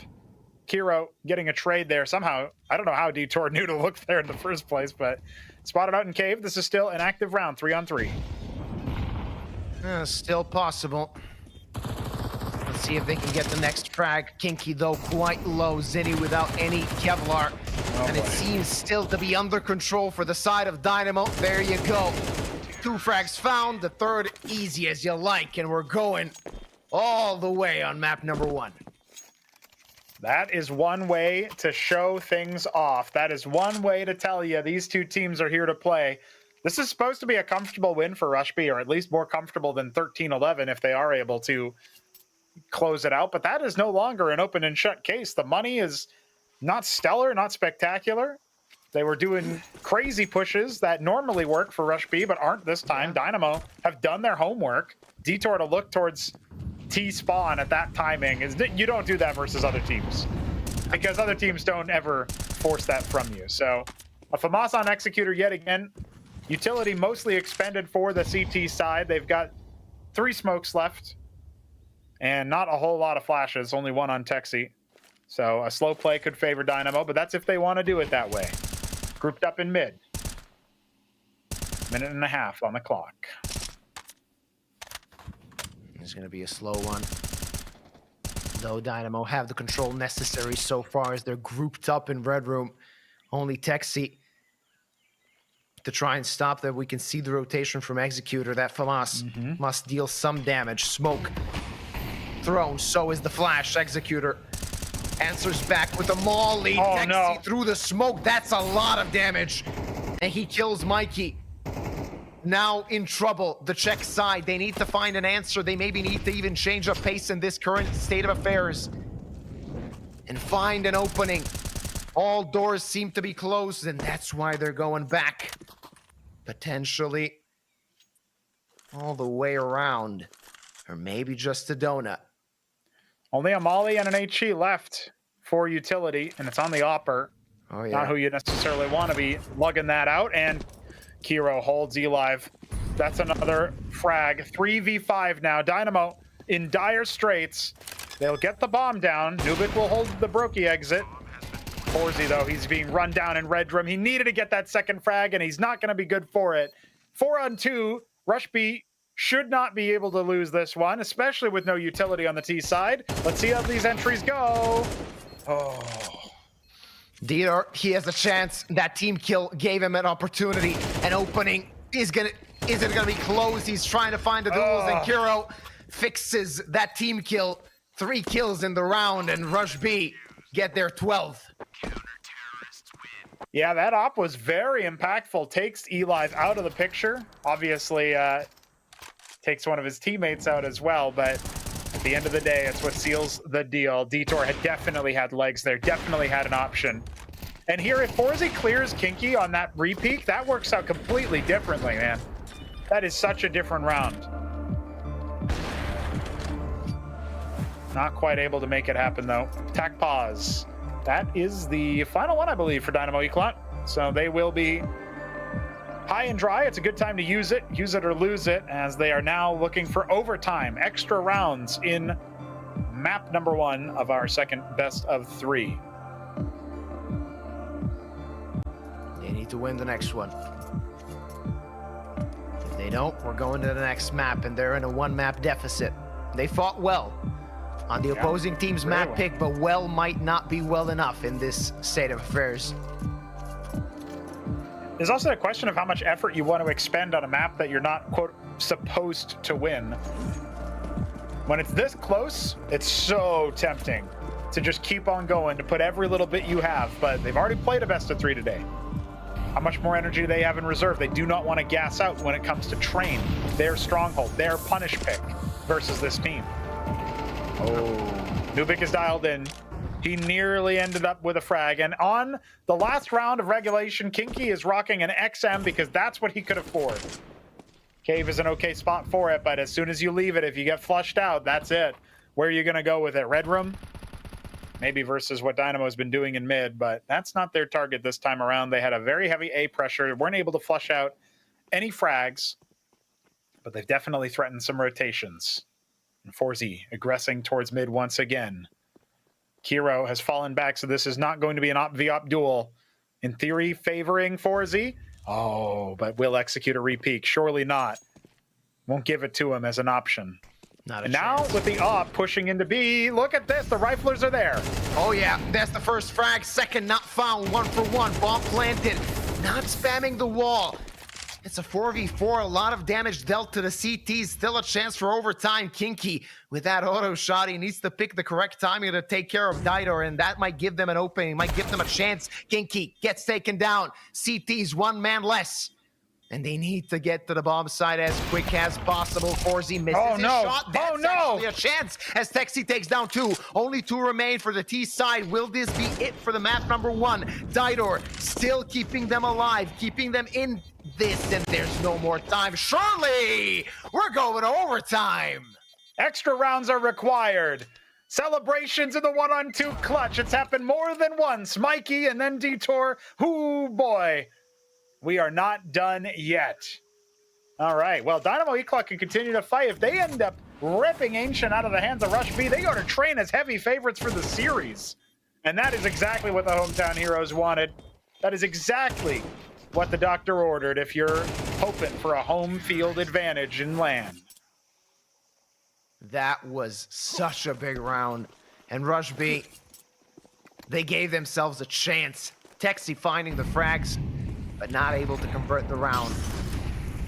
12 all, and we're heading into overtime. Damage dealt with that Molly. Kinky needs to pull back.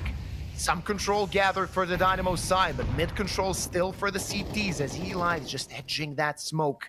Trying to find that first pick, and there you go. Kinky dead. That gives them more room to work with, but still no control of mid. They should focus their attention toward that part of the map as well. I've been really enjoying the strategic layer that Eli has been calling. He does get got by Zinni and Cave, but his antics, his pulls, his strategy, they have impressed me. This is a tie game, but it's been firepower on Rush B that's been their little ace card.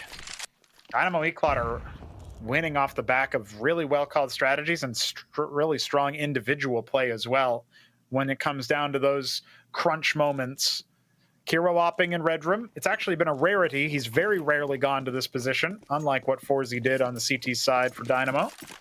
And they are going to stack the B-bomb site with only Executor at half health left on the A site. That's not where Dynamo are grouped up to hit. With 40 seconds ticking down, we are looking at a perfunctory B hit here in overtime to open us up.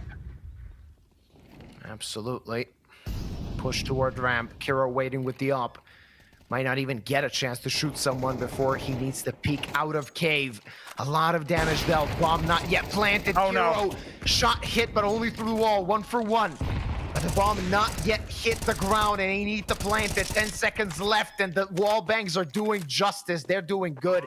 And damage. Look at the HP on the side of Dynamo. This could be a cleanup for Rush B, as they're swarming the site slowly. Zinni, double kill only. 1 remains, and Zinni will take care of Forzy as well.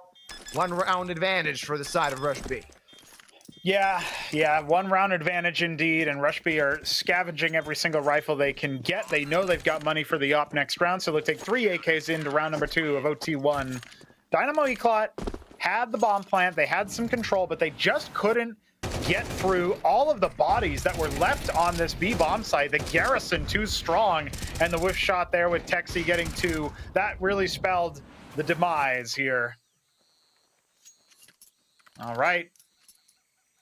13 to 12, Rush B finally get to that 13 mark, but now it's first to 16. It's a very different story here.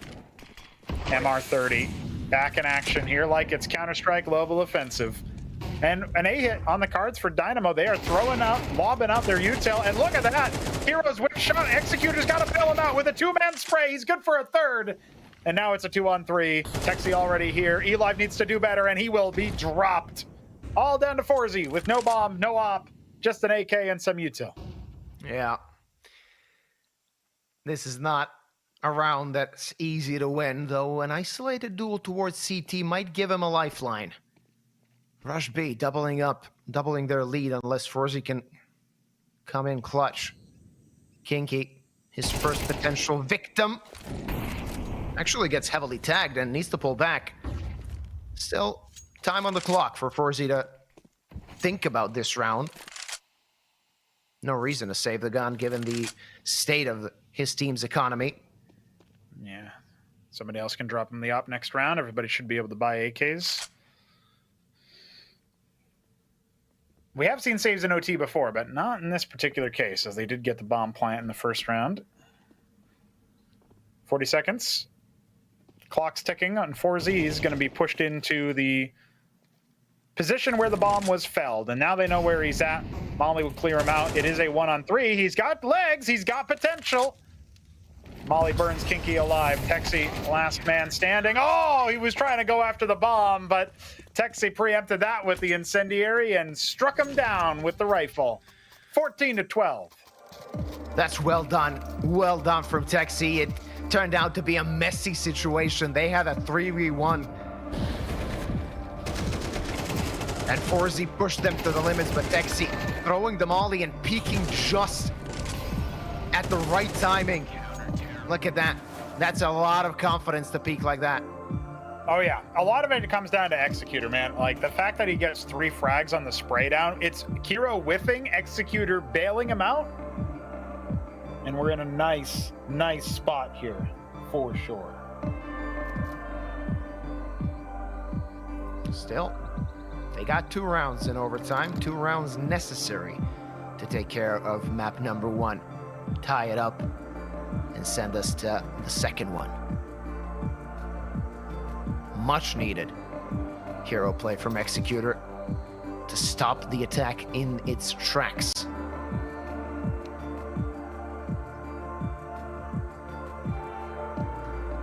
Is this attack pause again? Or a tech pause, rather? It is a tech. Webcam for Rush B needs to be replaced or updated or some such. Will be back, I'm sure, very shortly here. It was waiting until the map was over to drop, but you know, OT, you know, that happens sometimes. Yeah. We'll be back shortly, of course, with continuation here. Yeah. Ancient will, we will all be ancient maybe by the end of the map, you never know. Yeah, possibly. By the end of the day, definitely. Oh yeah. We get to see some highlights from the start of things. Kiro's 1-on-2, 1-on-3 pistol clutch here was phenomenal. We saw a lot of clutches in the series, which definitely makes it very easy to get hyped about where this set is going to go. Part of me still holds out for hope here that Rush B will be able to not only clinch their lead right now, but that Eclot will be able to bring us to a decider on Train. That would be the expected result looking at the veto. And then Inferno will be where we settle the score as after Train goes to the side of Dynamo. In my lovely imagination daydream about this series, we'd get a nice little map of Inferno and see who's really fit to continue their conquest, or in Eclot's case, their quest for defense, for protection. Still, Eclot are in it, but only just.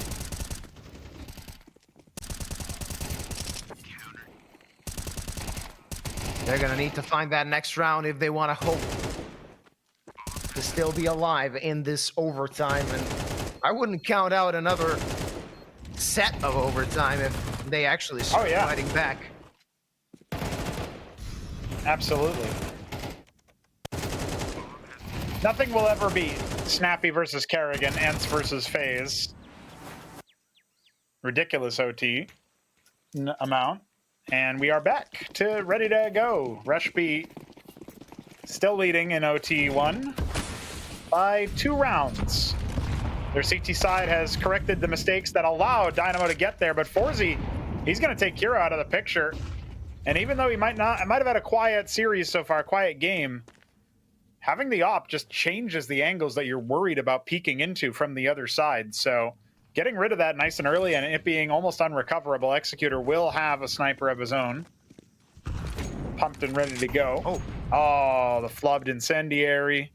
It's definitely not going to reach the intended target. That's all right. We weren't watching, Kinky. All right, let's see what Texi has got. The attack proceeds, and he's gonna get destroyed by Didor. Site control in the hands of Dynamo. They can plant the bomb in a 3v5. That's far from an easy retake for Rush B. And some of them are far from the site as well. Kinky's lurking on through and being trailed by Nubik at the same time. There you go. Decapitated the leadership. Rush B in a 2-on-5 have almost no shot. Now have truly no shot. There you have it. We go to the second half of our first overtime. I say our first because it might not be our only. The way that these teams are neck and neck. Switching over to the CT side, remembering to protect Prague, defend Ancient from the attacking Rush B side. That'll be Dynamo Eclot's prerogative now. Their goal, to chain together an unbeatable defense and close us out 16-14. That would be a dream for them so that they can move on to Train with up a map, but Rush B only need 2 round wins to close us out here and now. Oh yeah. Rush B still seem the more confident side. Let's see how their T side is gonna look in overtime, as the CT side for Dynamo did not look the best in that first half. Very hit or miss with the aggression there on both sides. Yeah, you think about all the force buy wars, all the back and forth, you know. At the end of the day, what matters is the scoreline. They were 6-6, but they need to do better than that now. And it all starts in the first round of their CT campaign. It will be a B hit here for Rush B. 1:10 on the clock. Decent number of defenders here to rotate. This is how you have to play the B site. There's not really too much forward cover you can get and still withdraw into something that is defensible. So instead, they will have to play for the retake, conserve some of their utility. Should be able to make things happen here. They still have an incendiary, smoke, plenty of flashes, plenty of HEs. Flash in a cave. Nubik is going to eventually be caught off guard. He's going to smoke and see if he can maybe step forward, but the flashes are good to keep him away. He is going to try to phase that smoke. Oh, look at that. He's found the timing. Kinky now looking for his opponent. He's behind the pillar, but he's slowly getting spammed. The bomb will go down. Yeah, what a mess of a round. Look at that, what's going on in cave as Do they know Nubik and Executor are on both sides of that box, but the players on the side of Dynamo are falling down. Forzy good for one. Executor gets taken out. We're in a 2-on-2, and Texi's low. There's still a chance here for Dynamo, as Nubik is gonna get that kill onto Texi, and now Kiro, the only one that remains, gets chunked by that nade and not standing a chance against Forzy at the peak. It's gonna be 30 rounds on map number 1. Indeed, we've crossed that Rubicon. We will be looking for 30. One team looking for 16. Who will it be? Or will we need extra rounds? That was a ridiculous resolution of that cave push as well, where the footsteps were heard. Executor gets dropped. Oh, and look at that. Nice little spray down afterwards. That's impact right there. You kill the guy who was lurking in cave the whole time, waiting for his time to strike, and then you walk over and preempt. Just spray him through the wood. That's a wrap. Elive mid got up to his usual antics there with the utility. Not great HE damage on one side here. Dynamo still pretty healthy. Rush B, on the other hand, have 3 members below half health. So I'd say Elive is happy with that. Not quite happy. Executor down to 1 HP, so much unconfirmed damage, and now it gets rewarded as Mikey and Eli take down 3. Kiro with the no-scope gets 1 answer, but still a long way to go, and the side of Dynamo have realized there's no reason to fight. They're pacifists in this position. They can just play it slow and wait for the opponents to get into their crosshairs, though Didor, he wants to be aggressive. Good setup from himself, and Nubik gets rewarded as well, and Zinni is dead. Kiro, so many players on so many sides. How does he get away with this? He's had miraculous clutches, but those were in pistol rounds, 1-on-2, 1-on-3, stuff like that. Not to this degree. Not to this degree at all. Last of the utility expended here. Pulling no punches. It's just a couple of flashbangs left on Dynamo Eklot. Kiro obviously has nothing on his back, and all the passive angles. Forzy holds it. The natural egress taken out, and now we either go extra rounds or Dynamo close us out and go to Train in the lead in the series. Who would have thought this was going to happen? Maybe a few more twists and turns left in map number 1, but look at that. Mikey, that's a great lineup, and after he found those 2 frags, simply no chance for Rush B. The rotates were there for the side of Dynamo, and now Rush B backs against the wall. Now they need to think of something. They need to break open this defense. Otherwise, they're going to their opposing team's map pick with the map deficit. Elive, though, received a lot of damage to start this round. Yeah, no damage back. It would have been unconfirmed anyway, but his HE actually missed the mark there. Executor, the only one who's a little bit wounded. That's 1 bullet headshot for the A4 on the squad. Elive not exactly known for his crisp aim, but he'll still make things happen from time to time. Everybody else is on an AK. Doesn't matter at all for the likes of Mikey, Detour, and Nubik. But Mikey will post up in Red Room. This is a bold position, especially to announce yourself. And Detour finding Kiro elsewhere through a wallbang, humongous. Rush B are falling apart here in a 4-on-5.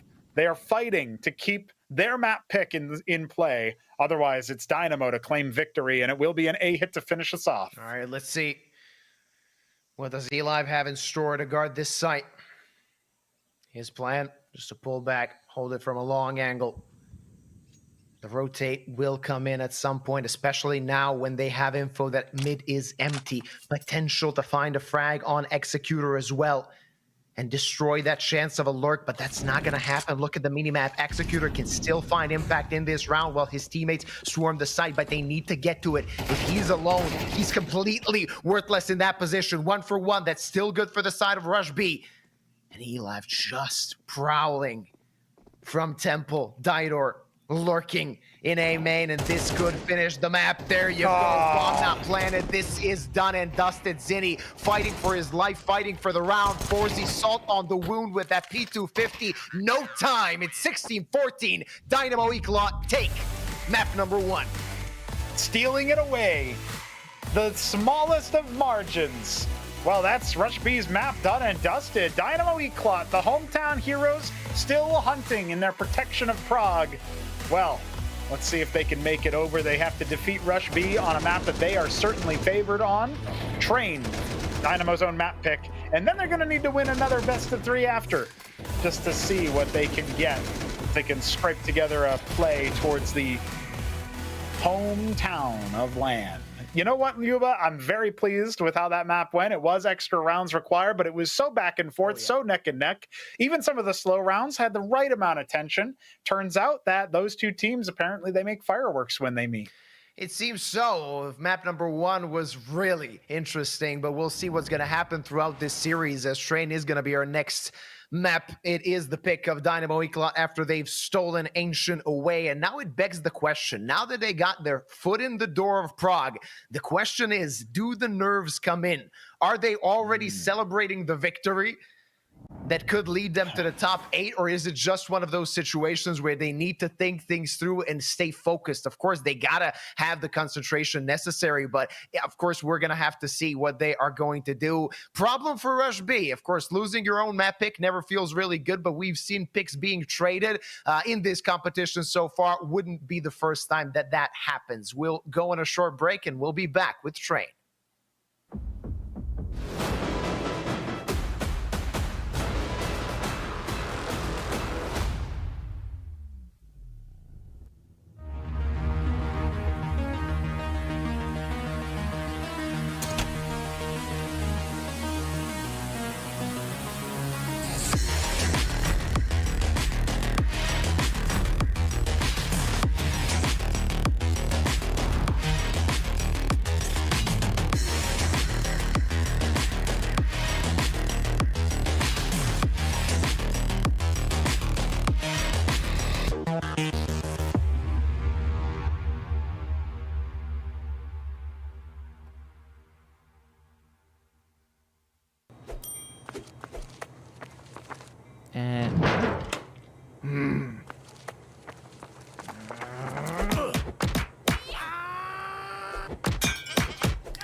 KFC patří ke hře. Nový Straight Wild Beat. Zažij divokou jízdu. Zažij to napětí. Zažij ten beat. Zažij Wild Beat. Novou vůni od Straight. Největší komunita sáskařů je tu i pro tebe, Jirko z Poděbrad, který si jako jediný z vaší hospody vsadil proti našim a myslíš si, že tvůj tiket nikdo neviděl. Ale my tě máme rádi i tak, že jo, pasto? Přidejte se k nám a získejte 500 jen za registraci. Tipsport, oficiální sponzor mistrovství světa IIHF v ledním hokeji.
Welcome back, ladies and gentlemen. We are coming back to tell you news here. Yuba and I are going to be signing off for this period of the broadcast as earlier than expected, because Rush B have actually had to forfeit yet another round in the Tipsport Conquest of Prague after losing their own map pick. Apparently, they deemed that they would not have enough time to reverse sweep happen the series.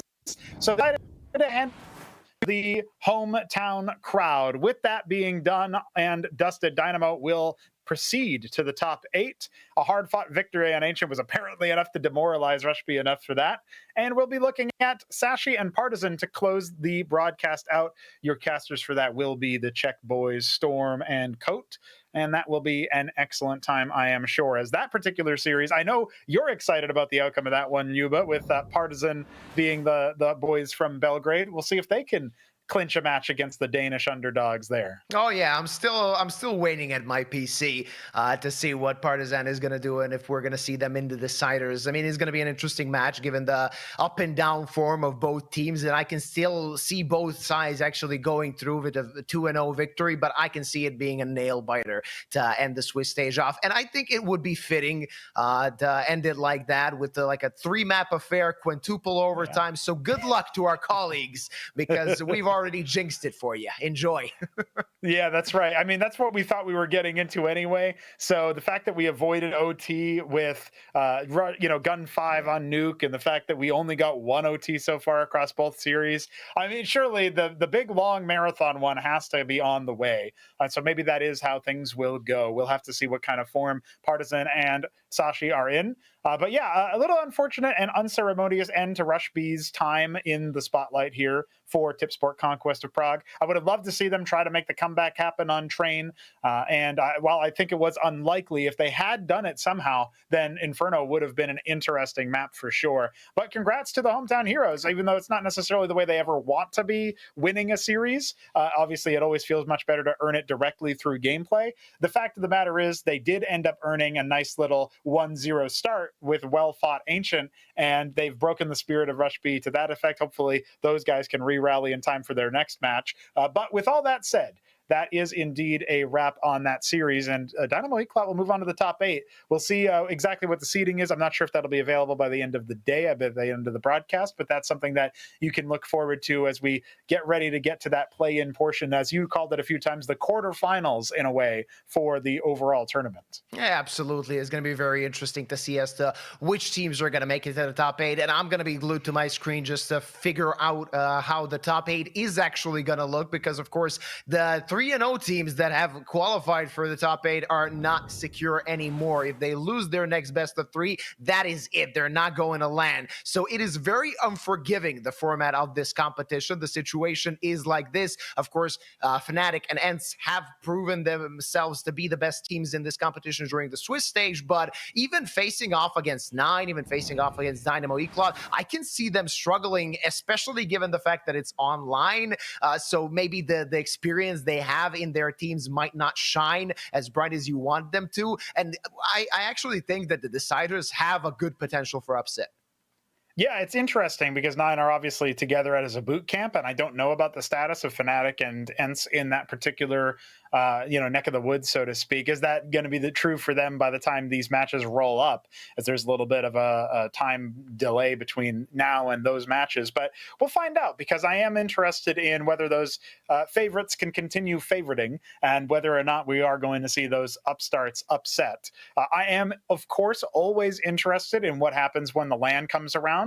So we will be taking a quick look at that once the top 4 are decided, once we filter out from the round of 8. It is single elimination all the way through. There's no extra chances. So our final fight does loom. It's Sashi and, of course, the ever illustrious Partizan. I am looking forward to seeing which one of those teams, obviously we know which ones are the home favorites in this cast, but which one of those teams will end up making it through. Cool to see that Dynamo Eclat are able to move on. I hope they can make it to LAN just for the crowd factor. They might go anyway, even if they don't make it, just in case, maybe there's a show match or maybe there's a meet and greet with the fans. But it'd be really good to still be able to root for your home team in that respect. And so, yeah, looking forward to that. I think that pretty much wraps us up, though, Yuba. Yeah, we can end this part part of the broadcast. Of course, one best of 3 awaits you, ladies and gentlemen. You can see the timer up on top, and you know how much time there is left before the last best of 3 of the Swiss stage starts. That's it from us. We'll see each other, of course, in the next Tipsport broadcasts. Of course, you have a good night and enjoy the last best of 3.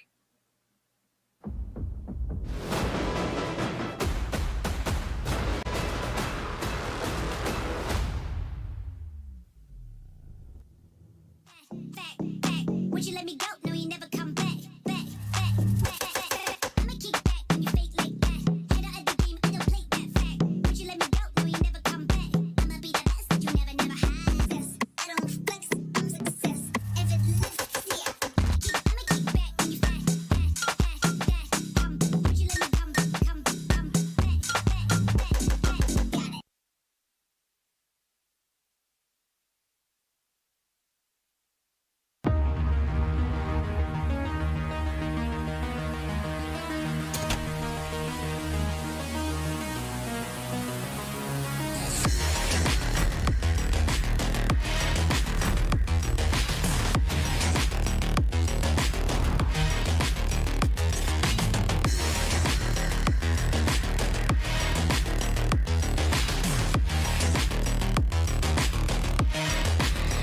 Got it.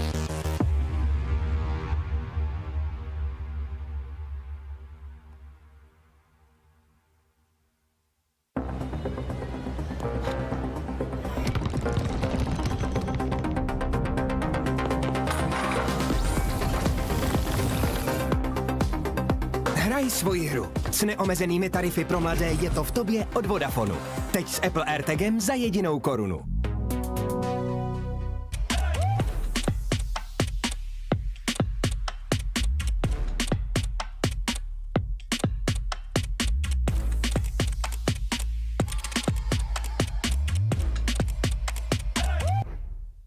Největší komunita sázkařů je tu i pro tebe, Jirko z Poděbrad, který si jako jediný z vaší hospody vsadil proti našim a myslíš si, že tvůj tiket nikdo neviděl. Ale my tě máme rádi i tak, že jo, Pasto? Přidejte se k nám a získejte 500 jen za registraci. Tipsport, oficiální sponzor mistrovství světa IIHF v ledním hokeji.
Hello, Kabe. Thank you so much for coming to the interview. Great match for you yesterday against Maestro.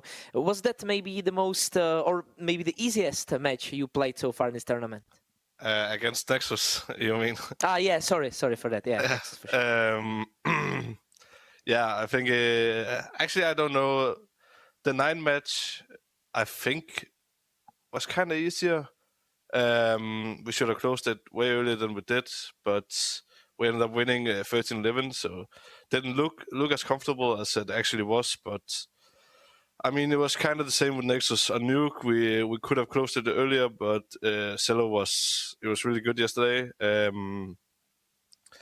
And on Anubis, I think we probably had the best CT side Anubis we've ever had. So I guess it could have gone out on all 3 maps, but luckily it didn't. So we had a little bit time off after the third BO3. Yeah. It was your third BO3 that day. How did you feel at the end of the match, at the end of the long work day? I was tired after Nuke. I could feel it sneaking up on me. My eyes were getting a bit, was closing a little bit. My head wasn't in the right place. It's tough with 3 BO3s and anti-shredding in between, and yeah, it's a really long day. Yeah. Was the fatigue maybe your hardest opponent that day, and how do you feel today? Are you at least a bit rested? I think it definitely played a role. Also with frustrations in the match from everyone. You can easily feel it when it's the first BO3 that there's no frustrations at all, and we have full focus. But when you get to the third BO3 of the day, it's starting to, everyone is getting a bit annoyed at the small mistakes and at themselves. But luckily we pull through. Today, I mean, we are well rested. We was early done yesterday, so could get a lot of sleep before meeting up today. Yeah. Is today's BO3 against Partizan your only BO3, and what do you expect from that BO3? Are Partizan maybe the easiest opponent out of all of the opponents you could have get? I feel like it's a great opponent for us. I don't think we played them that much actually, but yeah, we're comfortable with playing them, so it's fine. Okay. And what is the one team you would like to dodge in your play in a match? Because on a 3-0 on the first seat, there are Fnatic, there are Ents. Is there any team you would like to meet or not to meet? I think we can also meet one of the best in 3-1 if we go 3-2. So obviously, Navi Junior, I don't want to meet them. Whether it's Ents or Fnatic, I don't really care. My ex-coach is in Fnatic, and you know, Ents have Glaive, so that would be a fun matchup. Yeah, I think I'd rather meet Ents. Yeah. Okay, so let's see how it turns out. Thank you so much for the interview, and good luck for today's match. Thank you.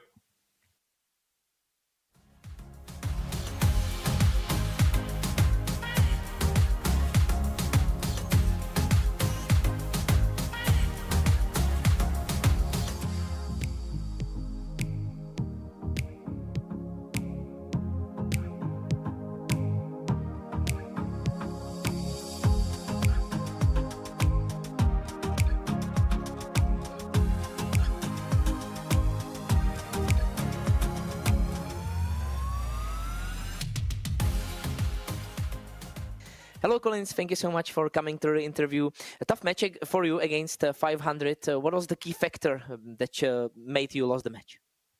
I would say it was our heads, to be honest, because when we were playing against whichever team, you know, I think we are battling against ourselves, because I think we are much better than any of them, but still we are losing kind of a mental battle, and that's why, I mean, that's the thing that we should be working on. And that match was also close. You know, there were a few situations that didn't go in our favor. So yeah, that's the sum up. Is there any particular way that you can work on this problem with your mental problems, with your focus?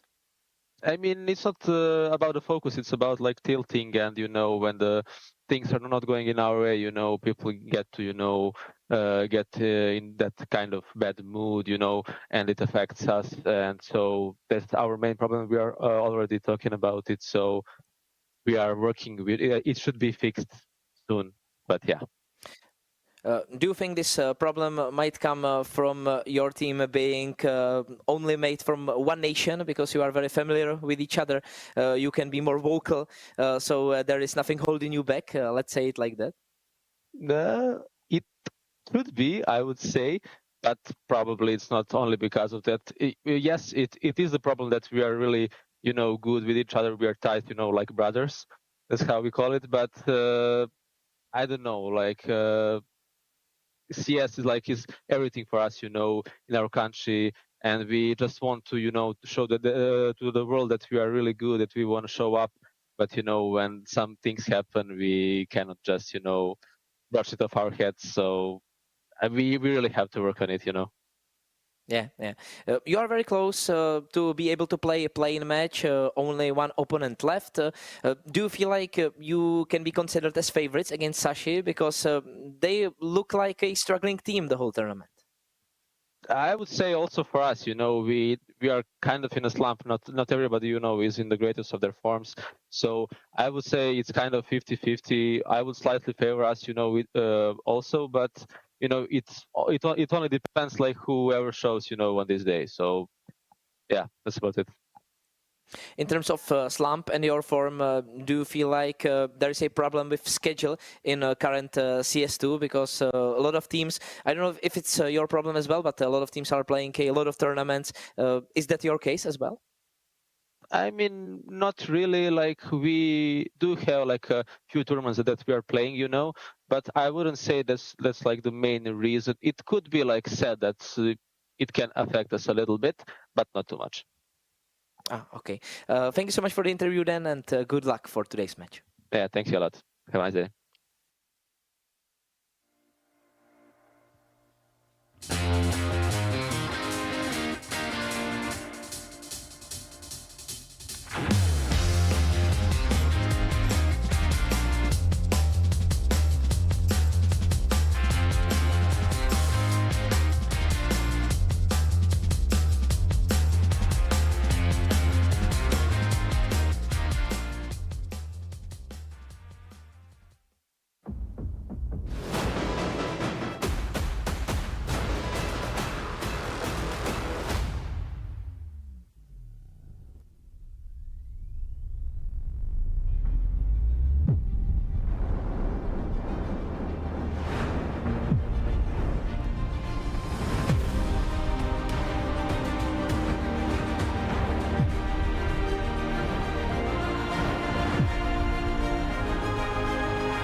Hej, šéfe, dostanu vás ven. Tady máte Red Bull. Co? Dávám křídla.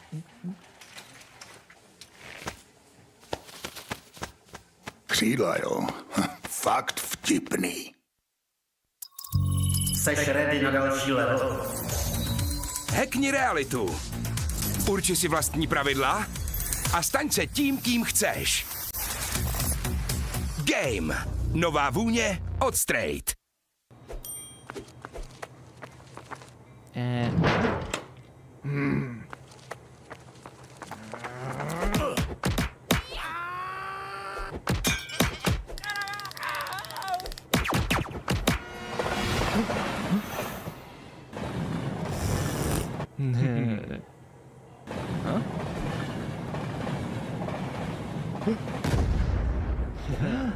KFC patří ke hře.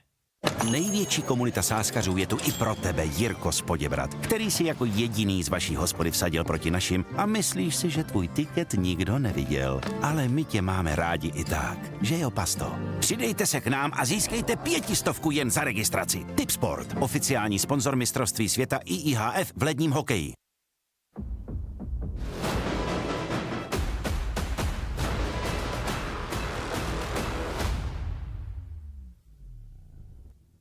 Hello guys, welcome back to yet another CS2 match for Conquest of Prague. And here we are with Koti. So again, change of guards when it comes to the casters, and hopefully when it comes to the matches, it will be changed a bit too. Because of the last one, of course, Dynamo Eklot overall won by forfeit of their enemies, so hopefully nothing like that happens again, twice in a row. But this match, yeah, the Serbian versus the Danish team, I think the odds are pretty high it's gonna be entertaining, Koti.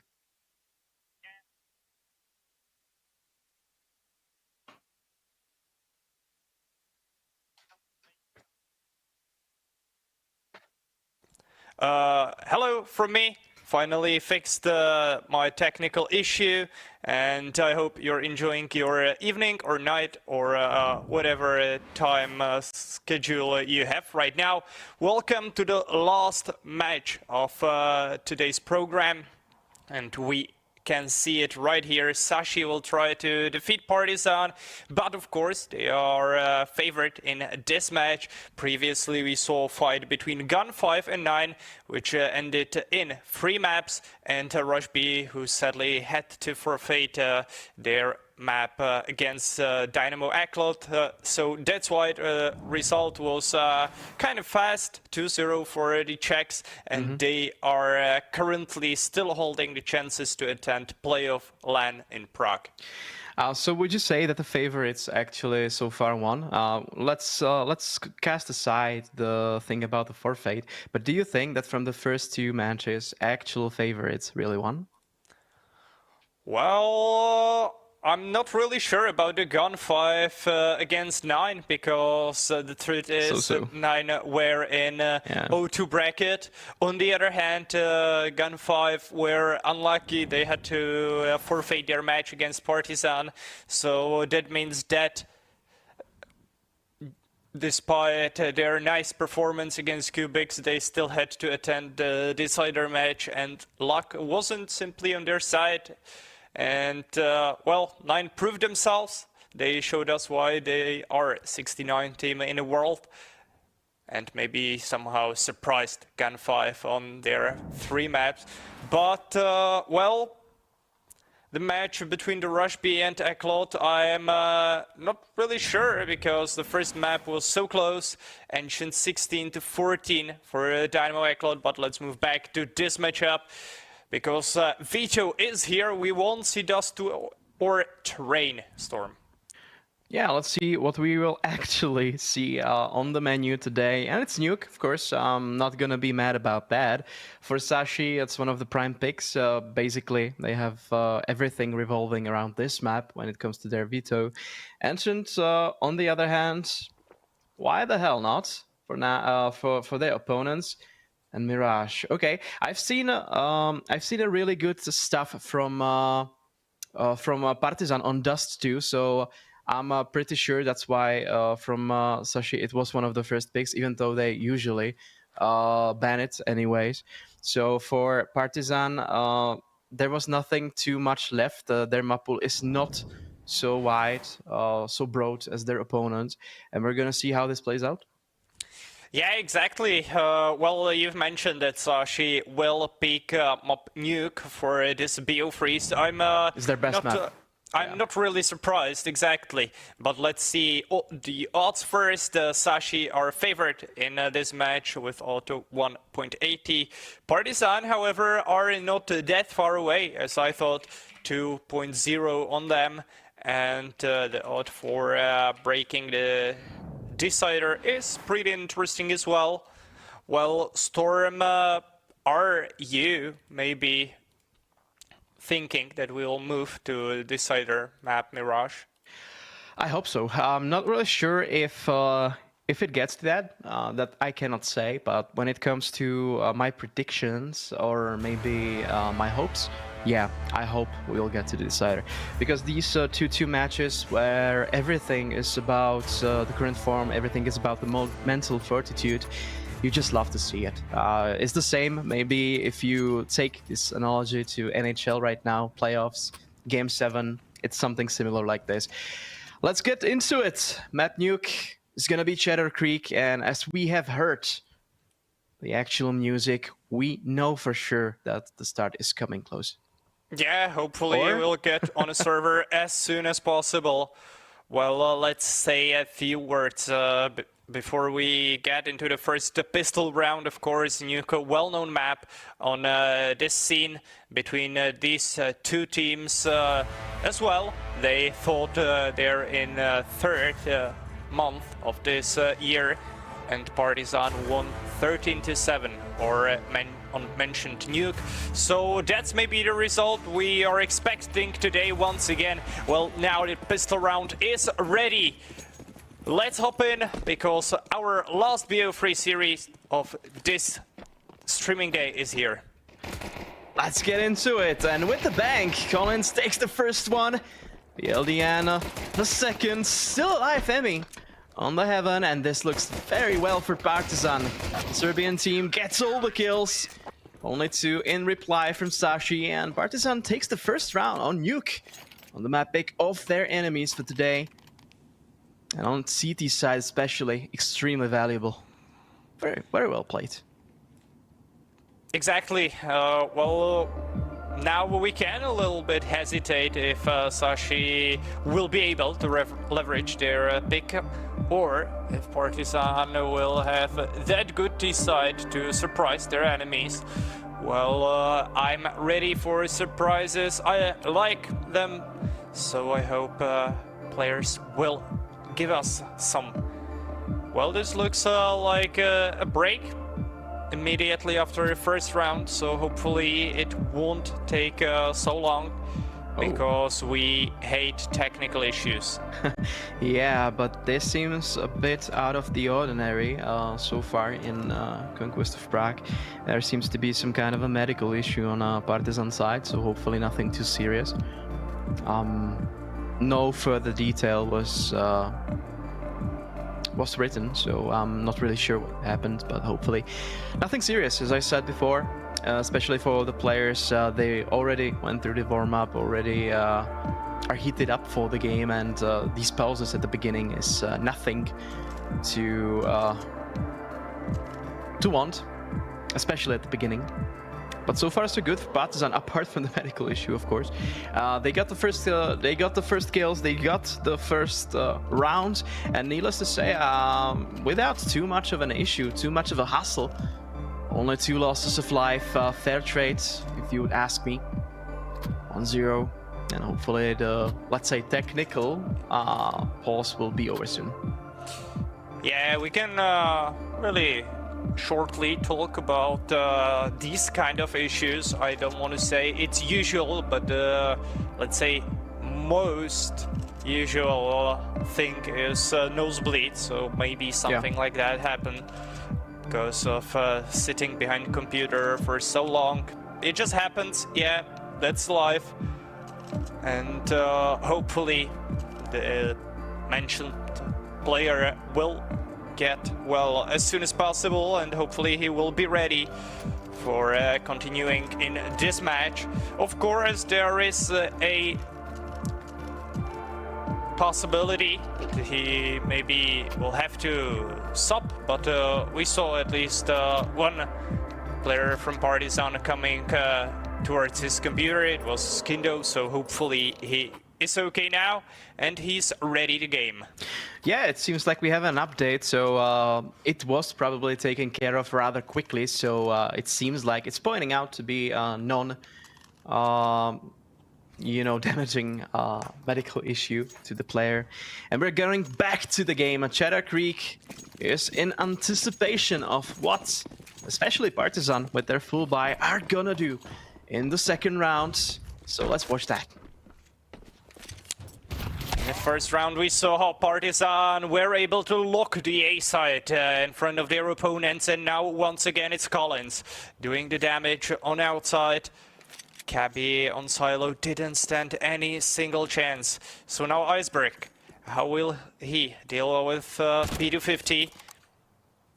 These long-range duels are not in favor for Sashi. Not at all. It's more likely a must-do situation for their opponents, and Partizan will manage to go through this round clean and easy. Triple kill for Emmy as they take their 2-0 lead, and maybe are showing us that the start of the map is good for them. If I'm not mistaken, one of Partizan player told in one of the pre-match interviews that they are not really comfortable about their opening rounds and about their starts of each maps. So now it looks good, at least against Sashi. Iceberg on the outside, fleshed out, so he cannot really start the smoke wall. He's still waiting for his opportunity. Zyphon, on the other hand, on the silo, a lot of exposure towards the outside, hopefully for him to actually take some heads and clear out the space. Not possible so far, but we have to say that Sashi actually played this map yesterday. I was even casting it, so I remember it quite well. Against Nexus, it was 13-11 for them, but I have to say that they didn't really look all that comfortable as they used to in the previous few weeks with their newest addition of Becky. Oh, that was close. Ooh. Well, no one in the secret to actually stand in the way of the Iceberg. So he takes that position, 50 seconds still remaining, quite a lot of time, but there's not enough utility for Sashi to do anything crazy. Zyphon just waiting for any kind of information if someone from Partizan will peek, but it's only a smoke wall which will be risen on the outside, and Collins will be able to find some damage against Kabi, but no one is expecting Iceberg in observation room. Kindo falls down as Collins is ready to take at least one refrag here, and it drops only into prepared crosshair of Zyphon. And currently we are in 3v4 retake situation. This does not look good for Partizan as they have one in P9 which will be killed immediately. That's and a done Collins with Vladan are only ready for save. And judging by the radar, this setup was imminent, and they were just trying to maybe cause some damage with their last man standing, of course, except these two. Of course, still quite early into the first map, into the first half even, but Sashi yesterday showed a lot of promise on especially the T side. They managed to take quite a lot of rounds. It was 8-4 for them in the first half on T side on Cheddar Creek against Nexus. Maybe a fun bit that Nexus actually played Partizan in the first round, and it didn't bode well for the Romanian team. Partizan, especially Collins, was insane in the pistol round, going for the 11-8 on the scoreboard, actually with 1 HP, getting 3 kills with the pistol on CT side of Dust 2. Further on to actually win the first round, 13-8. What an immense play. Anyways, let's get back to the reality. 4th round. And outside, I would say completely in control so far for Partizan. I'm not sure if Iceberg is gonna spot Collins. This is a game of a mouse and a cat. And Iceberg is definitely right now in the role of the rat. And it looks like that Iceberg is maybe focusing on Secret. That's a good spot to watch, as we can see Dragon really unlucky nade for him, but he still will manage to get his frag. Emmy, if only he shoots, he could maybe line up 2 opponents at once, but none damage taken from Sashi. At least HE will do some damage, but they are focusing on the splitting A-bomb side. They are ready to surprise enemies from Squeaky and Lobby. Kabi just waiting to find the right timing to find the open kill, but Emmy is not showing himself off. That's good information for Partizan, because now they can stack around this side. But Collins, he won't expect player into his back. Emmy is ready to take the first kill, but Zyphon kills Collins back, and Kabi, nice clear from him, but Emmy will conquer the side. Kindo will help him, and it all ends in 1v3 for Zyphon with 20 seconds and less on clock. Yeah, there's just not enough time to actually do anything, even if he takes this first head. I don't think it's gonna bode well for him, and Emmy confirms my prediction. 3-1 for Partizan, and Sashi were not able to convert on the first one round.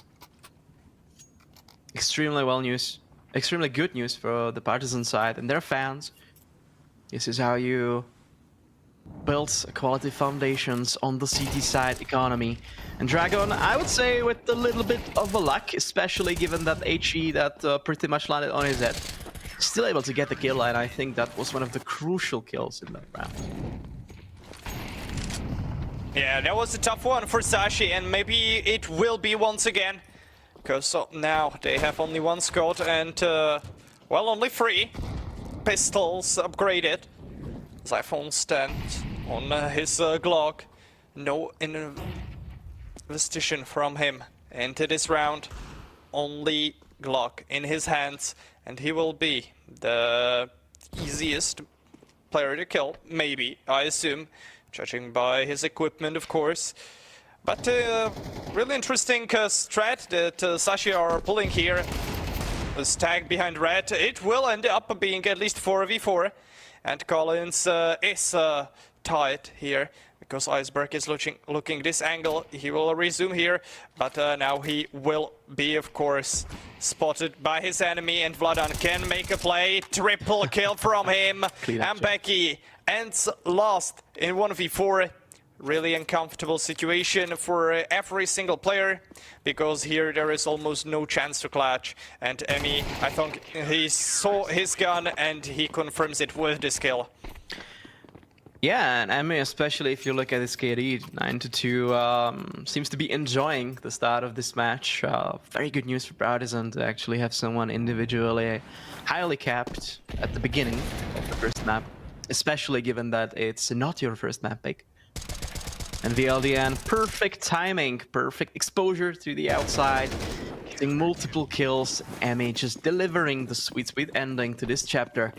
6th round is on the menu, and Sashi, of course, with what we could say really competitive kind of a buy. There are AKs, there are Galils. Not enough utility though, and Kindo actually falls down. It's Zyphon with the help of a lucky flashbang. Manages to put down Kindo, and after some while, whoa! So she gets the first kill. Collins trying some cheeky play from here. He will get through the smoke, but he needs to check his right side. Yeah. Nah, he's not expecting Iceberg. That's easy kill for Sashi. I don't think Iceberg will go for knife. That's so risky. Just kill him. Might. Nah, I don't think so, Storm. He tries to get more info. Collins jumps into the vent, and now Dragons has to shine, and he doesn't.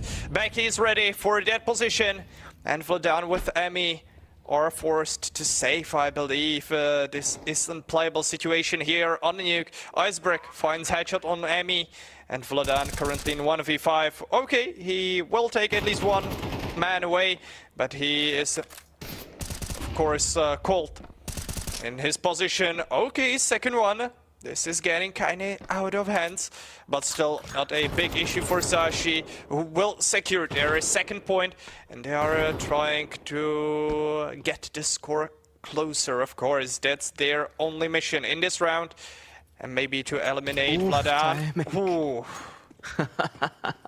He was so close to getting killed, actually, and I think he didn't spot the guy from the main because he was just looking with his eyes into the far corner of his monitor. Will actually fall into the huts and therefore lobby and outside to save his M4A1, which he manages to do quite well. Yeah, it was Zyphon on the silo, crucial kill, as well as this one. Iceberg was waiting for quite some time, maybe still battling the demons about getting the knife kill or getting more information.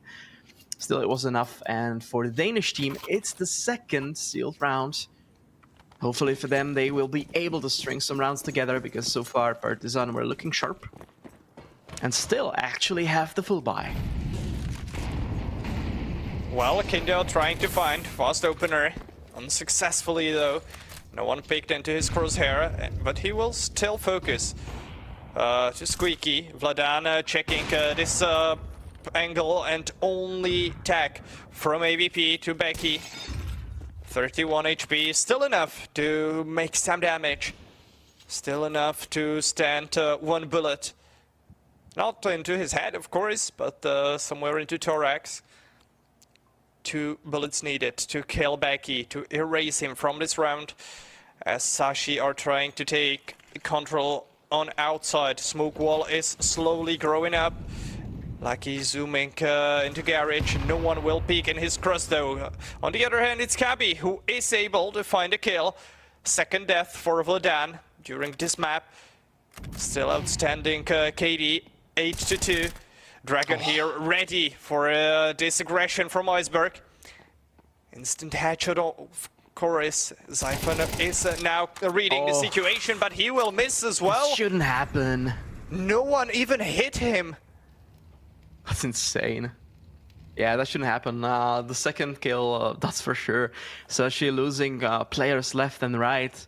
3v4, especially with Becky on low HP, and Collins, of course, capitalizes on that, and he actually gets the second one. And Lucky, yeah, he's not going to be lucky in this situation, even if he gets this one. And that was pretty easy from Dragon to give himself up like this. There's not enough time, and Lucky, of course, is going to go for the save. He's probably going to be able to do it, but that's the utmost of what he could actually do. And Partizan manages to win this round, clench it for themselves. And yeah, their CT side, as I said, is still looking quite sharp. Well, 5th already on their scoreboard. They are looking good. They are securing most important locations on the map. Of course, a few mistakes were made. For example, the one from Collins in one of the previous rounds, but honestly, we can't blame him. Iceberg was standing of exactly the spot that you check 9 times out of 10, and the one time someone is there, you are not ready to check it. Such a pity for Collins, but yeah, that happens in a game of CS. Well, now let's move to 8th round. Sashi with, well, not the best buy and not the best numbers of the server. Kindo is ready to take the open, and Dragon is ready for follow-up. Vlad, and here comes the 3rd kill from Partizan in this round. And while Storm, Sashi didn't do anything, and it's already 2 versus 5. There's not enough incentive. I think Sashi are not really boding well on the T side, especially compared to yesterday against Nexus. Partizan are reading them quite a lot better, and I think there was a lot of, let's say, education against Sashi on this map. Coming from Partizan game leader and the coach. And it pays off, at least it seems like it, because every single push, no matter where, no matter how, from Sashi, gets pretty much destroyed in most occasions. They have nothing to stand on. And that's not, of course, a good situation to be in. It's your map pick, it's the decisive game of the whole Swiss system. And you seem like you could actually lose your first map pick. Well, let's see. Let's not get ahead of ourselves, of course. But still, this is going to be the 6th round for Partizan, and without losing any player in the 8th round. Well, it looks like for Sashi, Partizan players are kinda in over their heads. 6-2 right now, and at least the tie is currently confirmed for Partizan in their favor. Of course, they are somehow confirming the way we are expecting the teams and the half times to end on the map Nuke. But still, Sashi were coming as the favorite team into this matchup and onto this map. So maybe the pretty one-sided result isn't exactly what we were expecting here. Not at all. I think even in the prediction we said this is definitely the best map of Sashi, and so far it does not look like it.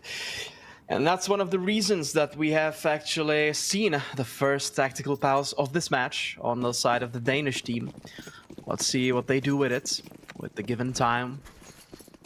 In this round, not sure how much, because there's an AVP, there's an AK, of course some saved weapons, but other than that, it's mostly just SMGs or Tech 9.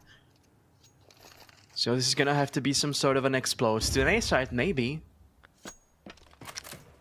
But it seems like Sashi are biding their time. They're not really rushing into anything head-on. Oh, this nade was almost deadly for Lucky, but Vladan is there ready with his M4 Kindo. Dragon finds here. Cabby, and like everywhere where Sashi players tend to go, everywhere is a single player from Partizan who is ready to surprise them, even if it's outside or ventilation shaft or ramp. Everywhere are Partizan on this map, and Becky in 1v3 situation. Still enough time to play around. He even has a bomb on his back, but still in a really not unplayable situation. You maybe can try it, but a really unpleasant one. Yeah, especially given that you have no smoke to actually clear off, let's say in this situation, a main and focus maybe on the heaven. Yeah, even a molly. You do have flashes, but that's kind of counterintuitive to what Becky is trying to do here. He's trying to walk to the silo and silently plant, get some time to actually get to a better bossman position. And VLDN, I think, is going to be there quite fast to the end. Becky manages to plant the bomb. That's at least something for the Danish side. And he gets a follow-up kill. So now it's 1v2, Kotti. And I think this could be playable. Of course, they both know where he probably is going to come from. It's the hut. And this is the smoke that gets down. And a kill from Collins on top of that. A lot of time. And this is definitely going to be a defuse. And the 7th round for Partizan.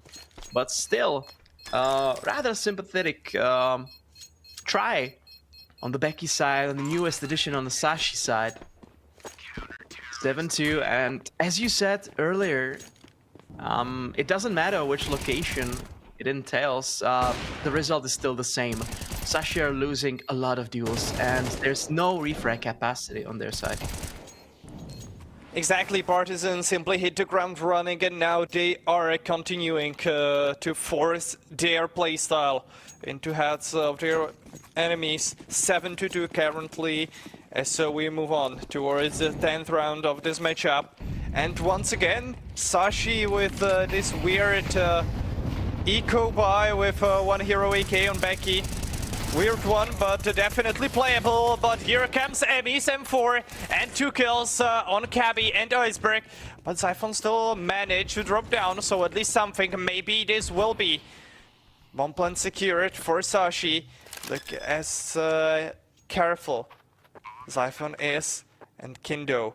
He must be careful as well, because someone is hiding on his left side. Yeah, let's see how this plays out. I'm actually more worried about this than the result of this round. Lucky is gonna, get at least one, but I would say that's not gonna be enough. No. Dragon, yeah, gets the kill, but Zyphon's still alive. No, there was just simply no chance. A lot of time, given that there is a defuse kit on the belt of, well, each and every one of those 3 players still alive on Partizan side. H2, a demolition, I would say, so far on my pick of Sashi, but not going their way. Yeah, they are simply not able to win the duels. Later, we will take a look at kills from Sashi players, but now we can see that anyone isn't able to outfrag their opponents. Kindo from Partizan, he has the least 5 kills. And on the other side, 5 kills are the most for Cabby and Iceberg. Individually, not good performance from Sashi, and this can definitely cost them. this is their map pick.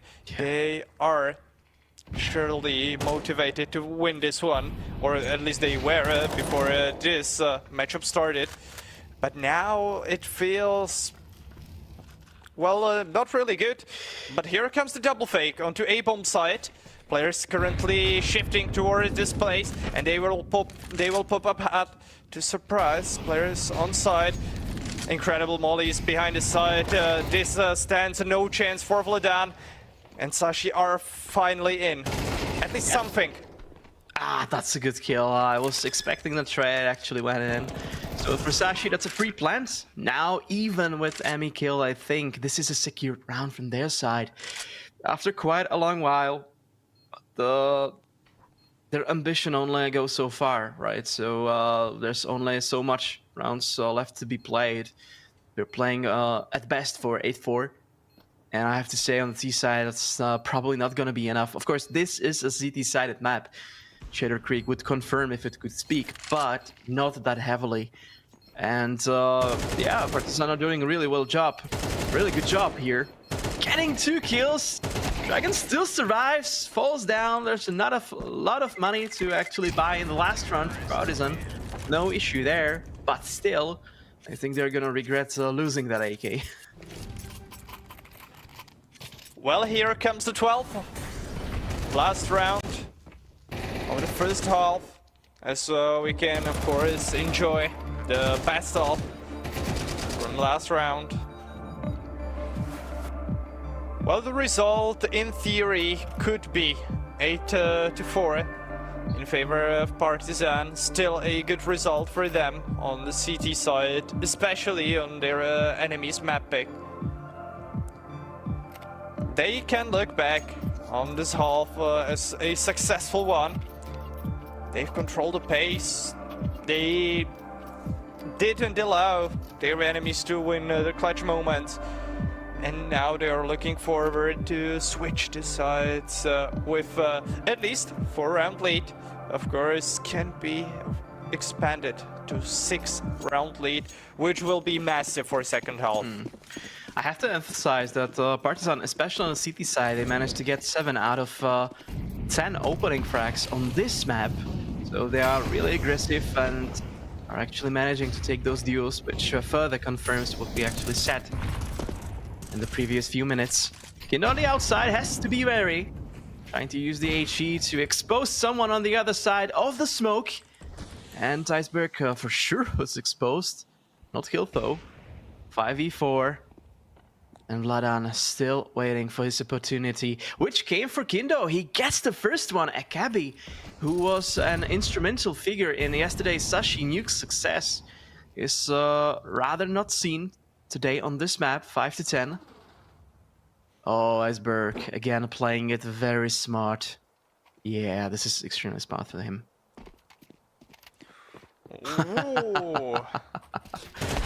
Oh, Nico situation!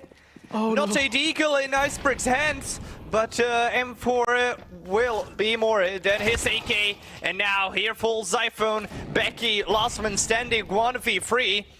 He can be enough. 1v1 duel against Colin is suddenly out of his hands. He will get hit through the heart. Dragon kills the last one, and this half ends 9-3 in favor of Partizan. Hej, šéfe, dostanu vás ven. Tady máte Red Bull. Co? Dávám křídla.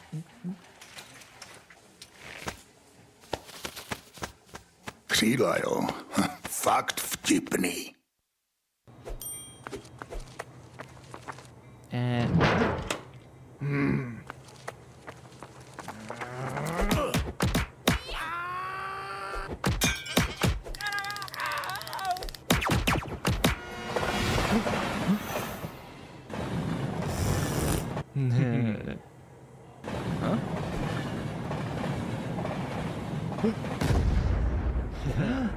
KFC patří ke hře. Největší komunita sáskařů je tu i pro tebe, Jirko z Poděbrad, který si jako jediný z vaší hospody vsadil proti našim a myslíš si, že tvůj tiket nikdo neviděl. Ale my tě máme rádi i tak, že jo, Pasto? Přidejte se k nám a získejte 500 jen za registraci. Tipsport, oficiální sponzor mistrovství světa IIHF v ledním hokeji. And so we are back after the quick commercial break. You can see Kaido actually getting the kills. 3-9 from the position of Sashi. Nothing too optimistic, even though this is their map pick, and they're starting on the and they're following up on the stronger side after the first half. But Partizan, the only thing they have to do is win the pistol round, do the conversion. They're going to be so close to victory on their opponent's map pick. But of course, that's easier said than done. There's Cabby on the ramp with USB in the hand, trying to find some targets. He's not alone. There's Becky, and there's two. No, there's 3 kills on the ramp, and the dream of Partizan of getting this pistol round is probably gonna drop dead, along with all those players. Only Dragon's still alive, but this seems like a clean and easy round for Sashi. That's unplayable for Dragon. Maybe this long-range duel against dualies will be enough. No, not a single chance against Becky with triple kill, who led the way to 4th round for Sashi. They are starting maybe to heat up. Partizan have to be careful to not drop the potential winning down, to not drop the ball of this match. But what a beauties by CTs on the ramp. Clean headshots, one after one. And that's how you reset your opponent's maybe pace, because they were all over the place on the CT map. Of course, on the CT side of this map. But now they have to deal with Glocks. They are maybe just waiting for their opponents to wait some kind of utils, but no one is throwing anything from Sashi. They are dealing with their primary weapons as well. And of course, then there is Iceberg and his dualies. Still a really good gun for this exact situation, because you can delete players really effectively. Maybe through the hole in the doors. No, Vladan will fall back. Yeah, I was worried about him, to be honest, but Gabi tries to spray down the whole cavalry going through the ramp, manages to get the 2, but the rest of them is actually unlucky and without any trouble, I would say, whatsoever for Sashi. They get the rounds. Yeah, as expected, they were only Glocks. Only so much you can do with those. And so far so good for Sashi, winning the first round, getting the conversion, and now the trouble will probably commence for them on the CT side, because if I'm counting correctly, there should be a full by now. Yeah. Yeah, Storm, you're not mistaken. Your math skills are still working, still perfectly fine. Of course, this was fine from, I believe, Gindo as well, who tried to dink their opponents in the crossing towards Garage. Well, dink for 6 HP is not that much though.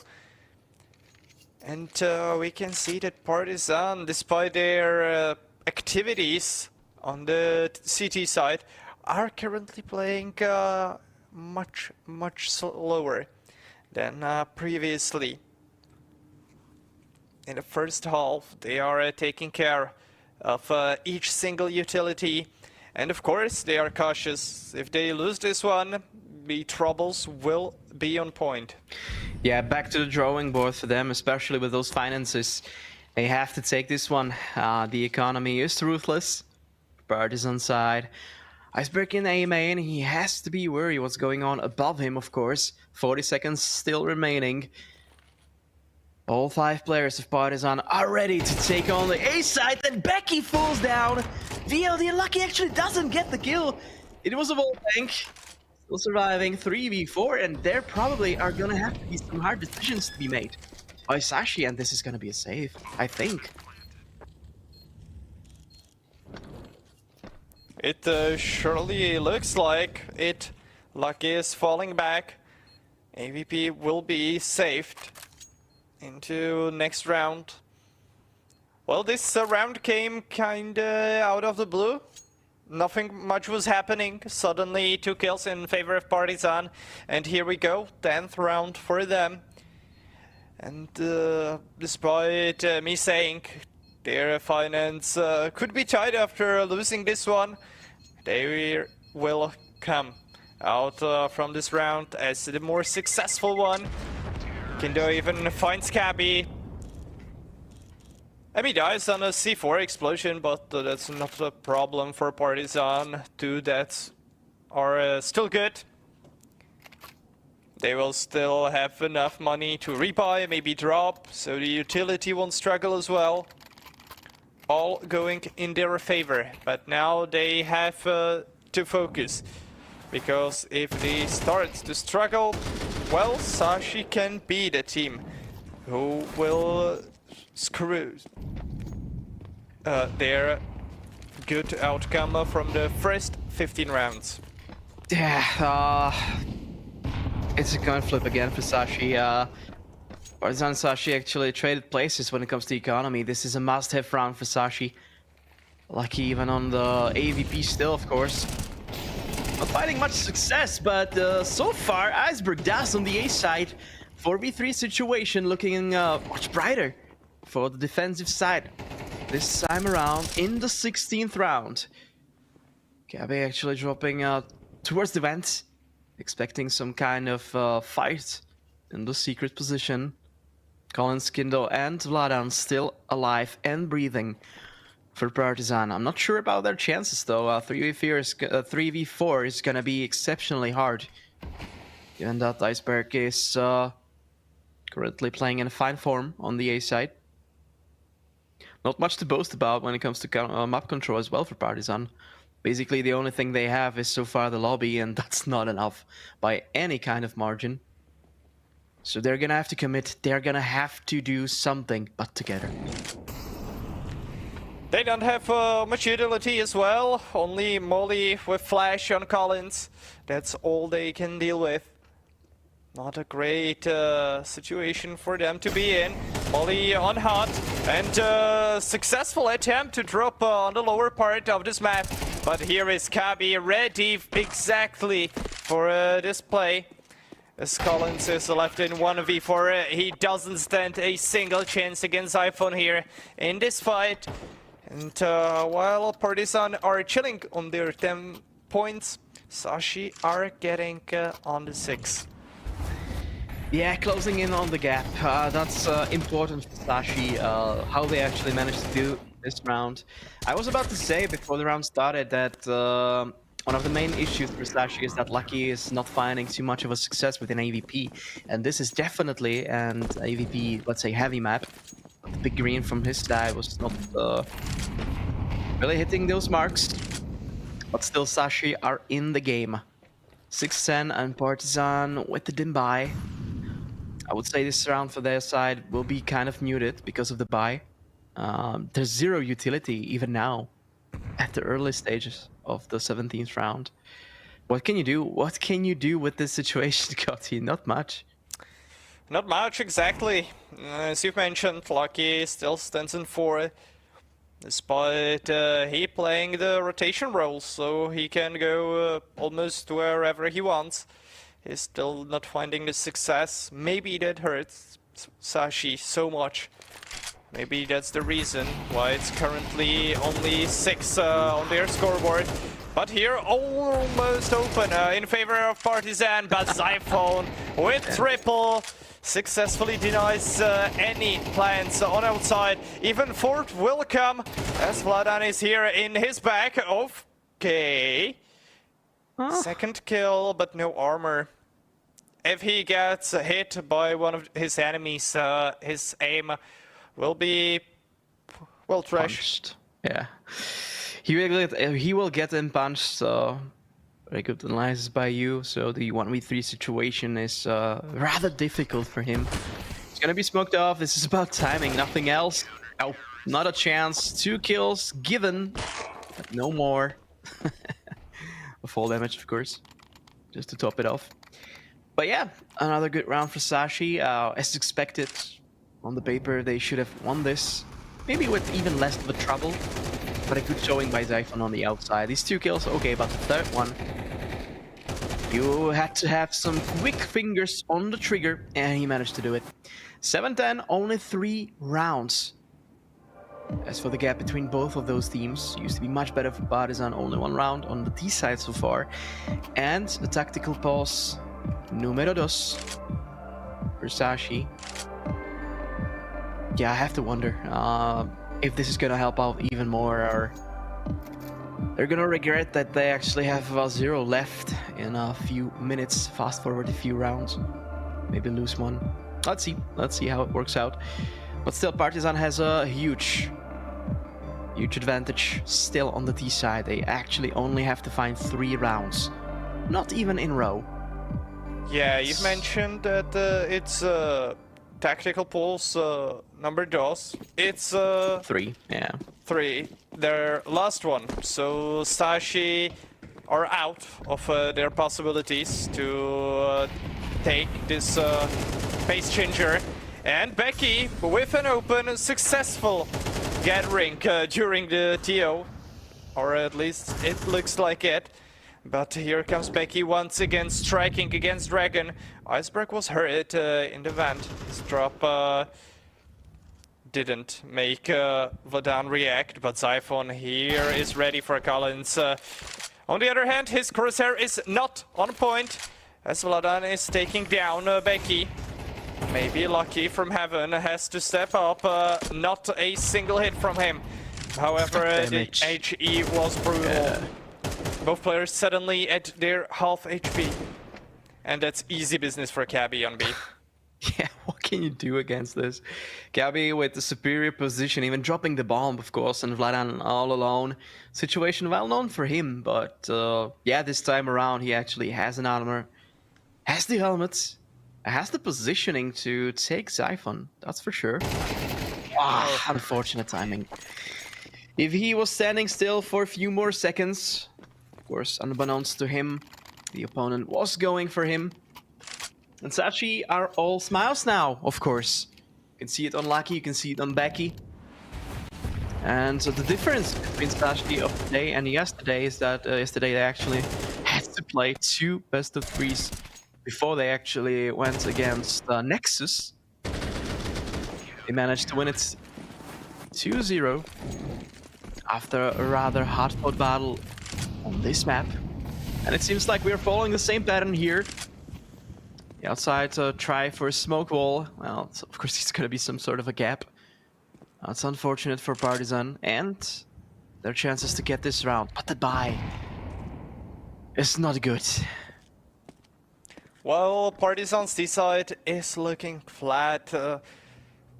They are trying multiple things, but it looks like Sashi have the right answer for every single one of them.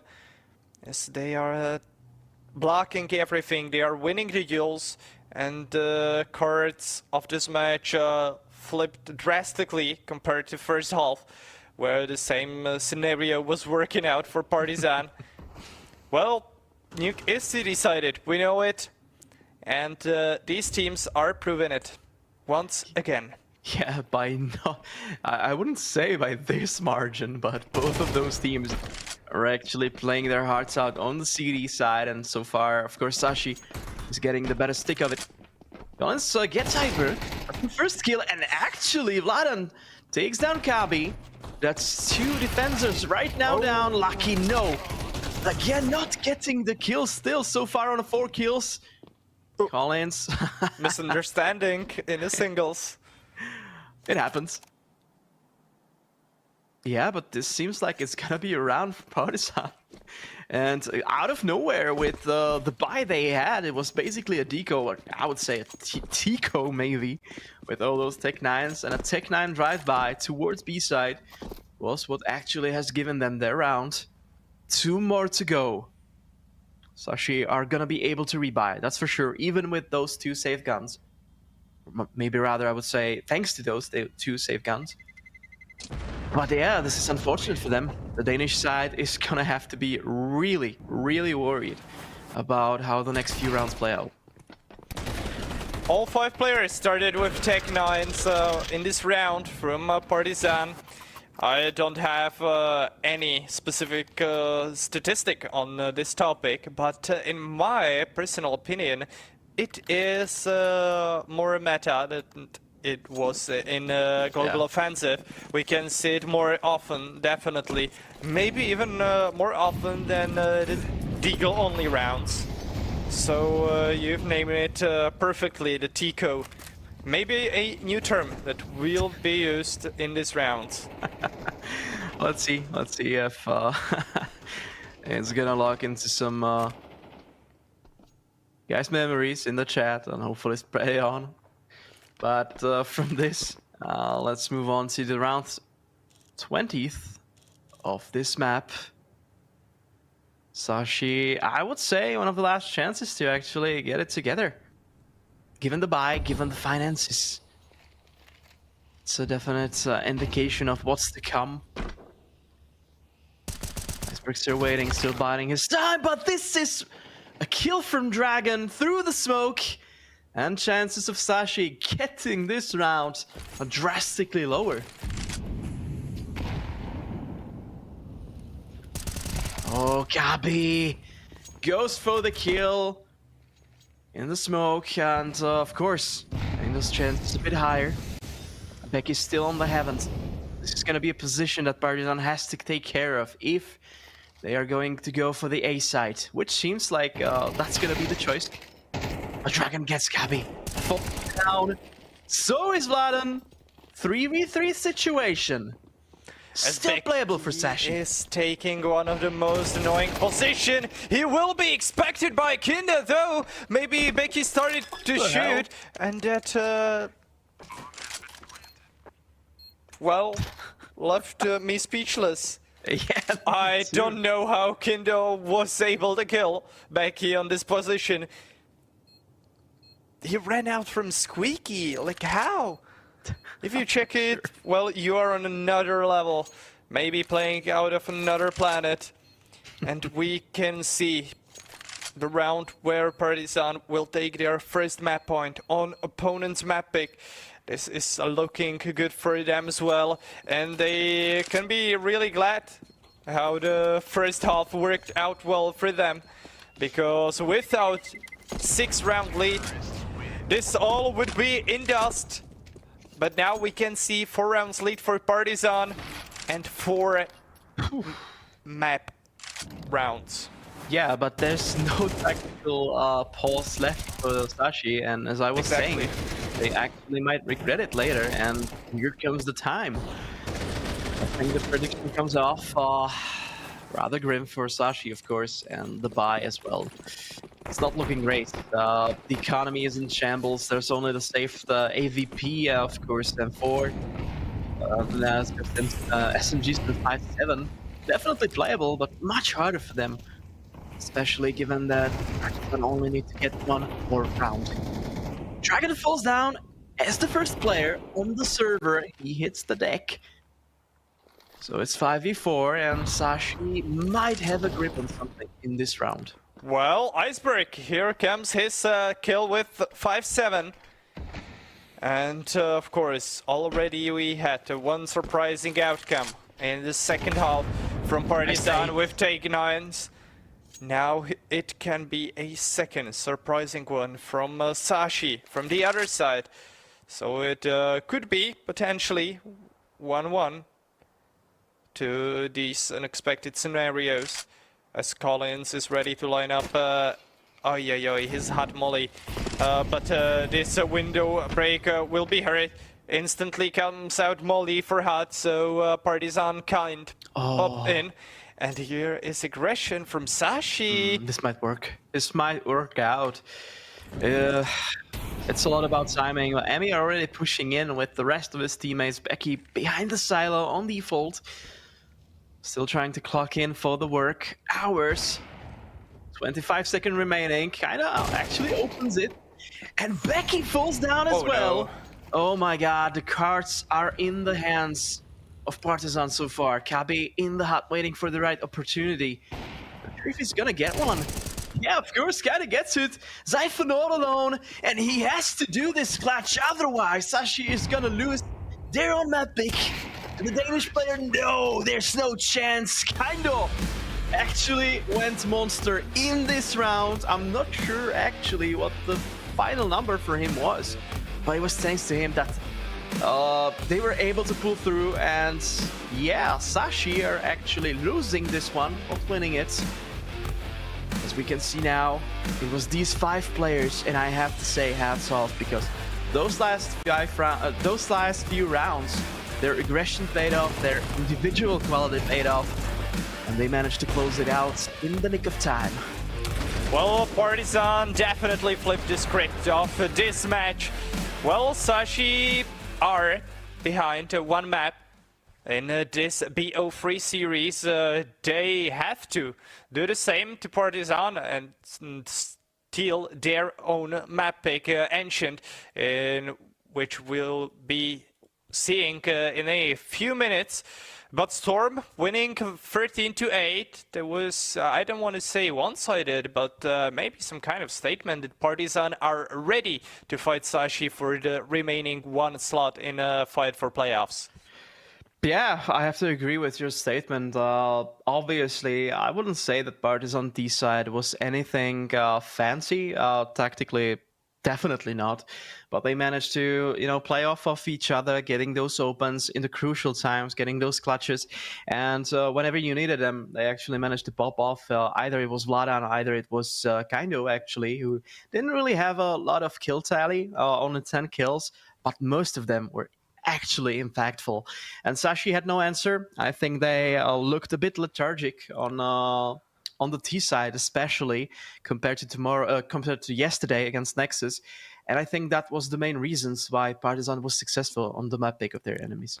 Yeah, and unfortunately missing Lucky for Sashi on this map. Only 4 kills in 20 rounds. Yeah. That's so bad statistic for an OP player who should be more impactful. So hopefully he will get somehow better on Ancient. The map itself, of course, provides some space for AVP to take their duels and make some impact.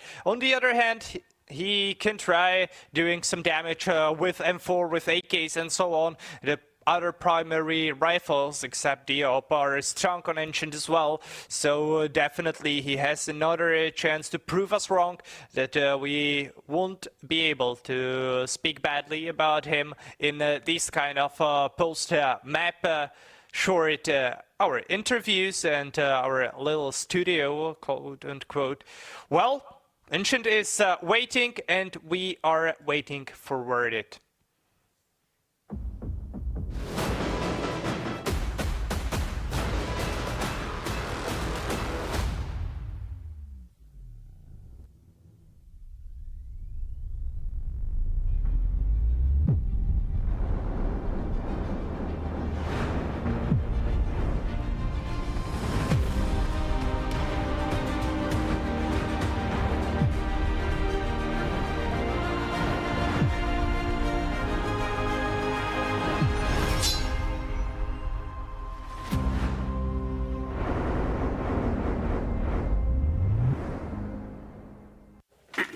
Hej, šéfe, dostanu vás ven. Tady máte Red Bull. Co? Dávám křídla.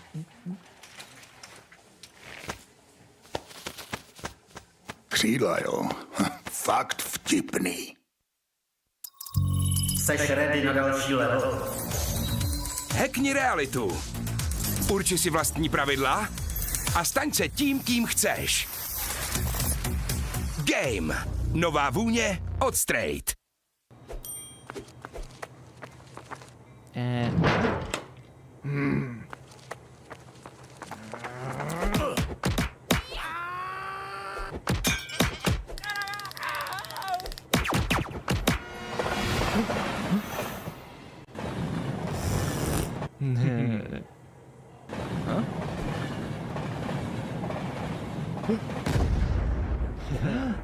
KFC patří ke hře. Největší komunita sáskařů je tu i pro tebe, Jirko z Poděbrad, který si jako jediný z vaší hospody vsadil proti našim a myslíš si, že tvůj tiket nikdo neviděl. Ale my tě máme rádi i tak, že jo, Pasto? Přidejte se k nám a získejte 500 jen za registraci. Tipsport, oficiální sponzor mistrovství světa IIHF v ledním hokeji.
Well, after the short break, we are back, and up next we head to Ancient, Partizan's own map pick, where they can seal the deal, because now the pressure shifts over towards Sashi, and Partizan are actually the team that can end this matchup 2-0 and own their enemies, and what's the most important, own the last possible slot in a place for playoff.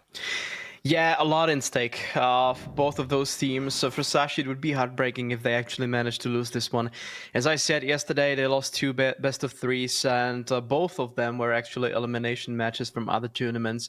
So if they fall off this one, I think lucky on this picture, especially as a captain, and the rest of the players are not going to be happy with how they fare out in the last few days, given the international scene. But let's not get ahead of ourselves. Of course, Ancient didn't even open its gates for us yet, but we have to mention something statistically, Gotti, and that's the previous venture on Ancient for both teams that were playing against each other on the 3rd of March this year. And it was 13-7 for Sashi, given a really good CT side and a follow-up with the D side. And yeah, that's not too long ago, so maybe something to actually take into notice. But we have to say that there was no Becky. There was Nico still in the roster of Sashi back then. For Partizan, it was pretty much the same. Well, however, we have to mention that the same result was won by Sashi on a nuke. And how did it end today? Yeah. So we can stand on our heads with these kind of statistics. Well, the facts are clear. Partizan are coming off a confident win on a nuke. 13-8, pretty secure win from their side. And now they have the advantage. Now they are playing on the mob they've chosen, and they have the better win rate on it as well. The show proof is 18 maps from Partizan in last 3 months. On the other hand, 22 maps from Sashi in the exactly same time period. So we can say that the teams are pretty standing on the same space in terms of what they did play on officials, on these Ancients. And well, I think this map can come out both ways. And we can see some statistics from both sides right now in the graphics. I found against VLD and exact same KD. That's interesting, actually, from the first match. From the first map, of course. But as we can see, probably the graphic in the background, so the game is gonna start soon. Kind of course, has to take something to eat, maybe a dinner, and hopefully for him it's gonna work out. The sounds are already in our headphones, so hopefully that marks the start, the opening of the second map, and yes it does. Sashi against Partizan, maybe the last map in all of today's matches. Maybe not, if Sashi manages to pull through. Let's see how this fares out. Well, the sunny weather in, of course, the mighty jungle of Ancient is here with pistols. We started right now on our screen, and let's see if Partizan will finish the job 2-0, or if Sashi will have what it takes, and they will manage to seal the deal on this map and lead us to the decider. Icebreak, the one who finds an open kill, and Lucky with what a start. Astonishing headshot on Collins. And he, of course, finds the headshot. Great position by Kindo. Triple kill for him. Maybe quadruple. No, the bullets will not be enough for this. And Dragon in 1v2, defuse kit not in favor for Iceberg, but Dragon is not thinking his opponents in sticking the C4, and this is how Sashi will win the first round. Oh my god, that's heartbreaking for Partizan, especially given those 2 kills from the shadow position. Actually, maybe it was 3, right? That was not 2, that was 3 kills. 3 kills from Kindo, yeah. Yeah, Kindo manages to get on the momentum train from the first map, where he was impactful. Yeah, and Kindo, you look at that, 3 kills, and it looked very good. But this, from Iceberg, I have to say hats off. For the balls to actually stick to the 10-second defuse. No kit whatsoever. And Sashi manages to win it. Of course, there was a bomb plant, so Partizan has enough funds to fund their Panation operations on the T side for the second round. But nowhere near the buy that Sashi was able to get. Nowhere to buy they're dreaming about, and even a team kill is another complication. Zyphon will be a surprising factor in Donut. Double kill from him. Stays that Kindo will play alone in 1v3. He has to turn around. He doesn't expect Lucky from Temple. And Sashi are following the winning pistol round with a second. And Partizan will have to go for eco in the third one. I don't think they will buy. Well, they've planted a bomb, so still a possibility to go for a not great buy. But still, with some Galils and Mech-10s, definitely a possibility. But I think they will stay on eco and they will wait for a first buy to be the perfect one.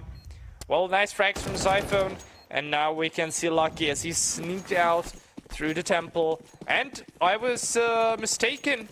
Well, AK, Mech-10 and Galil on side of Partizan. And active AK will be killed immediately on mid. Dragon, however, finds at least a refrag. And there is a possibility to pass this gun to some of his teammates. Because mid is now successfully taken. Under control, but Bekia is ready to refrag. Of course, it took some time, but here comes Lucky as well. Collins falls down, and Emmy with Vladan are left in almost unplayable 2v4. They have nothing.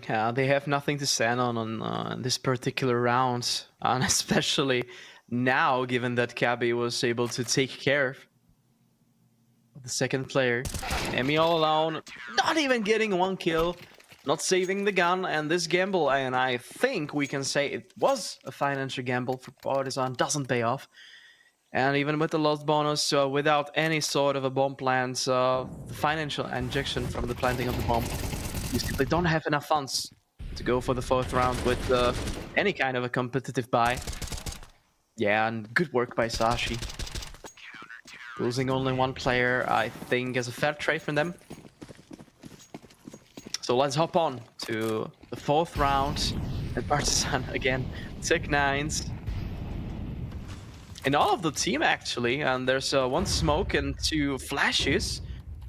I think that's gonna indicate a split probably. Or not?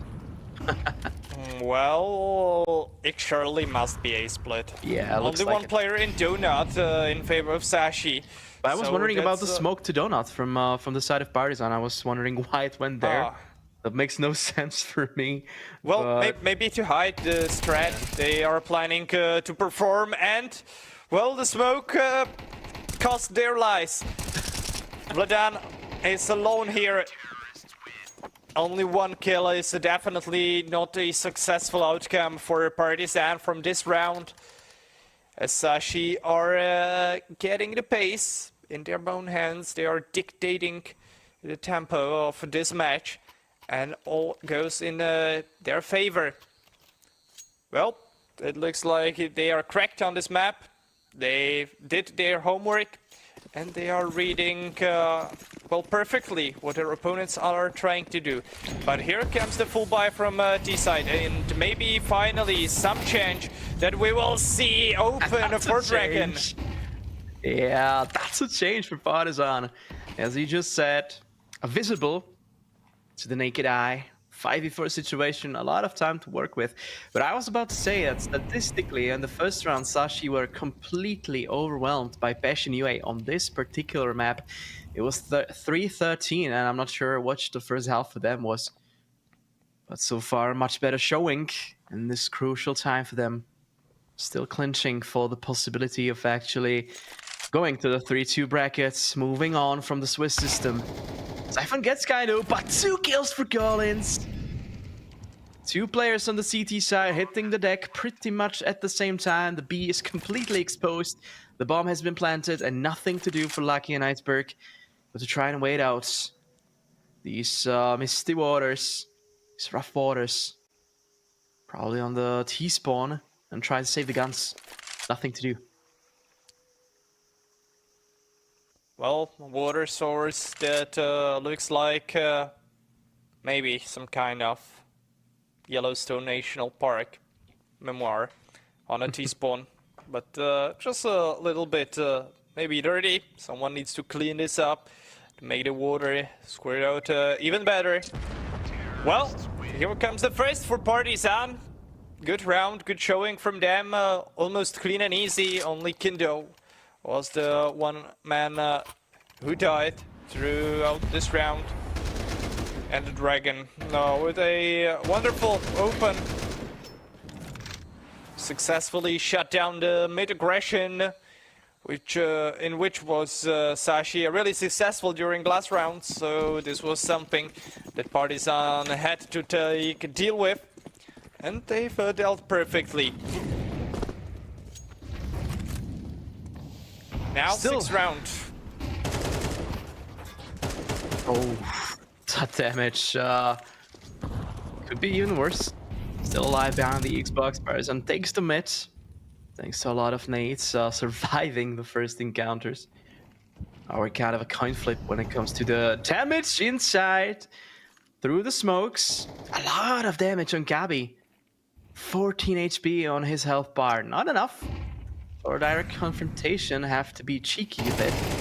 And how he actually plays out the rest of the round. But Iceberg gets the kill.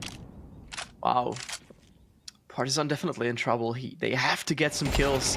And they managed to do it. What a boost! What a boost by Dragon and Emmy, but unluckily, Lucky was there, patiently waiting for this opportunity. And he gets it. In favor of Sashi, currently for V3. For his CDs, they are waiting for aggression, Partizan, which will land on B side. And through the smoke, Abby ends the path of Vladan. Zyphon is here in rotation as well. All four guys probably will go from CD. Really not good for Kindo to get with Dragon. Both sitting on around half of their health bars. Retake smoke on ramp, some flashes to late. The rotation, well, Kindo, 2 kills already in his pocket, and the bomb is taken down, not a triple though. Zyphon will win the final duel with 29 HP left, diffuses the bomb, and sends Sashi on 5th point, and smiles all the way through, and hypes, of course, are on point in this clutch scenario. Yeah, that's really unfortunate. Again, the quality boost. Only 1 kill though, because Lucky had the visibility from the donut.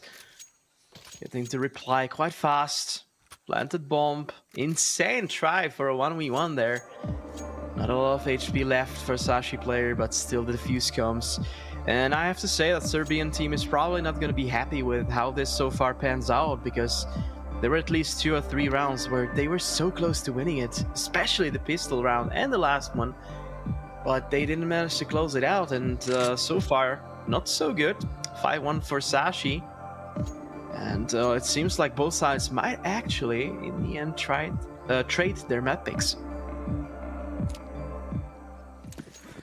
Let's go. Round 7 is waiting for its action, and 2 ops. Kindo on Partizan side, and Lucky, of course, ready with Pick Green and Sashi Roaster. Collins all over Galil. Though the Fluxo stickers are perfect for this tuxedo skin, I have to admit that. These are a perfect duo. Not enough to find the first kill, though, as Partizan took the control of B lane, and maybe will take control of mid as well. The HE on mid looked very dangerous on the radar. It still made only 20 damage though, so nothing critical for Cabby as he took down Dragon and took the first duel in his favor of this round. Well, 3 players in B from Sashi, 2 on A, and Partizan exactly in the middle of 2, let's say, teams. If they take care of Cabby, I think they're gonna go for A.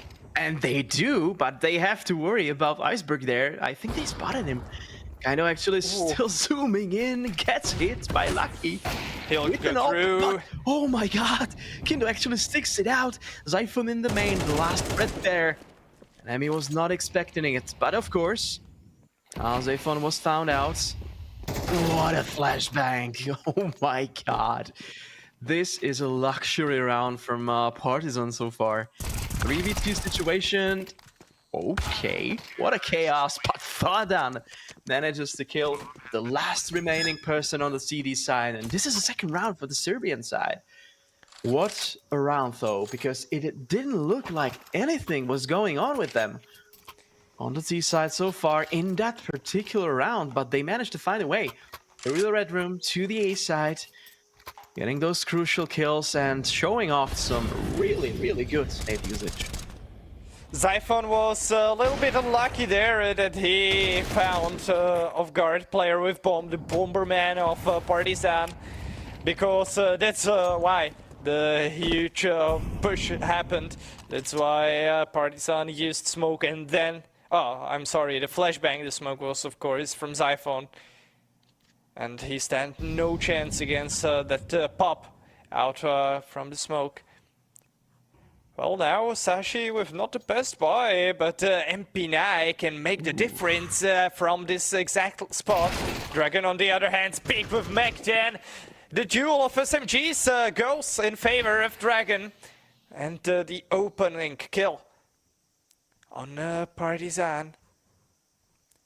So 5v4 for Partizan, as Iceberg is still playing only on 5-7. There's no way he can get into red room for that primary. And Dragon here with easy double. Oh baby, it's triple for Dragon in this round. And Cappy and Zyphon are left on the other side of this map, as Bomb will go down on B-Bomb side. And Sashi, well, I think the remaining 2 players will only try to save and look sadly how the round go as not planned. For Sashi, it was a gamble. This was a risk. Maybe a conflict in the cave. They were just waiting on the one angle. They weren't looking at their 6th tower if there was anyone in their tail. I think the lower part of the tower could actually look towards the entrance to the cave from the other side, from the B side. But we could talk about this for quite a long time. The most important thing is that Partizan managed to get those kills at the end of the round. There's nothing to say for Sashi. Important kills for the T side, and this was really well played. Yeah, and I think it was Iceberg. I was looking down. Good job by Dragon here. Clawed into their enemies. 5-3 and Sashi only on USBs. Not a lot of things to work with. They have to probably go aggressive somewhere, a lot of information, and they're pushing through A. Unlucky coin flip, but Dragon has to hear this. He won't have enough bullets. In my opinion, this will cost him his life. Okay, Lucky stole his life and one of his teammates. But at the end of the day, not a big issue for Partizan. 1 kill for their enemies is simply a very good outcome. This could get so much worse than this. And Collins with a nice 3 kills. Kotze, what's in your subjective, what in your opinion is the round tally after the first half for T side on this map that's gonna be good? 5? For good, I think 5 is, yeah, good result for Partizan or the T side. Yeah. So they are only 1 away But of course, they can still win the half without any trouble, or maybe that's overstatement, but they can still win it. And Collins is putting down the reasons why, together with Kindo. That's definitely a fifth one, Kotti. There's nothing to play for, especially given those smokes on CT. And 4v3 and Vladan in the lurk position. Takes care of Zyphon's head. He's not going to be needing it for the next few seconds till the bomb actually explodes. Yeah, this is a done deal. This is a sealed round for Partizan. They're going to get their 5. And as you just said, and I agree it, the 5th round is the magic round for the T side on this map. And it might be even better because their economy on the Sashi side is still going to be in shambles, especially if they're not going to save these two weapons. Oh, Kapi will no, he won't survive. Only one M4A1. That's gonna go towards the next round as a save, as a gift. But that's probably not gonna be enough.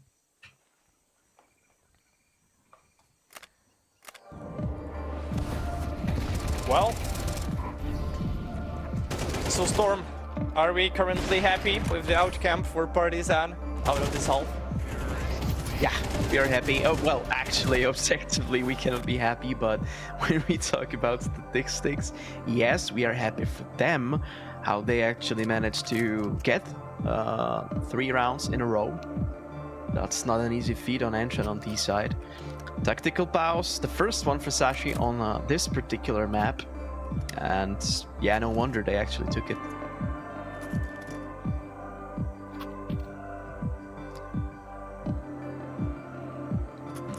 Well, such a long break, but here comes the 11th round. We are almost at the end of the first half, as we are tied in score 5-5. And Partizan, once again, with aggressive play. Okay, only this will result in a boost.